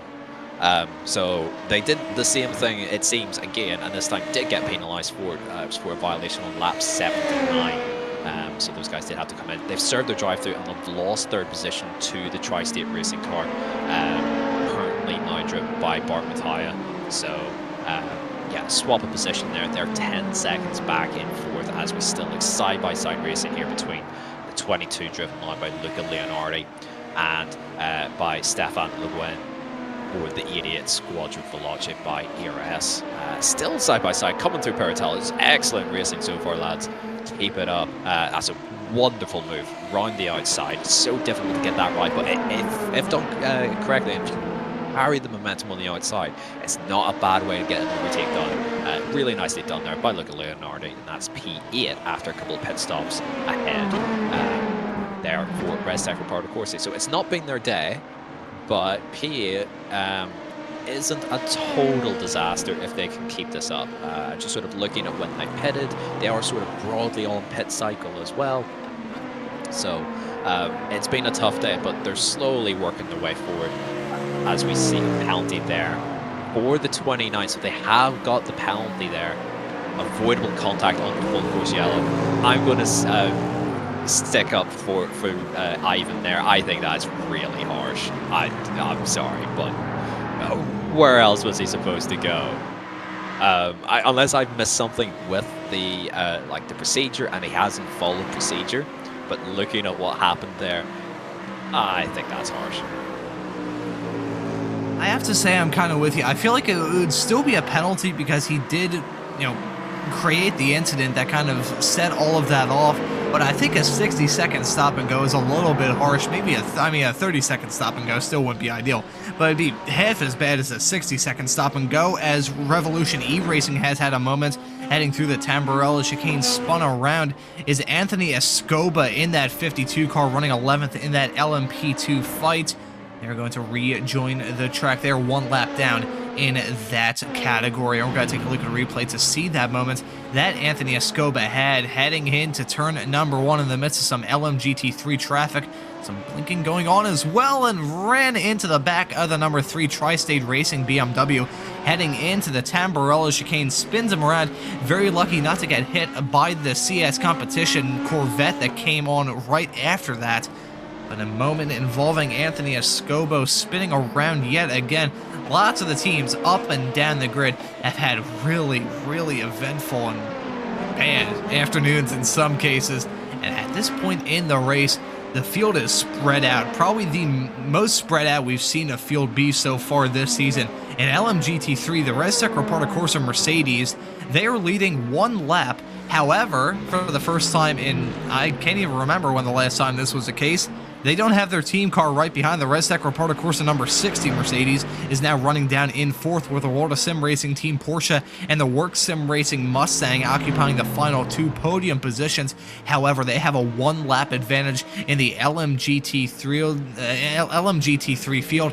So, Millie, I'm curious if you could possibly ride on board with the Res Tech Reporter Corsa team just to see the mastery at foot. At this point, the closest fight in any of the classes, at least for the lead, is LMP2, where it's about 16.7 seconds. So let's ride on board for a little bit with Alessio Corallo in this Res Tech Reporter Corsa number 73. And let's just ride on board for a lap and see poetry in motion.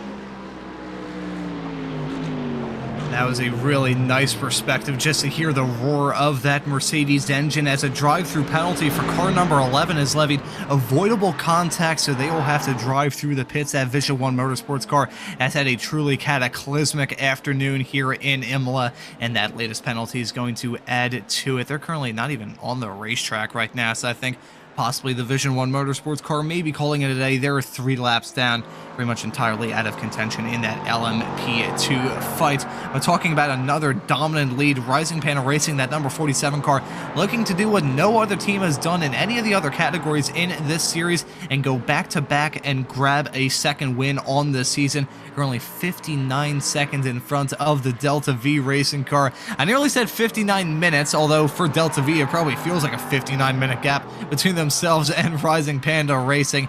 They are running away with it at the moment, over halfway through. Michael Loeffler behind the wheel of that number 47 car now. He has put on a very strong show and will try and bring it home with only a few more pit stops left to deal with in this race. And as we're riding on board with the Res Tech Reporter Corsa number 73, we noticed that, well, I say we, it was our producer Samuli noted that there was a little bit of lifting going on there, Jamie, so maybe some fuel strategy playing a role in how they're driving right now. And I guess considering they're 1 lap ahead, they can afford to lift and coast wherever they want. Yeah, so actually to my earlier point with the World of Sim Racing Team Porsche hadn't made the top of the hour, but the Repardo Corsa guys did. That to me indicates that these guys have been fuel saving the entire race, and they're still like comfortably quicker than the cars around them. So it's such an impressive job there by everyone at Res Tech Repardo Corsa for that LMGT3 squad. I'm just going to see just another moment there of just disciplined GT3 driving in this series where quicker classes come to overtake them. That's another opportunity to see a fuel. Just lift off, let the car go, tuck it behind, lose as little time as possible. So really strong stuff here from the 73 squad. I'm not actually sure what happened to the 60. They've fallen, as you said, down into 4th. They had a really long pit stop. They lost, let me do some quick calculations, probably the guts of a full lap in the last pit cycle there. Their stationary time's about a minute and a half longer than what it should have been. So yes, they've fallen down into 4th position. So it'll be interesting to see actually if these guys can work their way back up into 2nd.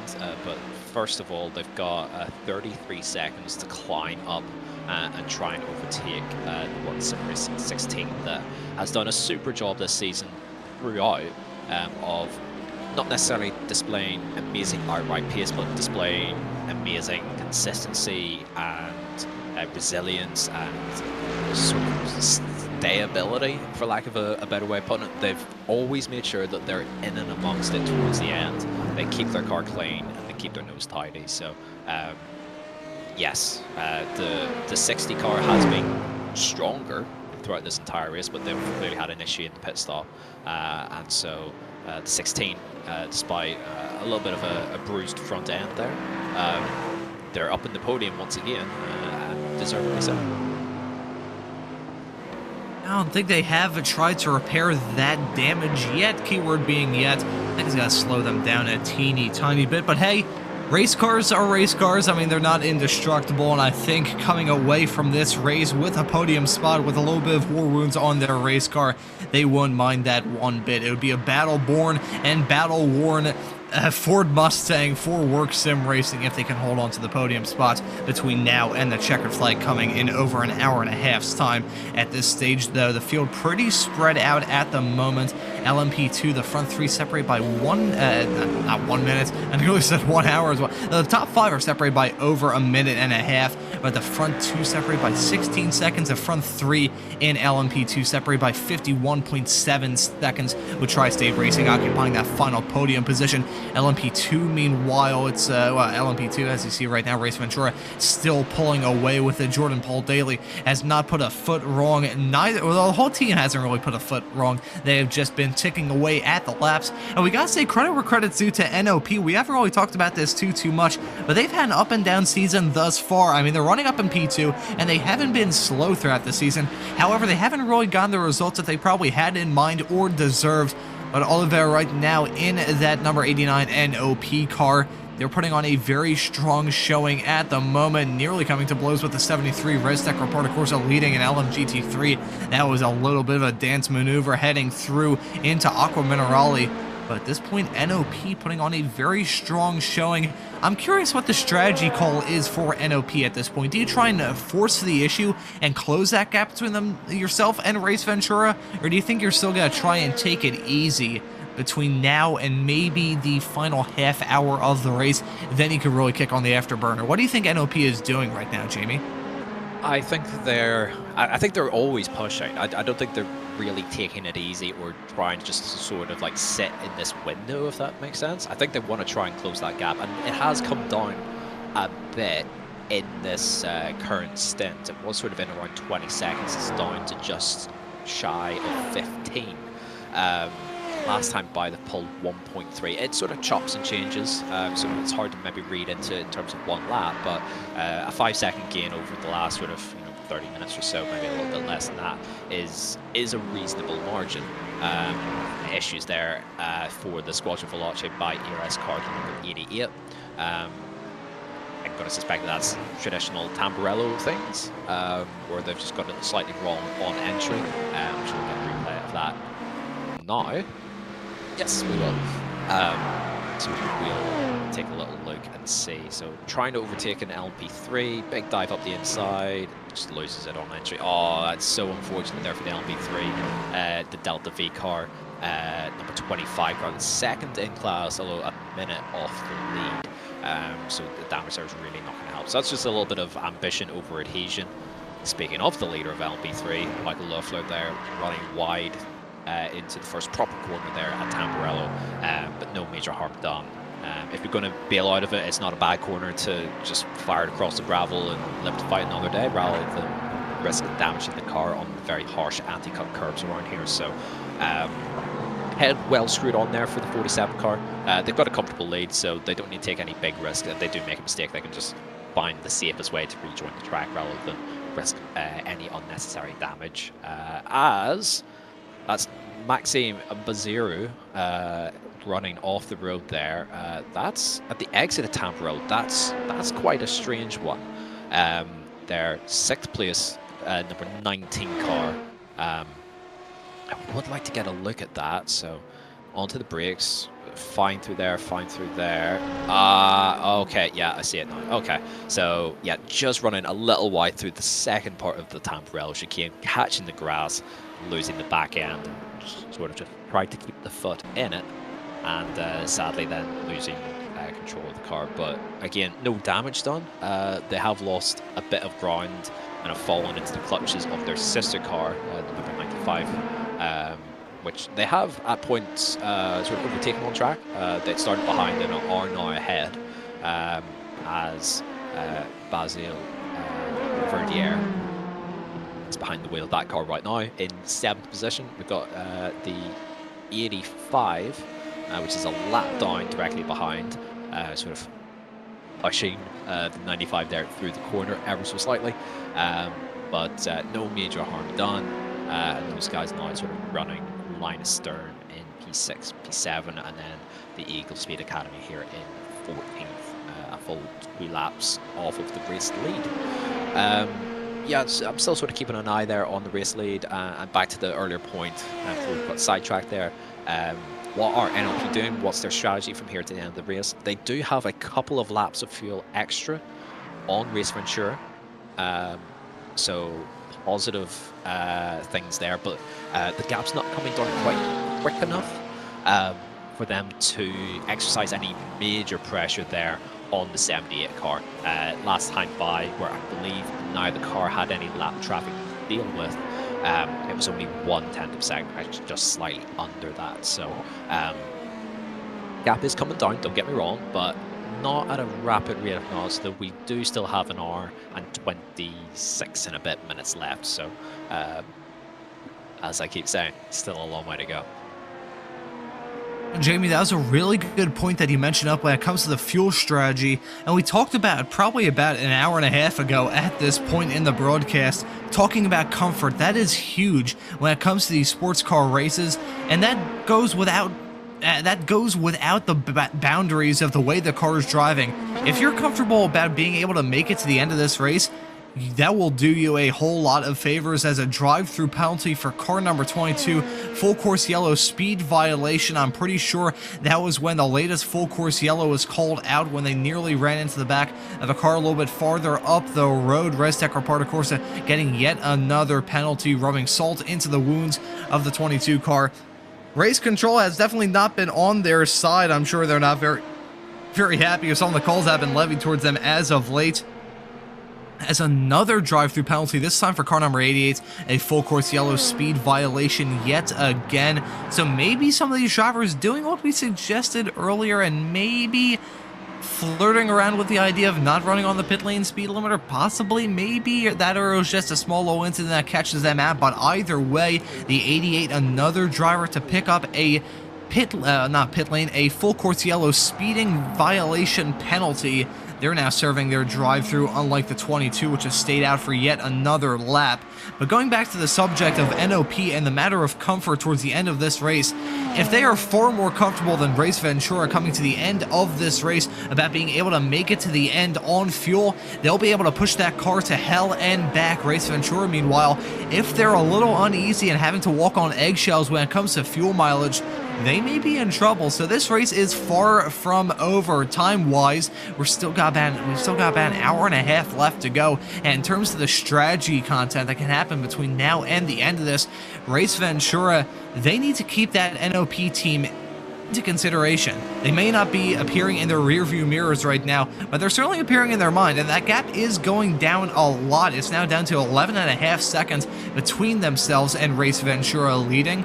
Race Ventura really hasn't felt too much of a challenge ever since the green flag flew in this race 2.5 hours ago, but I think they're going to get a challenge soon. Race Ventura, they're feeling the pressure. NOP is kicking on the afterburners. This setting ourselves up for a very interesting strategic finish for the win in this race.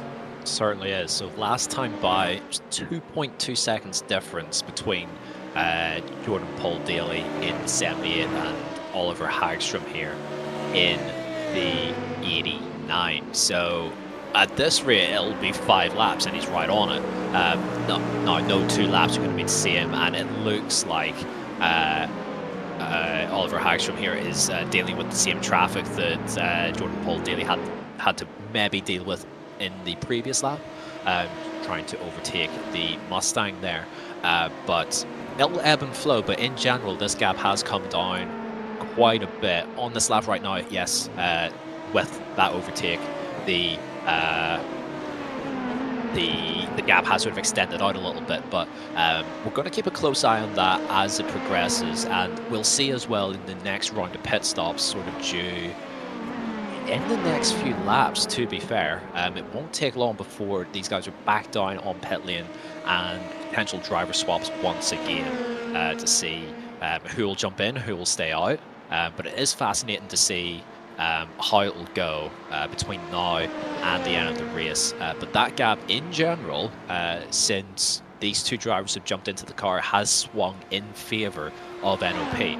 So yeah, we're shaping up for a really interesting end of the race. These two drivers in general have been class of the field, or at least these two cars have been class of the field since the drop of the green flag.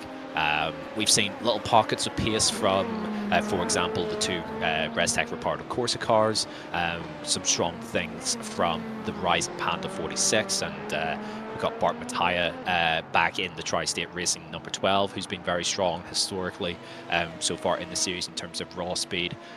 But in general, in terms of both consistency and raw lap time, the 78 and the 89 have been head and shoulders above everyone else. Looking down through the field, so we don't have any clear on-track battles that are brewing at the moment as the 22 comes in, not only after having served their drive-through, but now I believe in for service, if I've got that right. So down into pit lane they'll come.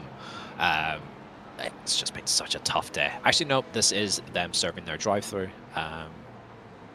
They have 3 laps in which to serve it, so I think they're stretching that out as long as possible. But yeah, we're coming up to the 2:40 mark, which to me indicates that these guys are pretty close to the end of their fuel stint, and so we'll need to come back down onto pit lane pretty soon. But yeah, tough day for the Restec Reparto Corsa guys in LMP2, but still really strong stuff from their 73 car in LMGT3.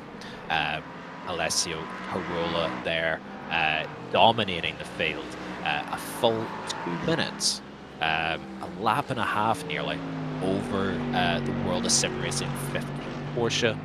So even though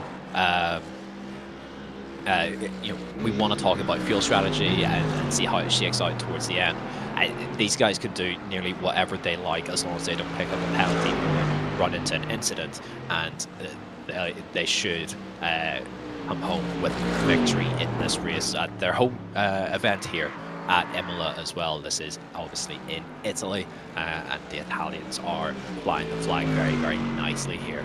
Looking down through the field in LMGT3, so there's a 49-second gap or so between the World of Sim Racing team Porsche, so they have been able in the last hour or so to eke out a reasonable gap over the Work Sim Racing number 16 Mustang, currently driven by Liam Hilton. And so even though it seems likely that they're going to need the extra stop, that's enough of a margin for a splash. You're losing 25 to 30 seconds or so coming down pit lane.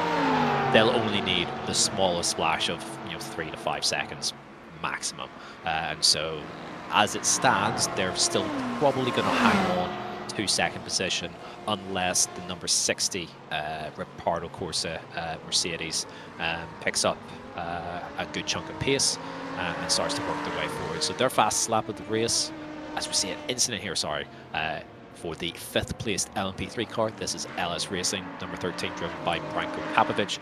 They've been in the wars today. It's been a little bit of a struggle for those guys. But again, the car still looks fairly clean. So even though they've been, having a difficult day, the car is in one piece, thankfully for those guys. They are a little bit off the back of the remaining LMP3s, sort of a lap and a half sort of behind the 98, and a similar sort of gap actually ahead to the 21 Tri-State Racing car. So into the pits comes the number 43. Again, they've had a rough day, as we mentioned before, picking up that very harsh penalty, at least according to Andrea Valerio, who we had in the booth earlier. But Ron, yeah, we're starting to get in towards sort of overall pit cycles here, or the end of the pit cycle for LMP2, and yeah, it's been really interesting to see that gap come down for the lead between Race Ventura and NOP.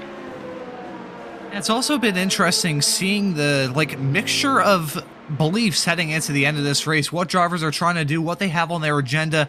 Some drivers are pushing, some drivers are backing off a little bit, and it looks like Race Ventura currently being driven by Jordan Paul Daly, as it's been for a little while now. He's been in that car for quite some time. He is starting to back off now, 8.9 seconds between himself and NOP, right behind him P2, and like a Tri-State Racing in third. They're quite a long ways off of NOP. However, we could see something happen. We got to keep that in mind, considering that, I mean, last time by when the Restec Reparto Corsa team took the checkered flag out there on the racetrack, they picked up a whole lot of penalties and ended up dropping down to P2 because the rest of the field was so far back. Considering that's a little bit closer than it was towards the end of the finish at Magny-Cours, we may have to keep that in mind when it comes to the end of this race, especially if one of these drivers has an incident that's under review. But as we've been riding on board with Jordan Paul Daly for this lap so far, he is sawing at that wheel. That car does not look like it's riding comfortably or quick at all. That could be part of the reason why he's lost out on a decent amount of time. I think the tires have absolutely been shredded on that LMP2 race car. He is wheeling that thing around like it's going out of style, and the tires cost nothing. And we got to keep in mind, we've brought this point up a lot throughout this broadcast, and I'll mention it again, the track temperature is still hot. It's 87 degrees ambient temperature, and it's about 119 Fahrenheit in terms of the track temperature, so that is scalding hot. I'm not sure how that works out. I believe 87 degrees would be around 30-something C. I'm not sure how it would work out in terms of 119 Fahrenheit. I'll pull up the conversion here real quick. Great, great service. Thank you very much, Google, for being able to get me this information. 48.33 Celsius as nearly a collision with Race Ventura. Perfect time for me to try and pull up a temperature conversion. The track is scalding hot, 48 degrees Celsius, 119 Fahrenheit. These drivers are feeling the burn in more ways than one, and Race Ventura is feeling the burn as they're getting even more aggressive, sliding that car pretty much through every single corner and trying to dance away from NOP. This is the most vulnerable Race Ventura has been in hours. This is the smallest gap we've seen in hours. Race Ventura, they're in a new spot to them. They haven't had to feel this in quite some time, and I don't think they like it one bit. No, it's looking like they're starting to feel the pressure. So when that gap was north of 15 seconds, even though it was starting to come down, incident there for the 15 World Sim Racing Team car. That's a shame for those guys. And just knocking it off the wall, trying to get it squared up again. So we'll see what happened here. I hope it's not contact with the 13, who goes to send it up the inside. And, yeah, it's just got pushed around on corner exit. That's a slam dunk penalty if I ever seen one. So that's a shame for those guys. They could do with not having a little tap against the tire stack there, and probably didn't help, but that's a loss of time that they really didn't need. Especially when they're still in this battle for second place, based off of what I can estimate. They'll need the extra trip down pit lane. It does look, however, that they do have the pace to build that back up again if required, but that's a shame for those guys.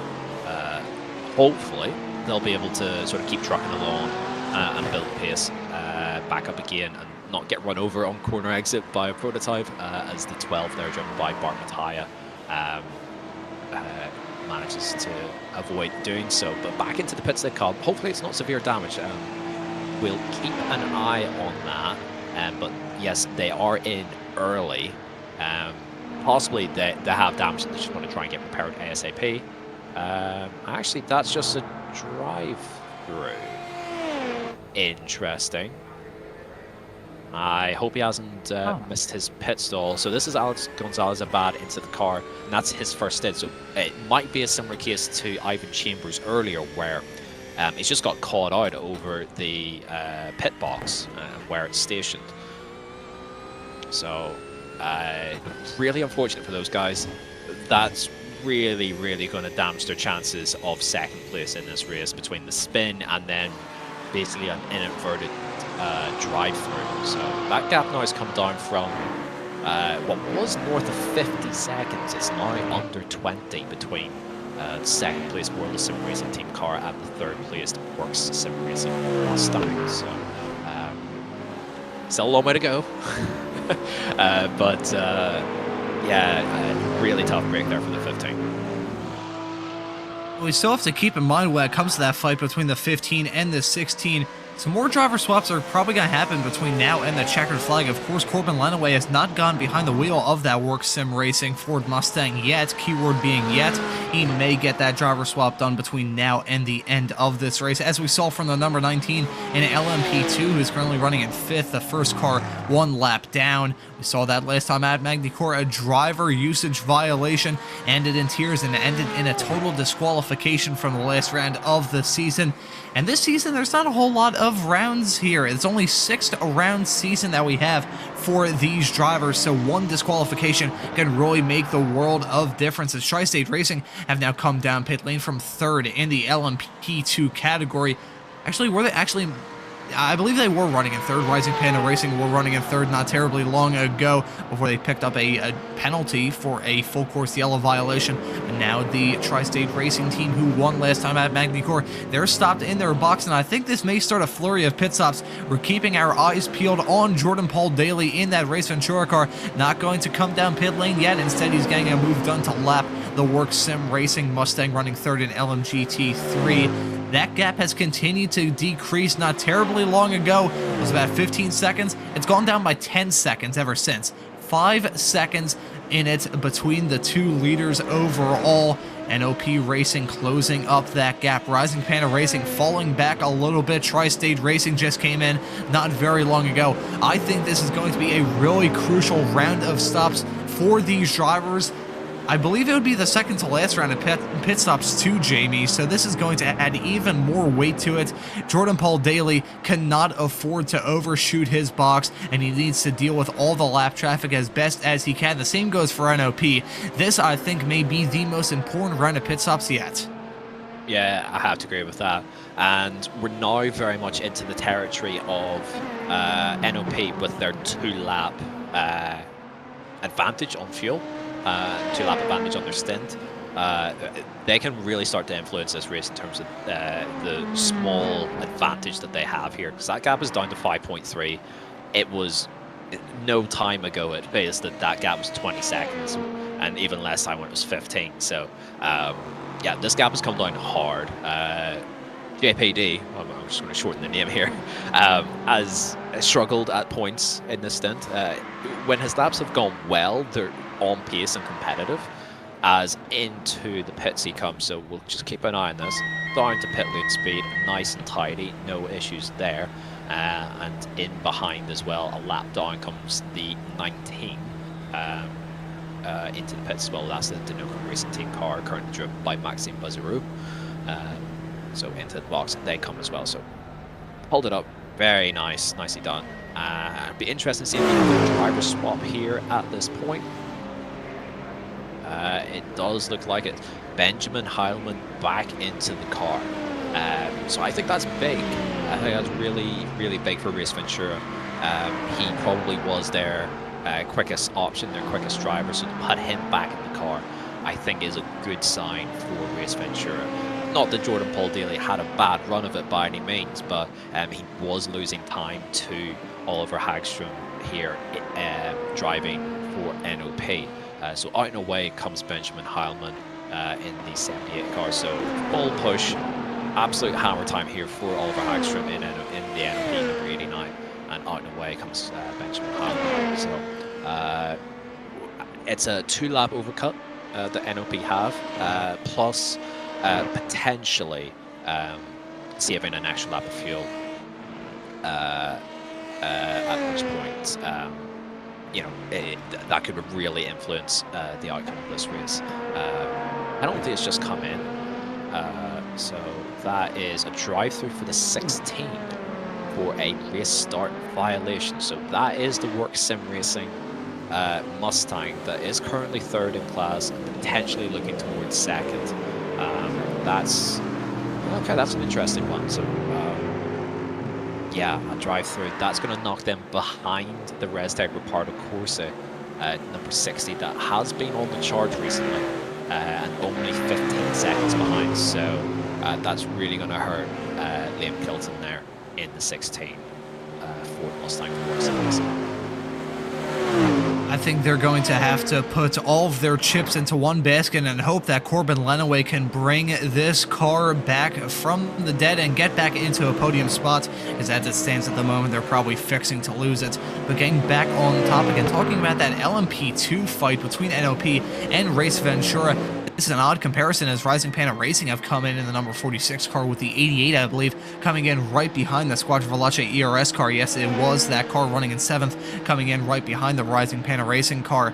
I'm curious when it comes to that driver discussion with NOP and Race Ventura, because when they did their driver swaps earlier, it was pretty much back-to-back, if I remember correctly. It wasn't one driver swapping and then like a half-hour crossover until the next driver came in. So we're going to see, we're going to possibly see a driver swap with this NOP car. Oliver Hagstrom will probably get out of this car and yield it back to Michael Jensen, I believe, the driver that started this race. You can see now coming down pit lane is that NOP number 89. Be careful trying not to speed and really want to hit your marks on this pit stop, what could be one of the last pit stops of the day. And I'm curious, are they going to try and short fill it? They have that fuel lap advantage when it comes to fuel. Do they want to keep that fuel lap advantage, or do they want to try and use that advantage they've built up to try and have a slightly shorter pit stop, which could make a big difference in this race? Stopped in the box is the NOP car.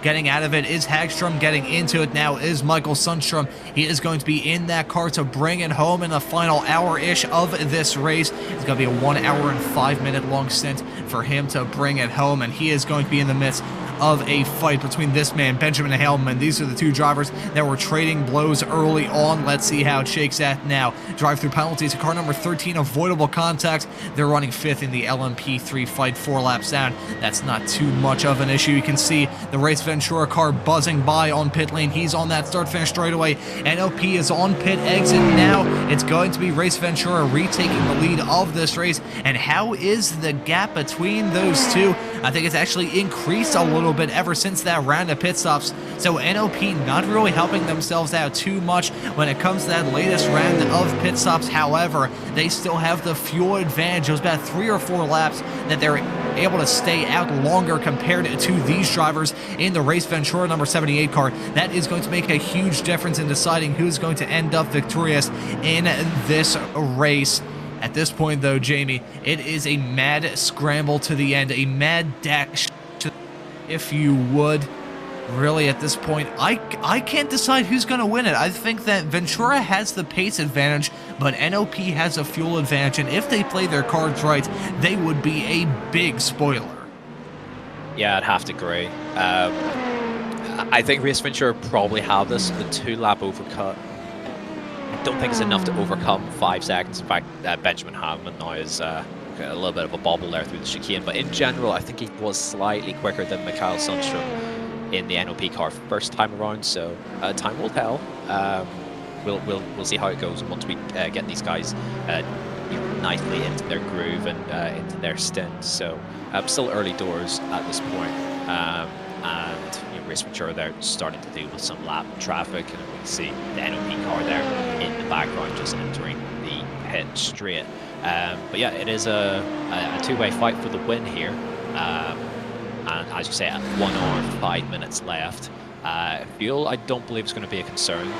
Both cars, I'm pretty sure, fully topped up. If not, Benjamin Heilman.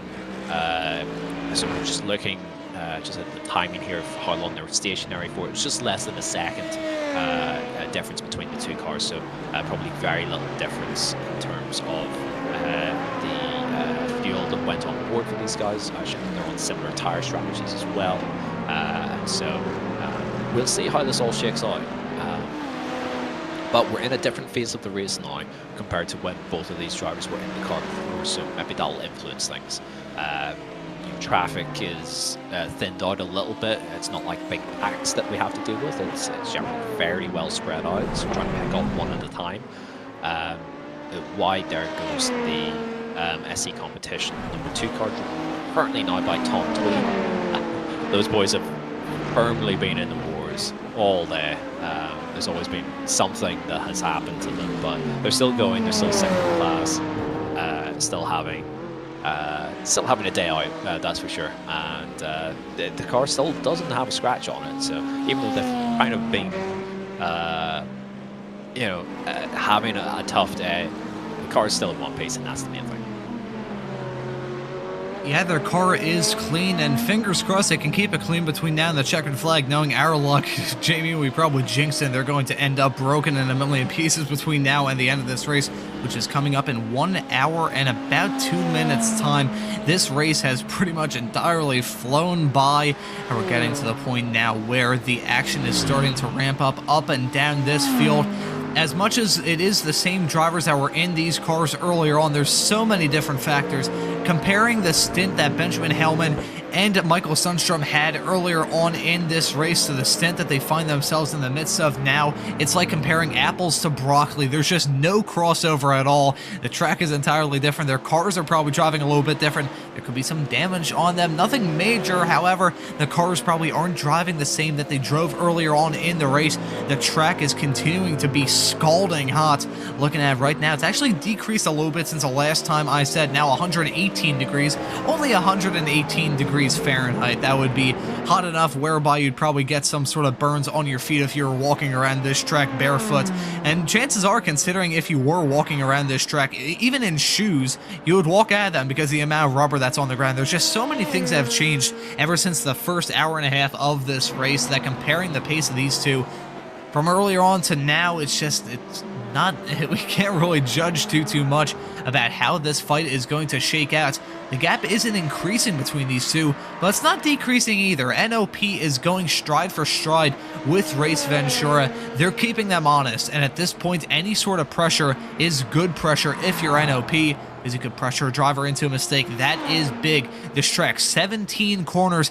If you discount all the kinks, there's still a whole lot of corners around this racetrack, a whole lot of challenge, as we've talked about a lot throughout this race. We've seen drivers get caught out in just about every single corner of this racetrack thus far.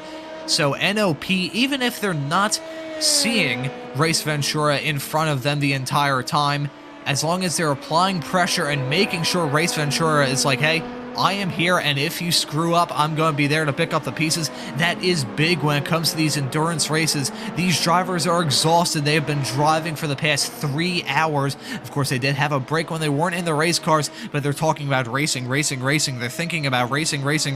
They're in their rigs. Their rooms are getting hot, and the tensions are starting to build as the checkered flag is now going to come out in less than an hour's time.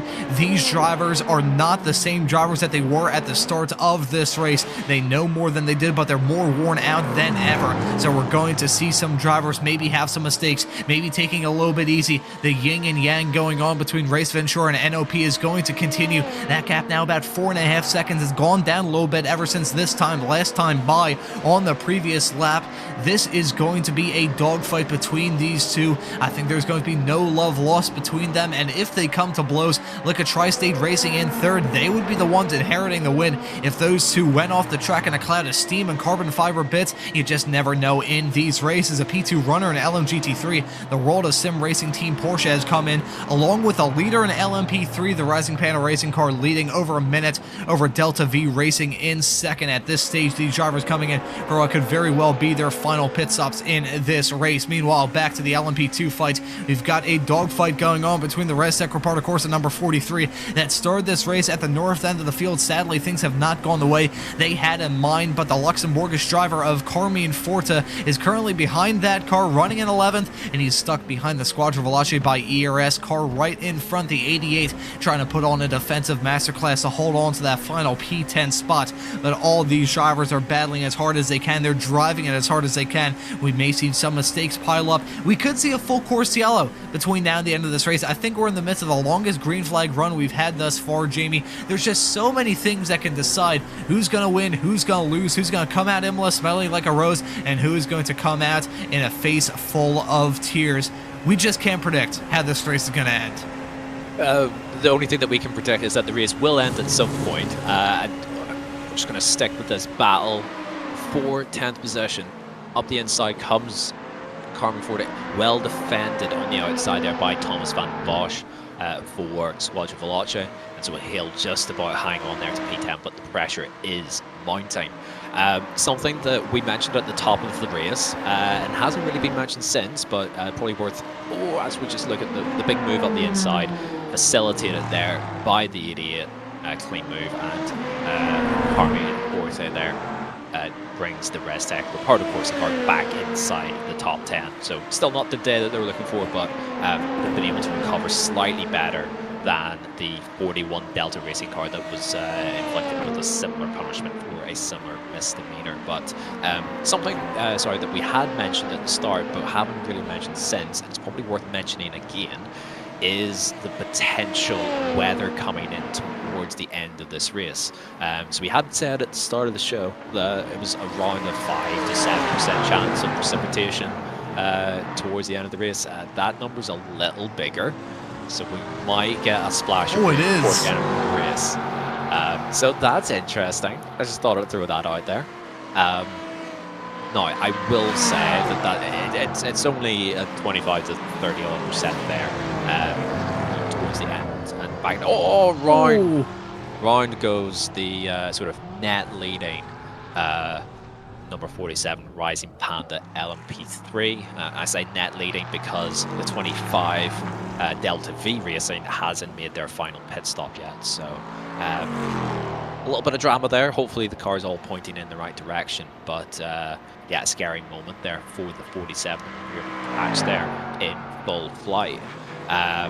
Looking up, very quickly to the lead again of LMP2. The gap is sort of swaying around a little bit, 5.5 seconds, and a strong lap there from Benjamin Hyman. A 33.8 is well within range of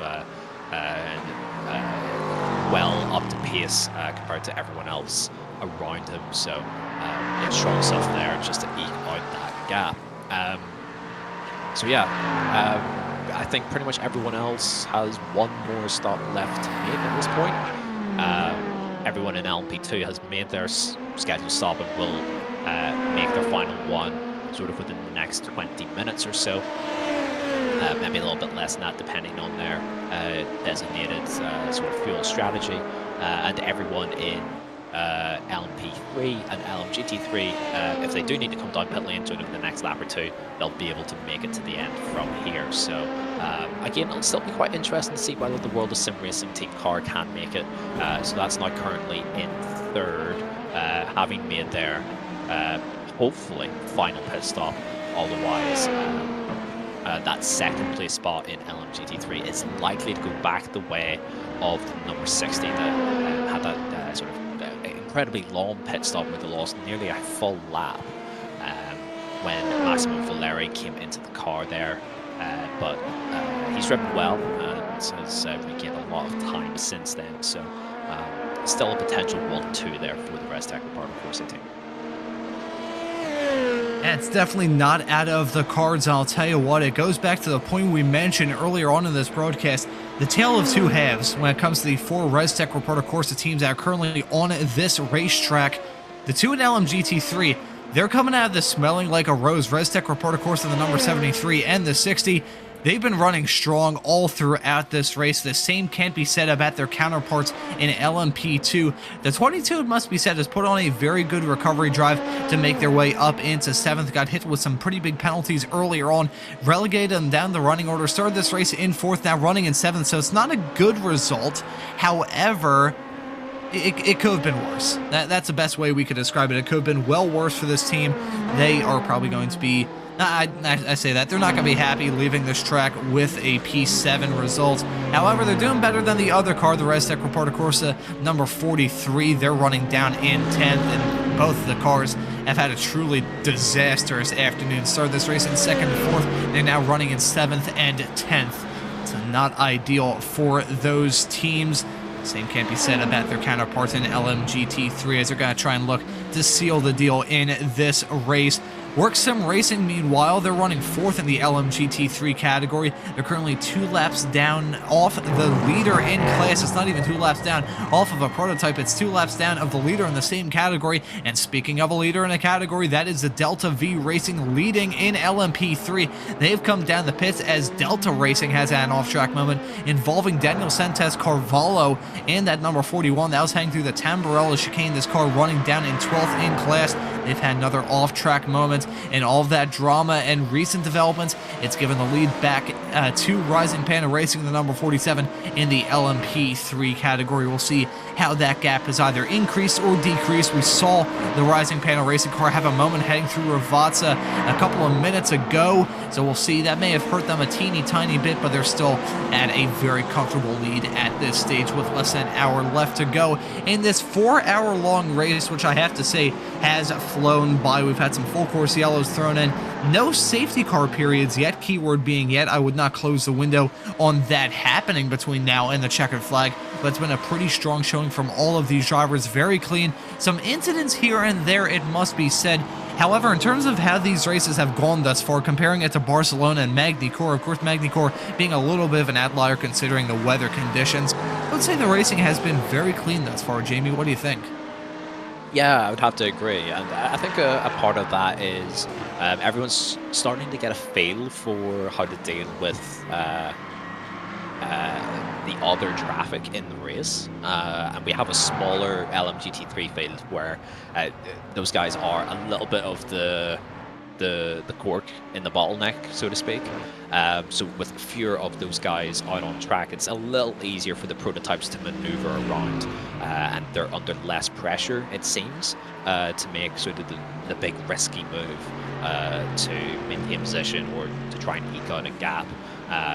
So a slightly smaller grid has sort of helped in combination with the extra experience that these guys have. So even though it's not an easy track in which multi-class racing can occur, these guys in general have been really, really strong and solid with that. And yeah, coming down into the last 50 minutes from here, roughly speaking at least, it's been a lot cleaner than the previous 2 rounds, that's for sure. Even if everything absolutely kicks off for the next 50 minutes, it will still probably be a cleaner race than the previous 2. So that's not me jinxing it, I hope. That's me sort of stating that the first 2 were chaotic, and this one has been a little bit more relaxed, as we have the battle here between Delta Racing, the 41 car that as well has had a tough day out there, making the move there on Revolution E-Racing for 12th position. Looking back up front as well, that gap has eked out sort of 6.5, 7 seconds between Benjamin Heilmann and Mikhail Sundström.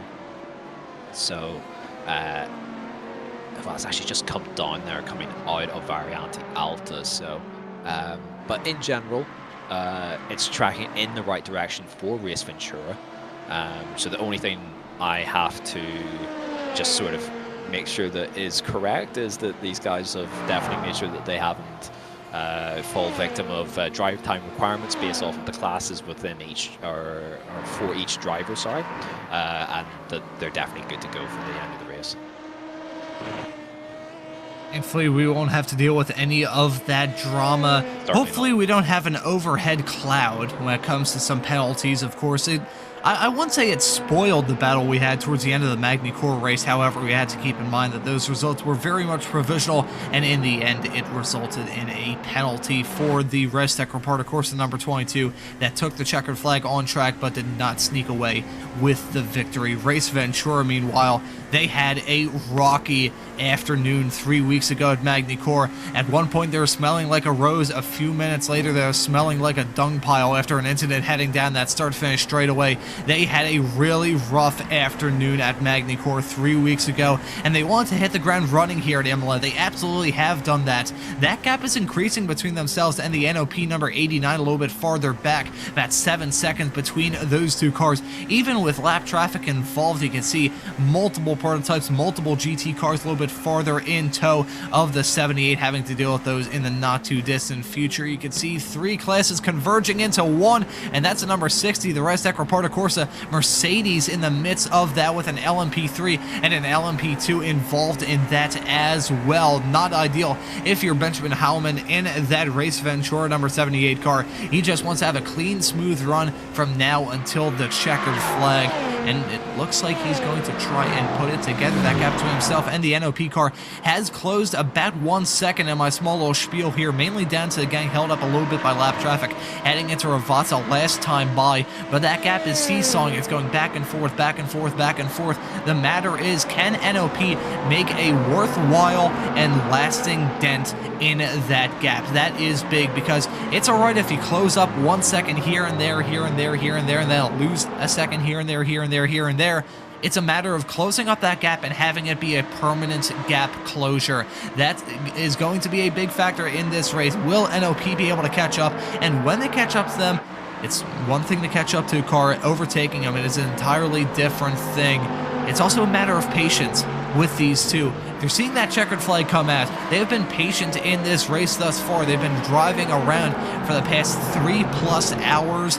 But when it comes to lap traffic, that's going to be huge. One impatient maneuver, one slightly risky bet on a lapped car, and one of these cars could end up in a barrier, and instead of fighting for the win, they would be finding their way into the gravel trap or a barrier. So that's another big factor when it comes to the end of this race. Sundstrom in second, Race Ventura being driven by Mikkel Sundstrom, my apologies. He's at the north end. I'm getting that all screwed up. Mikkel Sundstrom in that NOP number 89 car. He's currently in second, and then it's Benjamin Hellman in that Race Ventura car a little bit farther up the road after being on the air for 3 hours and like 15 minutes. All my driver names are getting crossed over, but this racing is so exciting. You can't necessarily blame me for all of that. The racing on track is starting to heat up while the track is starting to cool down. It's getting cloudier.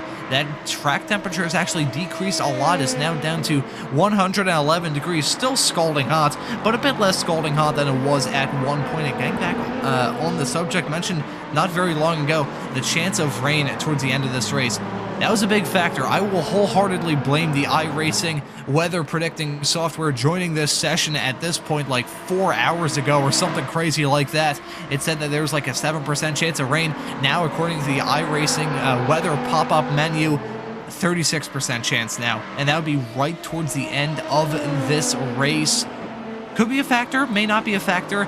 But I think, considering how dramatic this race has been and the twists and turns that we've seen so far, and not just this race, but this entire season, a sprinkling of rain towards the end wouldn't be entirely out of the question. It certainly wouldn't. As we see an off-track moment there for the Delta V Racing number 25 LMP3. But they're able to get back up and going once again. But yes, to your point, it would very much be on brand for this series so far for just a little sprinkling of rain just to spice things up at the end. Looking though at if any rain does come in, when it would come in, I think it's late enough and also maybe not severe enough to warrant a change of tyre, especially given how long the pit lane is here. You don't get like a cheap and easy pit stop at this circuit.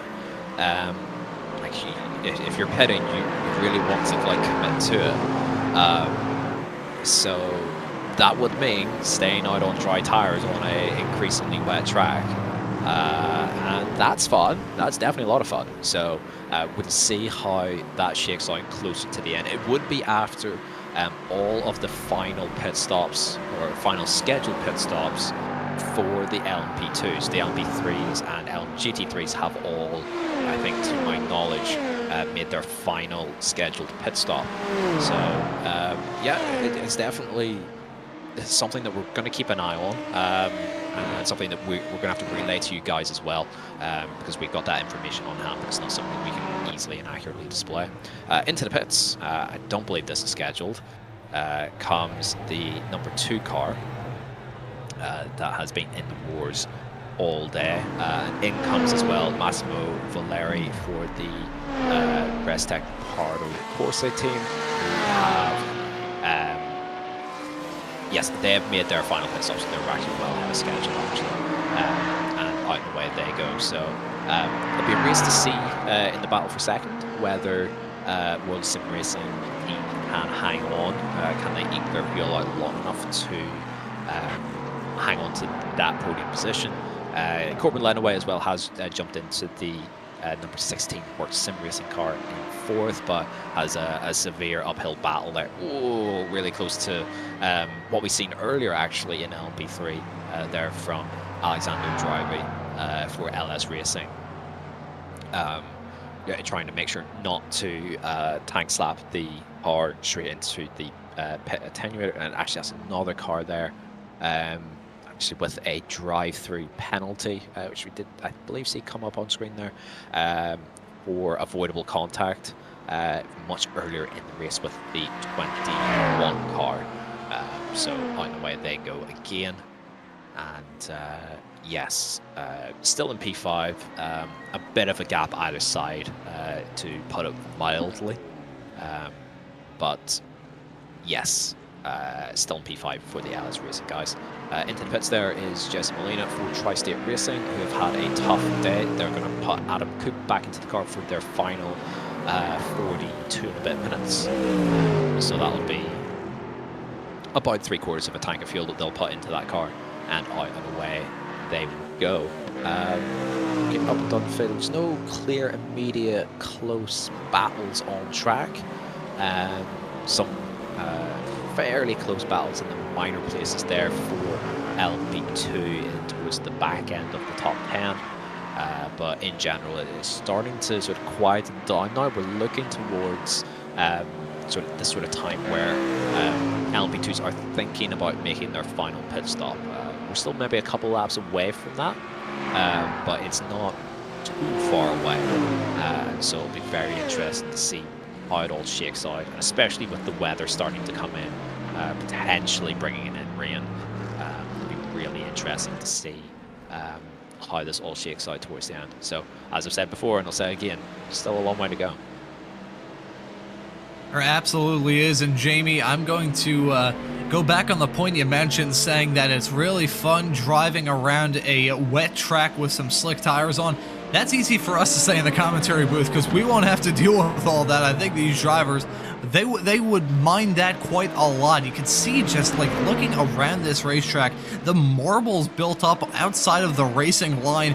If we did get some rain and these drivers just had to tough it out on slicks towards the end of this race, I don't think they would be having as much fun as we would be having here in the broadcast booth, or as much fun as the people viewing this stream either on Apex Racing TV or the European Sports Car Championship YouTube channel have been having, hopefully, over the past, God, at this point we've been on the air for 3.5 hours. Good lord. Anyways, we've still got over a half an hour left to go in this race. 3 hours and 19 minutes left on the clock, coming up to 40 minutes left to go in this 4-hour long race. And in terms of the race winners, I mean, we're not going to presumptively give anyone the crown just yet, but most of the drivers outside of Race Ventura and LMP2 have a quite comfortable gap when it comes to either the lead or the podium. Only 3 cars on the lead lap in LMP3. No one's on the lead lap in LMGT3 outside of the actual LMGT3 leader. Meanwhile, LMP2 is actually the closest field that we have, with a front 4 on the lead lap, separated by about 57 seconds as it stands currently. Really, it's a 2-2 fight at the moment. Race Ventura and NOP separated by about 8 seconds, and then Tri-State Racing and Rising Panda Racing separated by about 10, a little bit farther in the back. And I'm curious, Jamie, are we going to see a fight transpire between Tri-State Racing and Rising Panda Racing? How is their pace looking? Is that gap increasing or decreasing? And do you think we could see a fight between those two between now and the checkered flag? It's been pretty static since both of those drivers have jumped into the car. So Bart Mattia, we've seen the strong pace that he's shown at points this season when he has jumped in after his teammate has. He's always sort of finished the job off, if that makes sense. So yeah, strong stuff from him. His pace is pretty good. The gap versus the leader has been pretty stagnant since he's actually jumped into the car. So, good stuff all around from him. And then Remy Loesch actually has done a fantastic job with his stints in the car. So these guys are sort of nip and tuck, 10 seconds apart. The Rising Panda car has 3 laps of an advantage in terms of fuel, but that's not going to be quite enough, I think, to sort of influence the outcome of this race in terms of just pure pit strategy, he's going to need to get it done on track and get it done on pace as well. So time will tell. Last lap though, for the leader, Benjamin Heilman of a 33.3. That's about the quickest lap that we've seen anyone do since probably the opening couple of laps of the race, when these guys had clean air, clean track in front of them. No issues, a fairly fresh track as well. So yeah, really strong stuff from Benjamin Heilman there. Gap at 8.4. He's keeping Mikael Sundstrom of NOP sort of at arm's length. So anytime that he loses a bit of time through traffic, he always brings it back out again. And yeah, it's looking pretty good as we're coming towards the final round of pit stops. The number 43 has come into the pits, as has the 41 and the 51. So sort of looking at the time, we've got 38 minutes plus 1 lap probably left. These guys should be good to go at the end with a full tank of fuel from here. So at this point, it is a dogfight between all of these drivers in every single class up and down the field. I gotta say as well, we haven't had too many retirements from this race. I believe, I'll take a look at the live timing to see exactly how many cars are left out there on the circuit. I don't think there's many people that have just up and retired from this race currently. I believe the only would be the Simatech Sensations team, actually, well, Revolution eRacing Alpha, who I don't think we talked about at all throughout this broadcast. They're number 74 car. They're 114 laps down currently. Delta Racing 78 laps down. Simatech Sensations down 76 laps as a spin involving the Squadron Veloce Alpha by Eagle RS number 88 car. You can see, oh, very close with Benjamin Heilman for Race Ventura coming into that incident and having only one lane to his outside to try and move around that car. That would be a big bit of drama if that ended in tears. And here is a replay of that spin. Simple self spin. Oh, and it was contact as well. Who was that JSE ran into the Racing side? Esports. Oh, JSE Racing Esports. They goes from bad to cataclysmic to even worse, rubbing salt into the wounds for a team that have had a no good, very bad afternoon. Thankfully for Race Ventura, though, they didn't get a piece of that. However, they're gonna have to deal with the GSE Racing Esports car right now. You can see the damage on the front end of that car. Just looks like someone kicked the front splitter in, so that is going to slow that car down quite a significant amount. They were 3 laps down. The closest car right behind them, the World of Sim Racing number 51 team, they're 3 laps behind them, so it's not too much of a heads-up fight between those two, as Digitrax also coming in pit lane, coming in like a bad av hell right behind the car in front. I was really worried at first that they were going to be speeding down pit lane. However, crisis was averted for them. The team running in the 5th position right now. Everyone really talked about them too much in this race, but they're putting on a good show. About to get a move put on them by Dinoco Racing Team, who stays out. Digitrax coming in for a late splash and dash. So this is probably going to be one of the last LMP2 pit stops in this race, Jamie. At this point, it's getting more and more of a just straight up dogfight. That's the only way I can describe it. There's no other factors. Well, there's certain factors, but it's not pitch strategy factors that are going to decide who's going to win in this LMP2 fight. Just getting to the point where it is a shootout between Ventura and NOP. Yeah, well, these guys all still need to come in soon, very soon. So Bart Mattia there from Tri-State has just come down pit lane. He last pitted on lap 104, coming in the end of 124 if I got that right. So yeah, it's looking like we're going to see everyone else sort of come down the next 2 to 3 laps and then not need to take on a massive amount of fuel. Victor Miranda here has come back in for MV Skin Lab, and it's been rapid. He's been very quick from his jump back into the car. They've had an up and down day, but P6 is pretty strong and stuff. But they'll have to come back down fairly soon, and we'll have to concede that spot back to Digitrax, who have just pitted. Speaking of Digitrax, as you said, we haven't really spoke much about them. They qualified 15th.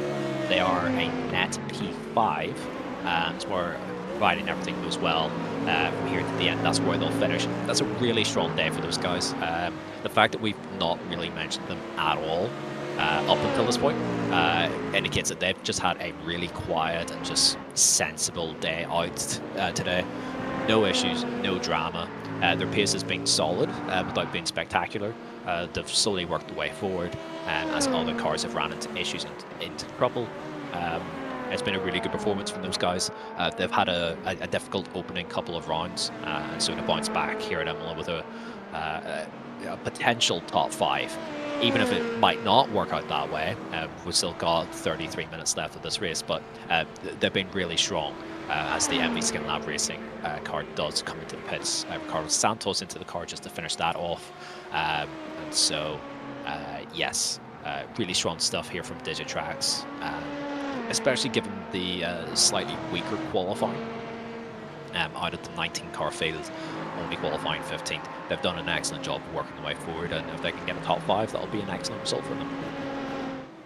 It very much would be, and you brought up a good point there. Just having a calm and quiet day in this series, that can mean a lot, and that can give you a lot of good points, and it looks like it's going to be a very good points day for them. Meanwhile, Revolution E-Racing going off the track and losing a spot to the Red Tech Report, of course, the team who now slipped their way up into P number 10, so that was just a small little bit of off-track encounters heading out of Variante Alta. They're also going to pick up a slowdown, so they're going to lose even more time to the back of the 43 car, now running in that final top 10 position. That is a wonderful shot coming out of the second part of Ravazza. Just seeing the marbles on the outside of the corners around this racetrack, it is insane. And really, I'm surprised we haven't seen too many drivers get caught out by that. Just hitting those marbles, it'll feel like you're driving on ice and you'll just see a car skid off the racetrack. Haven't seen too many off-track excursions thus far in this race. I mean, we've seen a few, and we're off the back of seeing one with the Revolution E-Racing car, but that wasn't a major off-track excursion. They just went through the asphalt runoff area, one of the few patches of asphalt runoff around this racetrack, so no harm really done in that outside of the loss of one singular position. At this stage, though, all these drivers running a very calm and collected race. Haven't seen as many incidents as we've seen earlier on in this season. Haven't seen as many incidents as we saw earlier on in this race, for that matter. I think we're off the back of... I mean, how long has it been, Jamie? How long do you think it's been since we had our last full course yellow?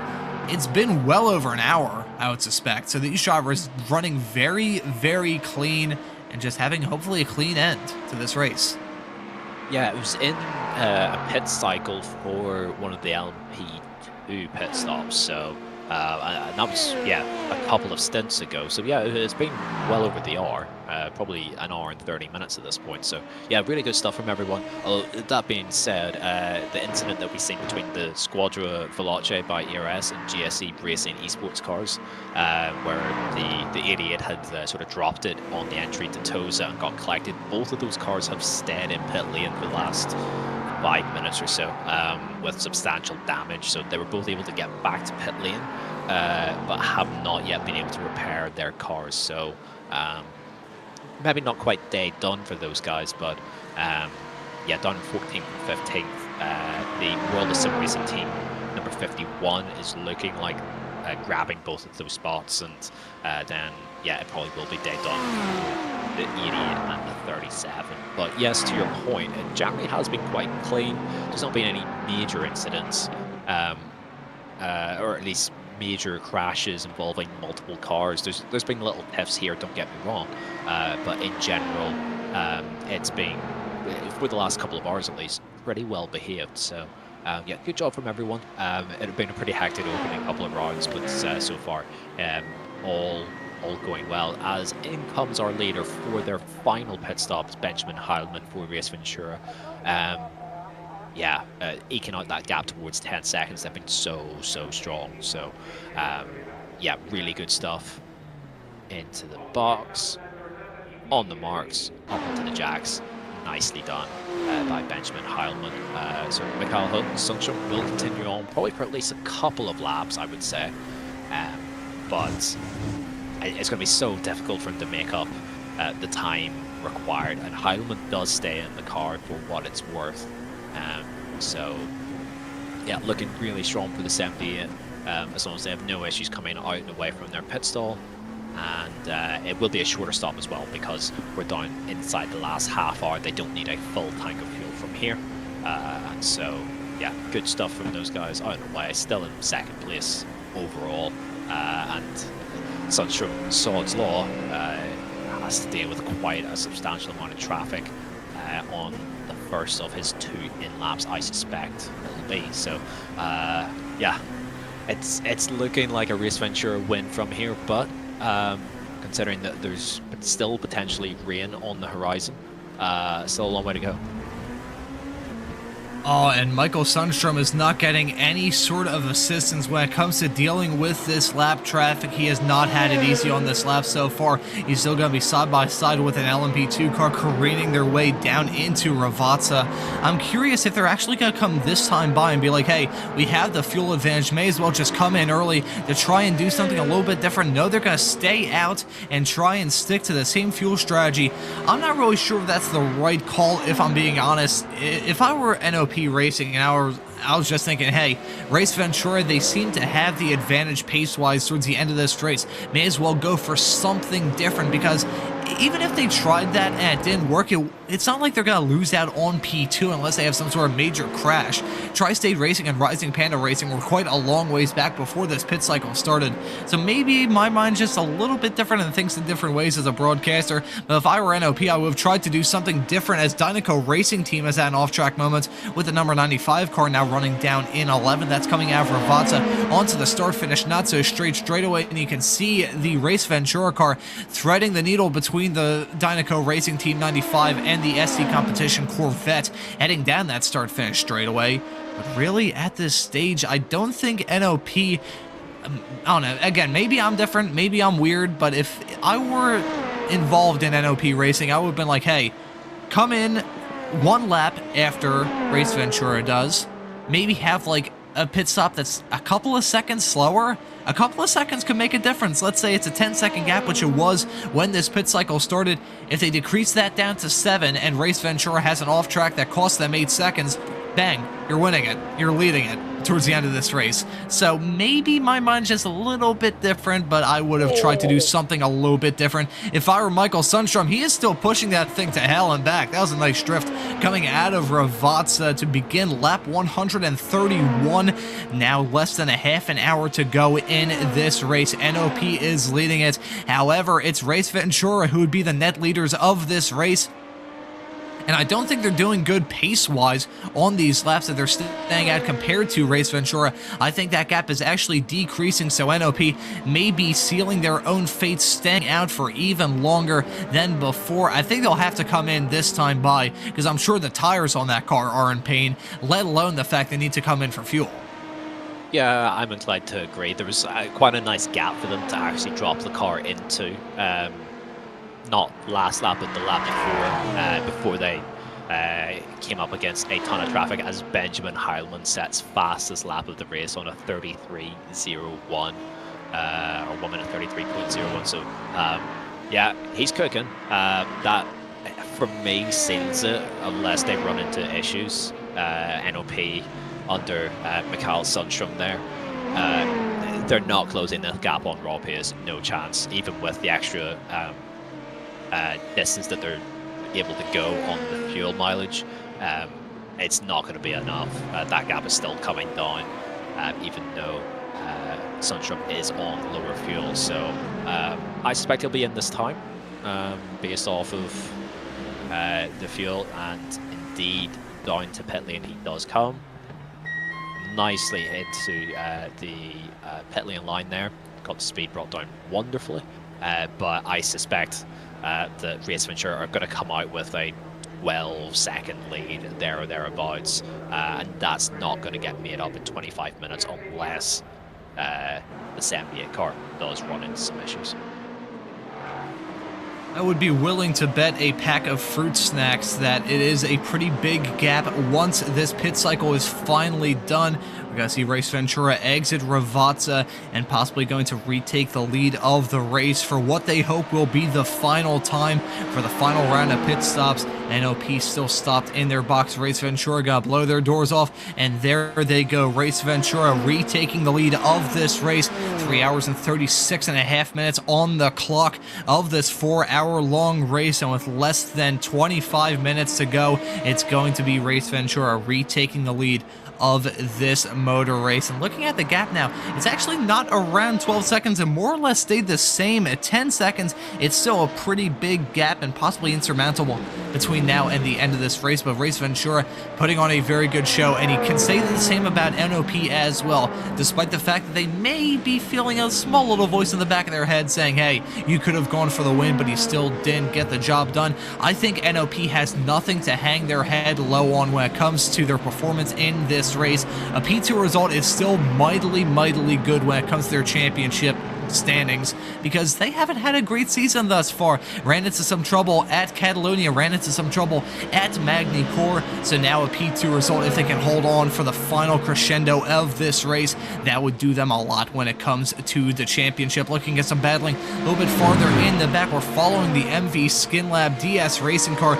driven by Ricardo Santos, that 87, currently in the midst of Restec Reparto Corsa sandwich. You can see the Restec Reparto Corsa number 22 LMP2 car, and you've also got the two Restec cars right behind. It's probably not going to be the 1 and 2 that they had in mind in that LMGT3 category, but there's still going to be a dominating result. Alessandro Corallo in that Restec Reparto Corsa number 73. He leads it 1 lap still over the World of Sim Racing Team Porsche in P2, and Restec Reparto Corsa with the 60 car is in 3rd. And I'm curious, Imuli, where is the World of Sim Racing Team Porsche in reference to the number 60? I don't think... Okay, the gap isn't as big as I was kind of expecting it to. It's still pretty sizable, it must be said. I don't think we'll see a battle involving the number 15 car and the number 60 between now and the checkered flag, but I think the 16 is still possibly going to be walking on eggshells to try not having to try not to have an incident that could take them out of contention for that P2 spot. But either way, Restec Reparto Corsa, those two Mercedes have been driven to hell and back, and they put on a very strong showing. And if they can hold on for the final 11-ish minutes of this race, it would be a dominating result, and probably the most dominant we've seen thus far. Yeah, they're about to put a second lap onto the 3rd place team, which is their teammate. And at the rate that they're going, they'll probably put the second lap on the number 15 World Sim Racing Team car as well. Yeah, so to win a race by multiple laps is nothing short of astonishing, and yeah, full credit to the guys in the 73 cars, the 51, I believe. No, I think I got that slightly wrong. 13. I think it's the LMP3 there, making moves, working way through. But yeah, super day for the 73 car. They had a very troublesome run to the win last time at Magny Cours. But this has been very straightforward, lights the flag so far, coming in the last 20 minutes, barring anything really major, and even still, they might still win. It's theirs to have, so yeah, looking pretty good for the 73. I do think, though, that the 60 is catching the 15, so that is the second of the Restec Reparto Corsa cars. That gap now is under 7 seconds by the timing that I have here. They are on the move, so I do think it'll be tight. I do wonder as well whether the 15 needs to save fuel. You're coming towards the end of this race, so again, we'll see how it goes. Still plenty of time for this to develop, but that gap has come down, so we do look like we are going to have a battle for second place here in LMGT3. It might take some time for it to develop, but it is starting to form, so we'll definitely keep an eye on it. Yeah, I think that'll probably be a slow burner battle. We'll just have to wait and see if it pops up between now and the end of this race, coming up in just about 19 minutes time. Meanwhile, in LMP3, talk about domination. The Rising Panda Racing number 47, they have had it easy and they haven't had it easy at the same time, and let me explain that. They've been leading throughout a decent chunk of this race. However, while in the lead, they've had some off-track moments. Had a moment through Ravato about midway through this race, and before that, right at the cause of a full course yellow, they nearly had an airplane collision heading into this section, the Villeneuve chicane. It was, I believe, the number 3 Delta Racing BMW that was stopped there on the inside heading into Villeneuve. And they weren't stopped at the time. However, they were moving over the track to try and stop on the side of the road, but in doing so, the oncoming 47 nearly slammed into the back of them, and if they did, that would have been a heart-wrenching result for this team. They took the checkered flag last time out at Magny-Cours, and it looks like they were going to try and get the 2-for-1 deal. In doing so, they wouldn't be the first to do it this season. They would be one of the first, but not the first, depending on whether or not the Rennsport Reporter Corsa team crosses a line in first in the LMGT3 field, because they're also on track to get their second win in a row and second win on the season. LMP2, meanwhile, that's the one where it's a little bit up in the air. NOP just got by them about 12.5 seconds between NOP and Race Ventura. Ventura at this point starting to drive away. Benjamin Haleman is feeling that checkered flag come in the not too distant future, and he is going to be very happy to see that white flag in the air, and also very happy to see that gap continue to grow.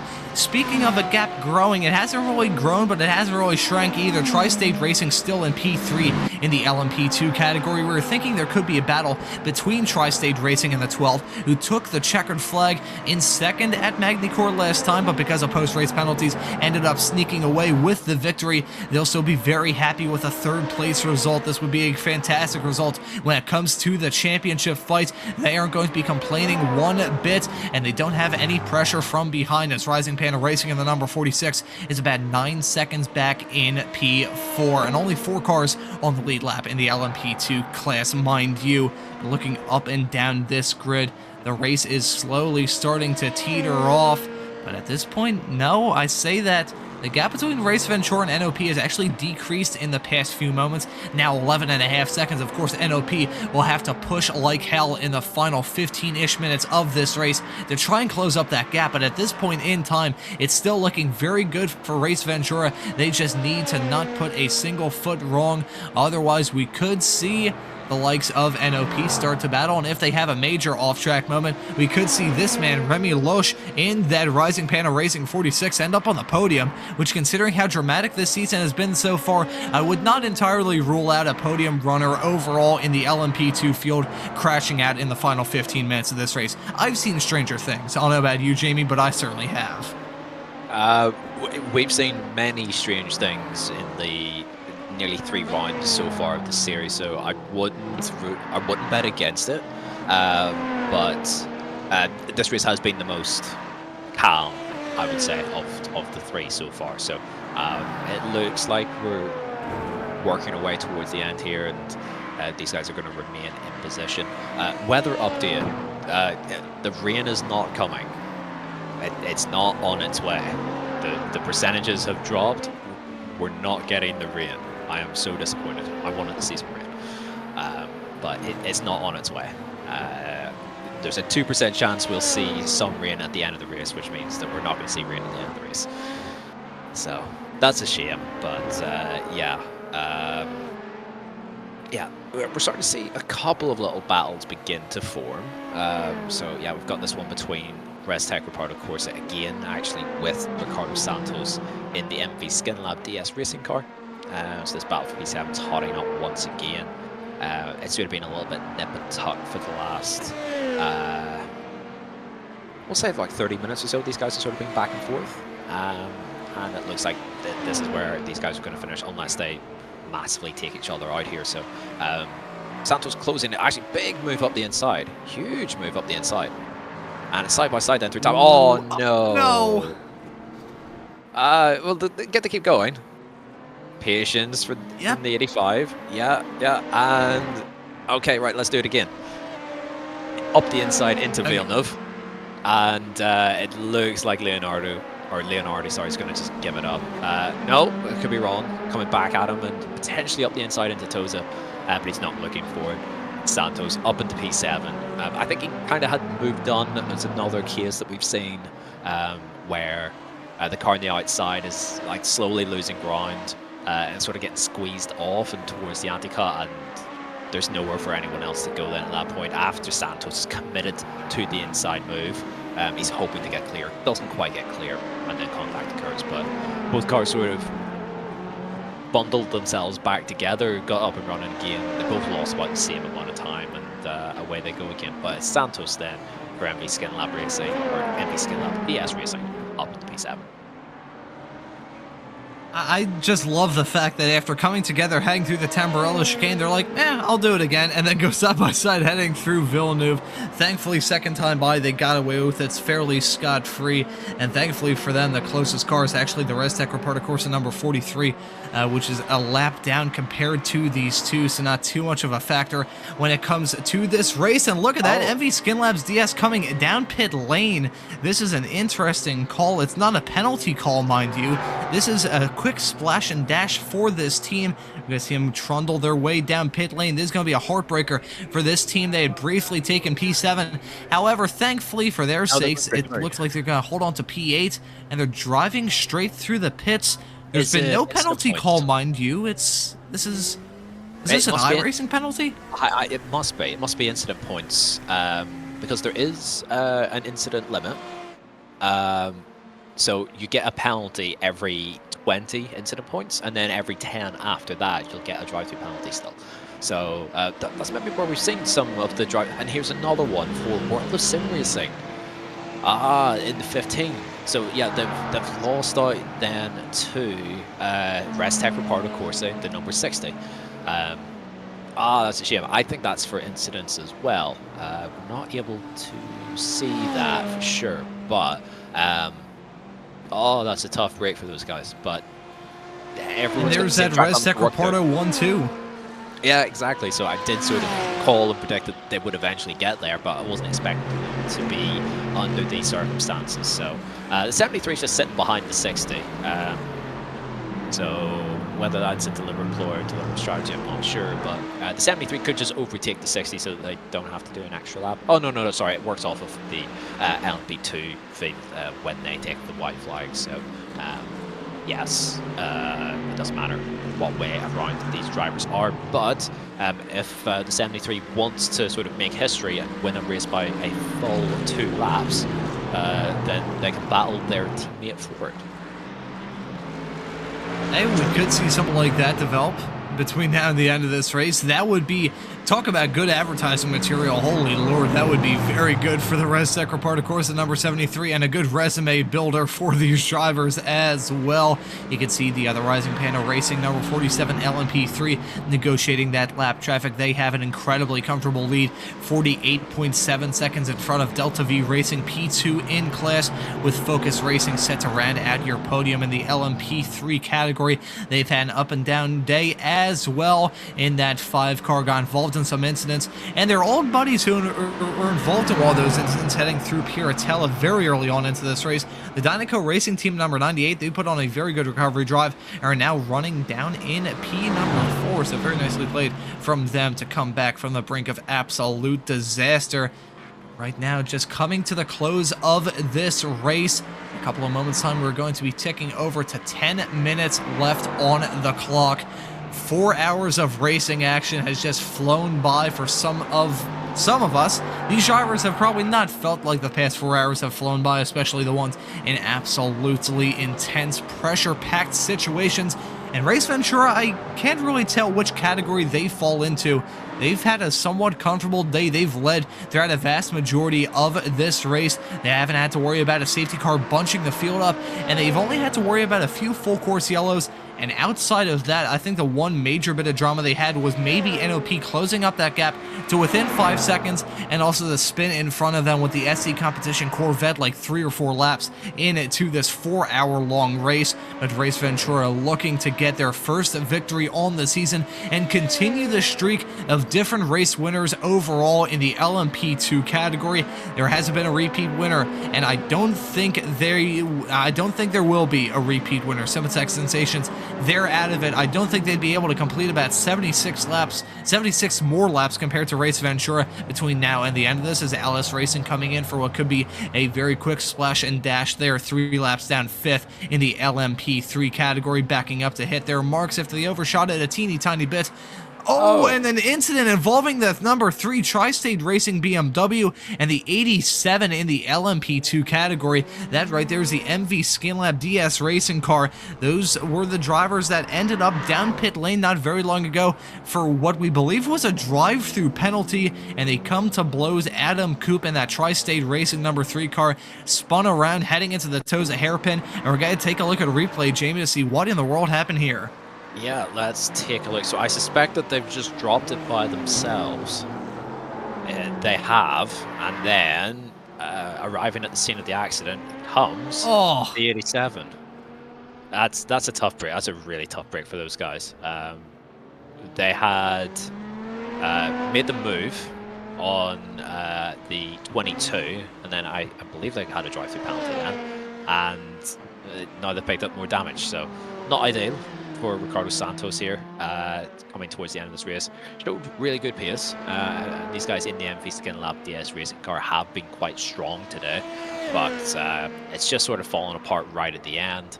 There's a fair bit of damage, but I think they're able to keep going and complete the rest of this race. I don't believe they have a meatball flag, so they can keep going. But yeah, that's a shame. That's a real shame. Bit unfortunate. Adam Coop is really struggling. You can see the damage to the front right. I mean, he's also steering to the left just to keep the car on the wall. Okay, right. So he's going to try and overturn marshal post and request the ability to remove the car. He's not able to get that back to the pits under his own steam, but yes, he's got it over to a safe place. Sorry to budge in, Jamie, but this is a race director's call. They told Coop to pull over to the side of the track, and another full course yellow is going to come out here. It's not going to bunch up the field. If anything, it is going to delay the inevitable in most of the classes, but a full course yellow coming out, and the main bit of drama to come out of this is just trying to inhibit any sort of chance of picking up some sort of penalty. Hopefully for all the race leaders and all the classes that we have, they have tried to avoid picking up a penalty. That would be a heartbreaker with less than 10 minutes left to go on the clock to pick up a full course yellow violation. Right now you can see Race Ventura very slow at the moment. If we are under green conditions, them going this slowly would probably be a bit more dramatic than it really is. But at this point in time, that gap has actually increased to themselves in the NOP car, 31 seconds. I'm not sure if that graphic is entirely accurate. That would be due to the full course yellows, just how much longer it's taken to come past certain points. Once they get back up to racing speed, it'll come back down again. Gotcha. Alrighty, thank you very much, Jamie. I was looking at that, I was like 31.7 seconds. That doesn't seem very accurate, and it turns out it isn't, so just a small little bit of an iRacing blip there, but looking up and down this field. Rennsport report, of course, that they have actually extended their gap to 2 seconds over their team car, so I think they're probably going to come across a line in formation, considering the World of Sim Racing team is a little bit farther back and not within striking distance. We may see a photo op with those two team cars looking to bring home a 1-2 result in the LMGT3 category. The entire field neutralized for the final time. It's not going to run out the clock, that is for sure. Adam Coop in that BMW is towed back to pit lane, and I'm waiting to hear any sort of call from the race directors to bring the green flag back out. Be a little bit disheartening to end this race under yellow.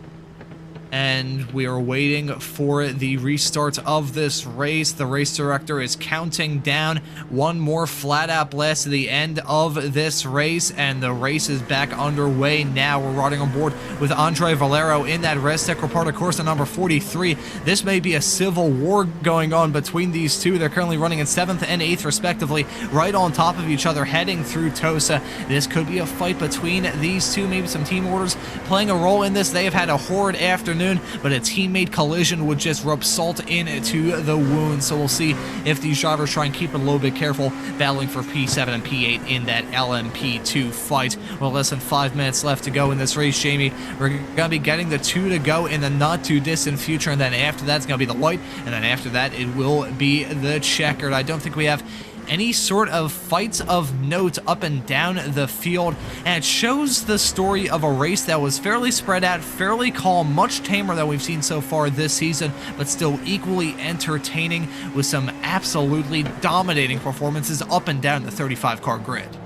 Yeah, it certainly has been. There's been different stories that we can tap into. It's been less chaotic, and as I said before, a little bit more of a sort of tactical chess match, as Arno Dehu comes in from 4th place. He'll be safe there. Also before drive-through, I would hope not a splash. I think these guys have got the fuel right. No, it might actually just be a splash. Interesting. I'm quite surprised by that. Yeah, quick little splash. Okay, I was not expecting that, but okay, cool. On we go.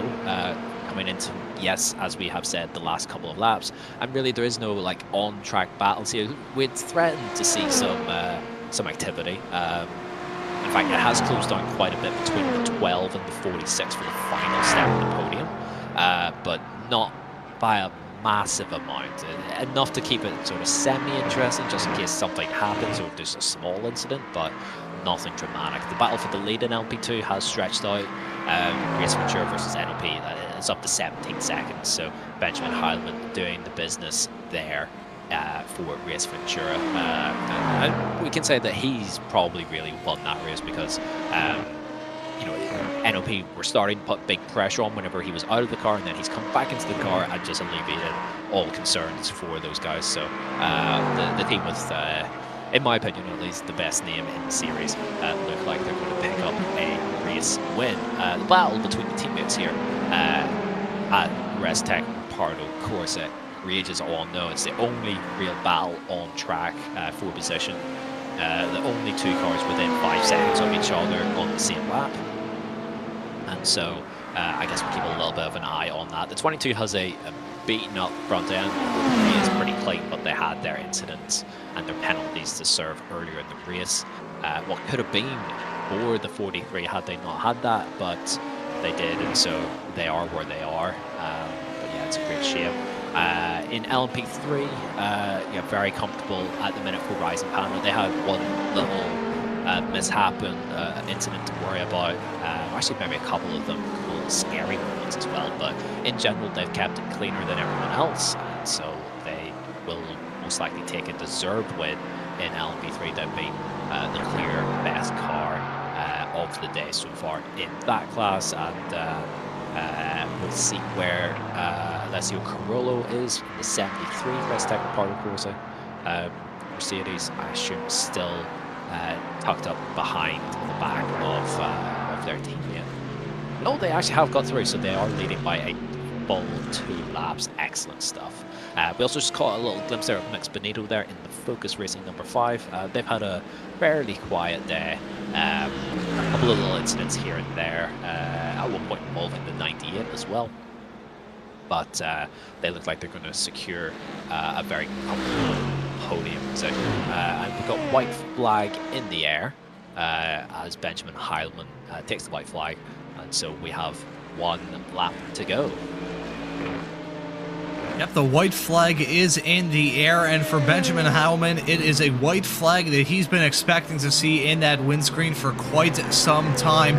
Really, throughout this entire race, that team hasn't seen much in their windscreen right in front of their face. They've seen some lap traffic, that is for sure. They've seen their pit board as a spin for 95, that coming out of I believe that's coming out of the Tamburello chicane, possibly. Actually, no, that's heading through Ravata, my apologies, and he's going to be entering the pits on the last lap of the race, coming to take the white flag. So another incident for the 95, this being a drive-through that is going to send them back down even more. It's going to give Delta Racing a top 10 in the dying stages of this race. Very nicely played from Delta Racing to keep it clean and end up with a top 10 result if they can hold on for the final lap of this race. But getting back on track and talking about the man who's going to be entering Ravata for the final time, Benjamin Howman. He started this race from the pole, and he's going to bring it home in first.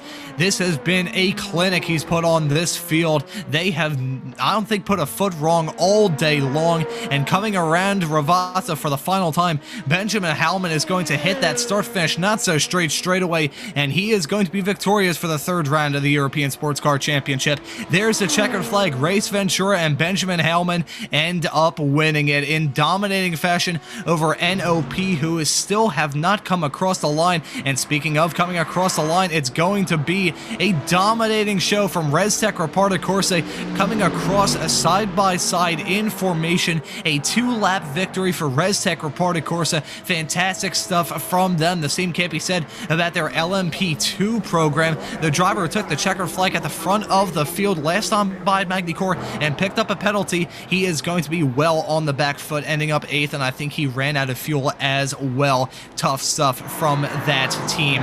But as ResTech Reparta Corse puts the cap in their feather, puts a feather in the cap of a very dominant win, the same is going to happen to Rising Panda Racing. They are leading now 1 minute and 2 seconds in front of Delta V Racing. They just crossed the line now, so this is game, set, and match here. Rising Panda Racing, they have not put a foot wrong all day. Michael Loeffler behind the wheel of that race car, the number 47. He's going to be entering Ravata for the final time in just a couple of moments' time, and then he'll have that checkered flag right in front of his face to cap off a dominating drive, and it's going to be a back-to-back win for Rising Panda Racing. They won at Magny-Cours last time out, and they're going to win here at Imola for round 3 of the season. There's a checkered flag for Rising Panda Racing. They are victorious in the LMP3 category, and looking at the two classes outside of LMP2, the streak has ended. Back-to-back winners in both the Formula 47 in LMP3 and the 73 in LMGT3. The streak, meanwhile, continues in LMP2 with Race Ventura picking up their first victory of the season and makes it 3 for 3 in terms of different winners in the premier class here from the European Sports Car Championship. It all started back in June at Barcelona with Simatec Sensations and the number 20 car winning there.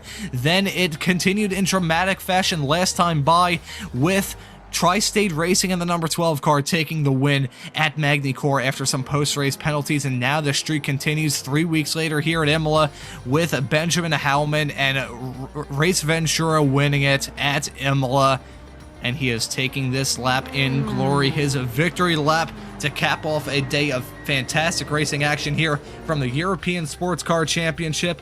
I believe all of the cars have seen the checkered flag, or are coming to see the checkered flag here very, very soon. And Jamie, much calmer than we've had so far this season, but still really interesting from start to finish with some good strategy content thrown in there as well. How'd you like that race? Yeah, that was good. I still really enjoyed that. It was definitely less complete chaos versus the first 2 rounds, but it allowed sort of the endurance racing side of it really to shine through, the strategy to play out, the differing sort of drivers on display, and how would the change of drivers affect things. We got into a nice little rhythm there as well through the mid part of the race.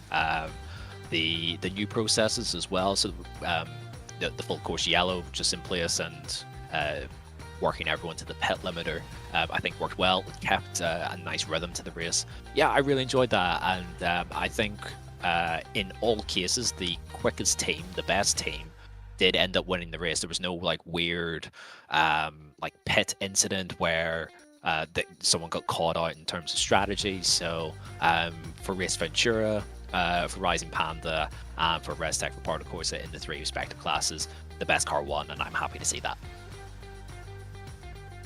And I think with all of the storylines touched on and taken care of, we're going to take a look at the race result. And in the LMP2 category, it's Race Ventura taking the victory in that 78 car. They started this race from the pole. They had the fastest lap in the practice session, and they take the victory in the 4-hour-long race that we just had.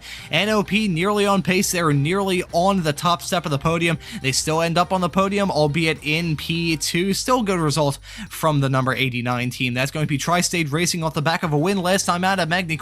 They're going to finish this race in 3rd. Rising Panda Racing will finish in 4th. Digitrax in 5th. A good recovery drive from the team that started in 15th. That's going to be Dynaco Racing team in the number 19. Hopefully not getting disqualified like they did last time out at Magny-Cours. They're going to be finishing in 6th. Restec Reporter Corsa going to finish 7th and 8th. A heartbreaking result for the team that started this race in P2 and P4. They end up in P7 and P8 when everything was said and done. MV Skin Labs DS Racing going to end up in 9th. That's going to be Delta Racing in the number 41 car. A squeaker towards the end with a penalty involving one of their competitors. They will round out your top 10. That's going to be Dynaco Racing Team in 11th, the number 95 car. Revolution E Racing in 12th on the 52 car. Eagle Speed Academy in the 85 car in lucky number P13. That's going to be Squadra Veloce by ERS in 14th. World of Sim Racing Team in P15. GSC Racing Esports in 16th. Vision 1 Motorsports in 17th. Evolve Racing in 18th, and that's going to be Cimatech Sensations 100 laps down the tail of the LMP2 field. Rounding out the 19 LMP2 cars that took the start of this race over 4 hours ago, and Jamie, I'll let you run through the results of the LMP3 category. Not a problem, Ron. Yes, because that's a nice easy one where we had 8 cars take to the start here. So Rising Panda with a, it says a 1-lap win. It wasn't quite as comfortable as that. It was just with the way in which the cars crossed the finish line at the end and relative to the LMP2 lead. But it was about a 1-minute lead. It was still very comfortable for the Rising Panda number 47 ahead of Delta V Racing, who were just ahead of Focus Racing with a solid and strong day out this time in 3rd, ahead of Dinoco Racing Team, who had a little bit of a tiff with the Focus Racing guys, and so they ended up 4th. And then LS Racing and Tri-State Racing with Tricky Des out, but none more tricky than both Trackside and Works, 7th and 8th there, with substantial issues costing them many laps. And then back over to LMGT3, I can take this one where the 73 Restec Reporter Corsa team not only put 1 lap on the entire field, but they put 2, including their teammates in the number 60 car, who had a really slow stop on a driver change, which cost them about a full lap actually, but they were able to recover back to 2nd. World of Sim Racing in 3rd with a drive-through, and I also believe a splash and dash right at the very end. So yeah, a difficult day for those guys, but still able to keep their noses pretty clean and grab 3rd. Work Sim Racing, we had a chat with those guys during the race with Corbin Lenway coming in, and then he finished the race off for those guys in 4th in the Mustang. Not their strongest track by any means. They're looking forward to bounce back at Spa. Then VR Racing in the number 29 in 5th. The SE Competition by TSR in the wards a little bit, but they made it through in 6th. And then the remaining cars there with significant issues. Number 3 Tri-State Racing, number 4 Delta Racing with the blown engine, Revolution E Racing getting thumped off early doors, and the Delta Racing number 31 did not take the start, but down there in 10th place. So Ron, yeah, that's the runners and riders for today. It was a good race overall. It doesn't look like we have anyone coming in for an interview, but yeah, your take on the race then. I'll ask you the question this time around. Your take on the race, and then your thoughts on Spa upcoming in a few weeks. Yeah, overall from this race, bit less just disjointed than we've had in the previous 2 rounds of this season. You know, when we had Barcelona, we had some full course yellows throughout that, some safety car periods that kind of broke up the flow of 4 hours of racing. Then we had Magny-Cours, where we had the rain to worry about, a whole lot of strategy thrown in, and lots of incidents involving some of these drivers. Then here at Imola, flat out for 4 hours straight, some full course yellows here and there that broke up the flow of things, but these drivers were boiling hot. They were running pretty much entirely flat out over the course of the past 4 hours, and it was fantastic to see. It is going to be a great race in 1 month's time at Spa, and I corrected myself from before when I said what the race meeting was going to be. It is going to be Spa on September the 7th for round number 4 of the European Sports Car Championship. These F1 style tracks have done very well with this series thus far, and considering that all the tracks on this season's schedule are tracks that F1 either currently races at or used to race at, they put on some really good shows, and Spa in 1 month's time is going to be equally entertaining as the race that we just had here today. Jamie, I'll ask you for what your thoughts are coming into Spa in about a month's time. Yeah, I think it's a more natural fit for multi-class racing, and these guys all like behave themselves pretty well today. We've seen some tetchy little issues in the tighter chicanes going side by side and not leaving enough racing room, but there's usually plenty of space pretty much everywhere except for the bus stop chicane at the end of the lap to run side by side, to give some space, and to for the prototypes especially versus the GT3, to take a different line and to make the overtake work. Yeah, it'll be really interesting to see how that shakes out. Unfortunately, though, I'm going to miss that round. So I'm not going to be here to witness the 4 hours of action around Spa. So I'll definitely keep an eye on it and see how it goes. But yeah, sadly for me, I'm not available. So yeah, we'll have to see how it goes, but I'm expecting a really good race, and Spa is also a track that can throw things up in terms of weather, and a wet multi-class race at Spa will always be really fun, so I'm looking forward to seeing how it all shakes out. Spa in a couple weeks' time is going to be fantastic, and it will be a little bit of a shame to not have you in the commentary booth, Jamie, so fingers crossed you will be able to catch the racing action here on the Apex Racing TV YouTube channel or on the European Sports Car Championship YouTube channel as well. And speaking of the stuff here on Apex Racing TV, we have got a packed schedule pretty much week in and week out. Tomorrow, we've got some Radical SR10 action in the form of the Radical Sim Racing European Championship and the Radical Americas Championship as well, both of those rounds being round 9 of the 12-round season, coming to you from the Australian circuit down in Phillip Island. That will be a good show, and if you're in the mood for some more multi-class sports car racing, well, you better tune in this upcoming Monday evening for the finale of Season 10 of the Rikmatech World Challenge, coming to you today, well, coming to you that evening from Fuji Speedway in Japan. And if you're in the mood for some more Japanese racing, how about you tune into the Apex Racing Academy Super Formula Lights season, round number 7 at Twin Ring Motegi in Japan this upcoming Thursday.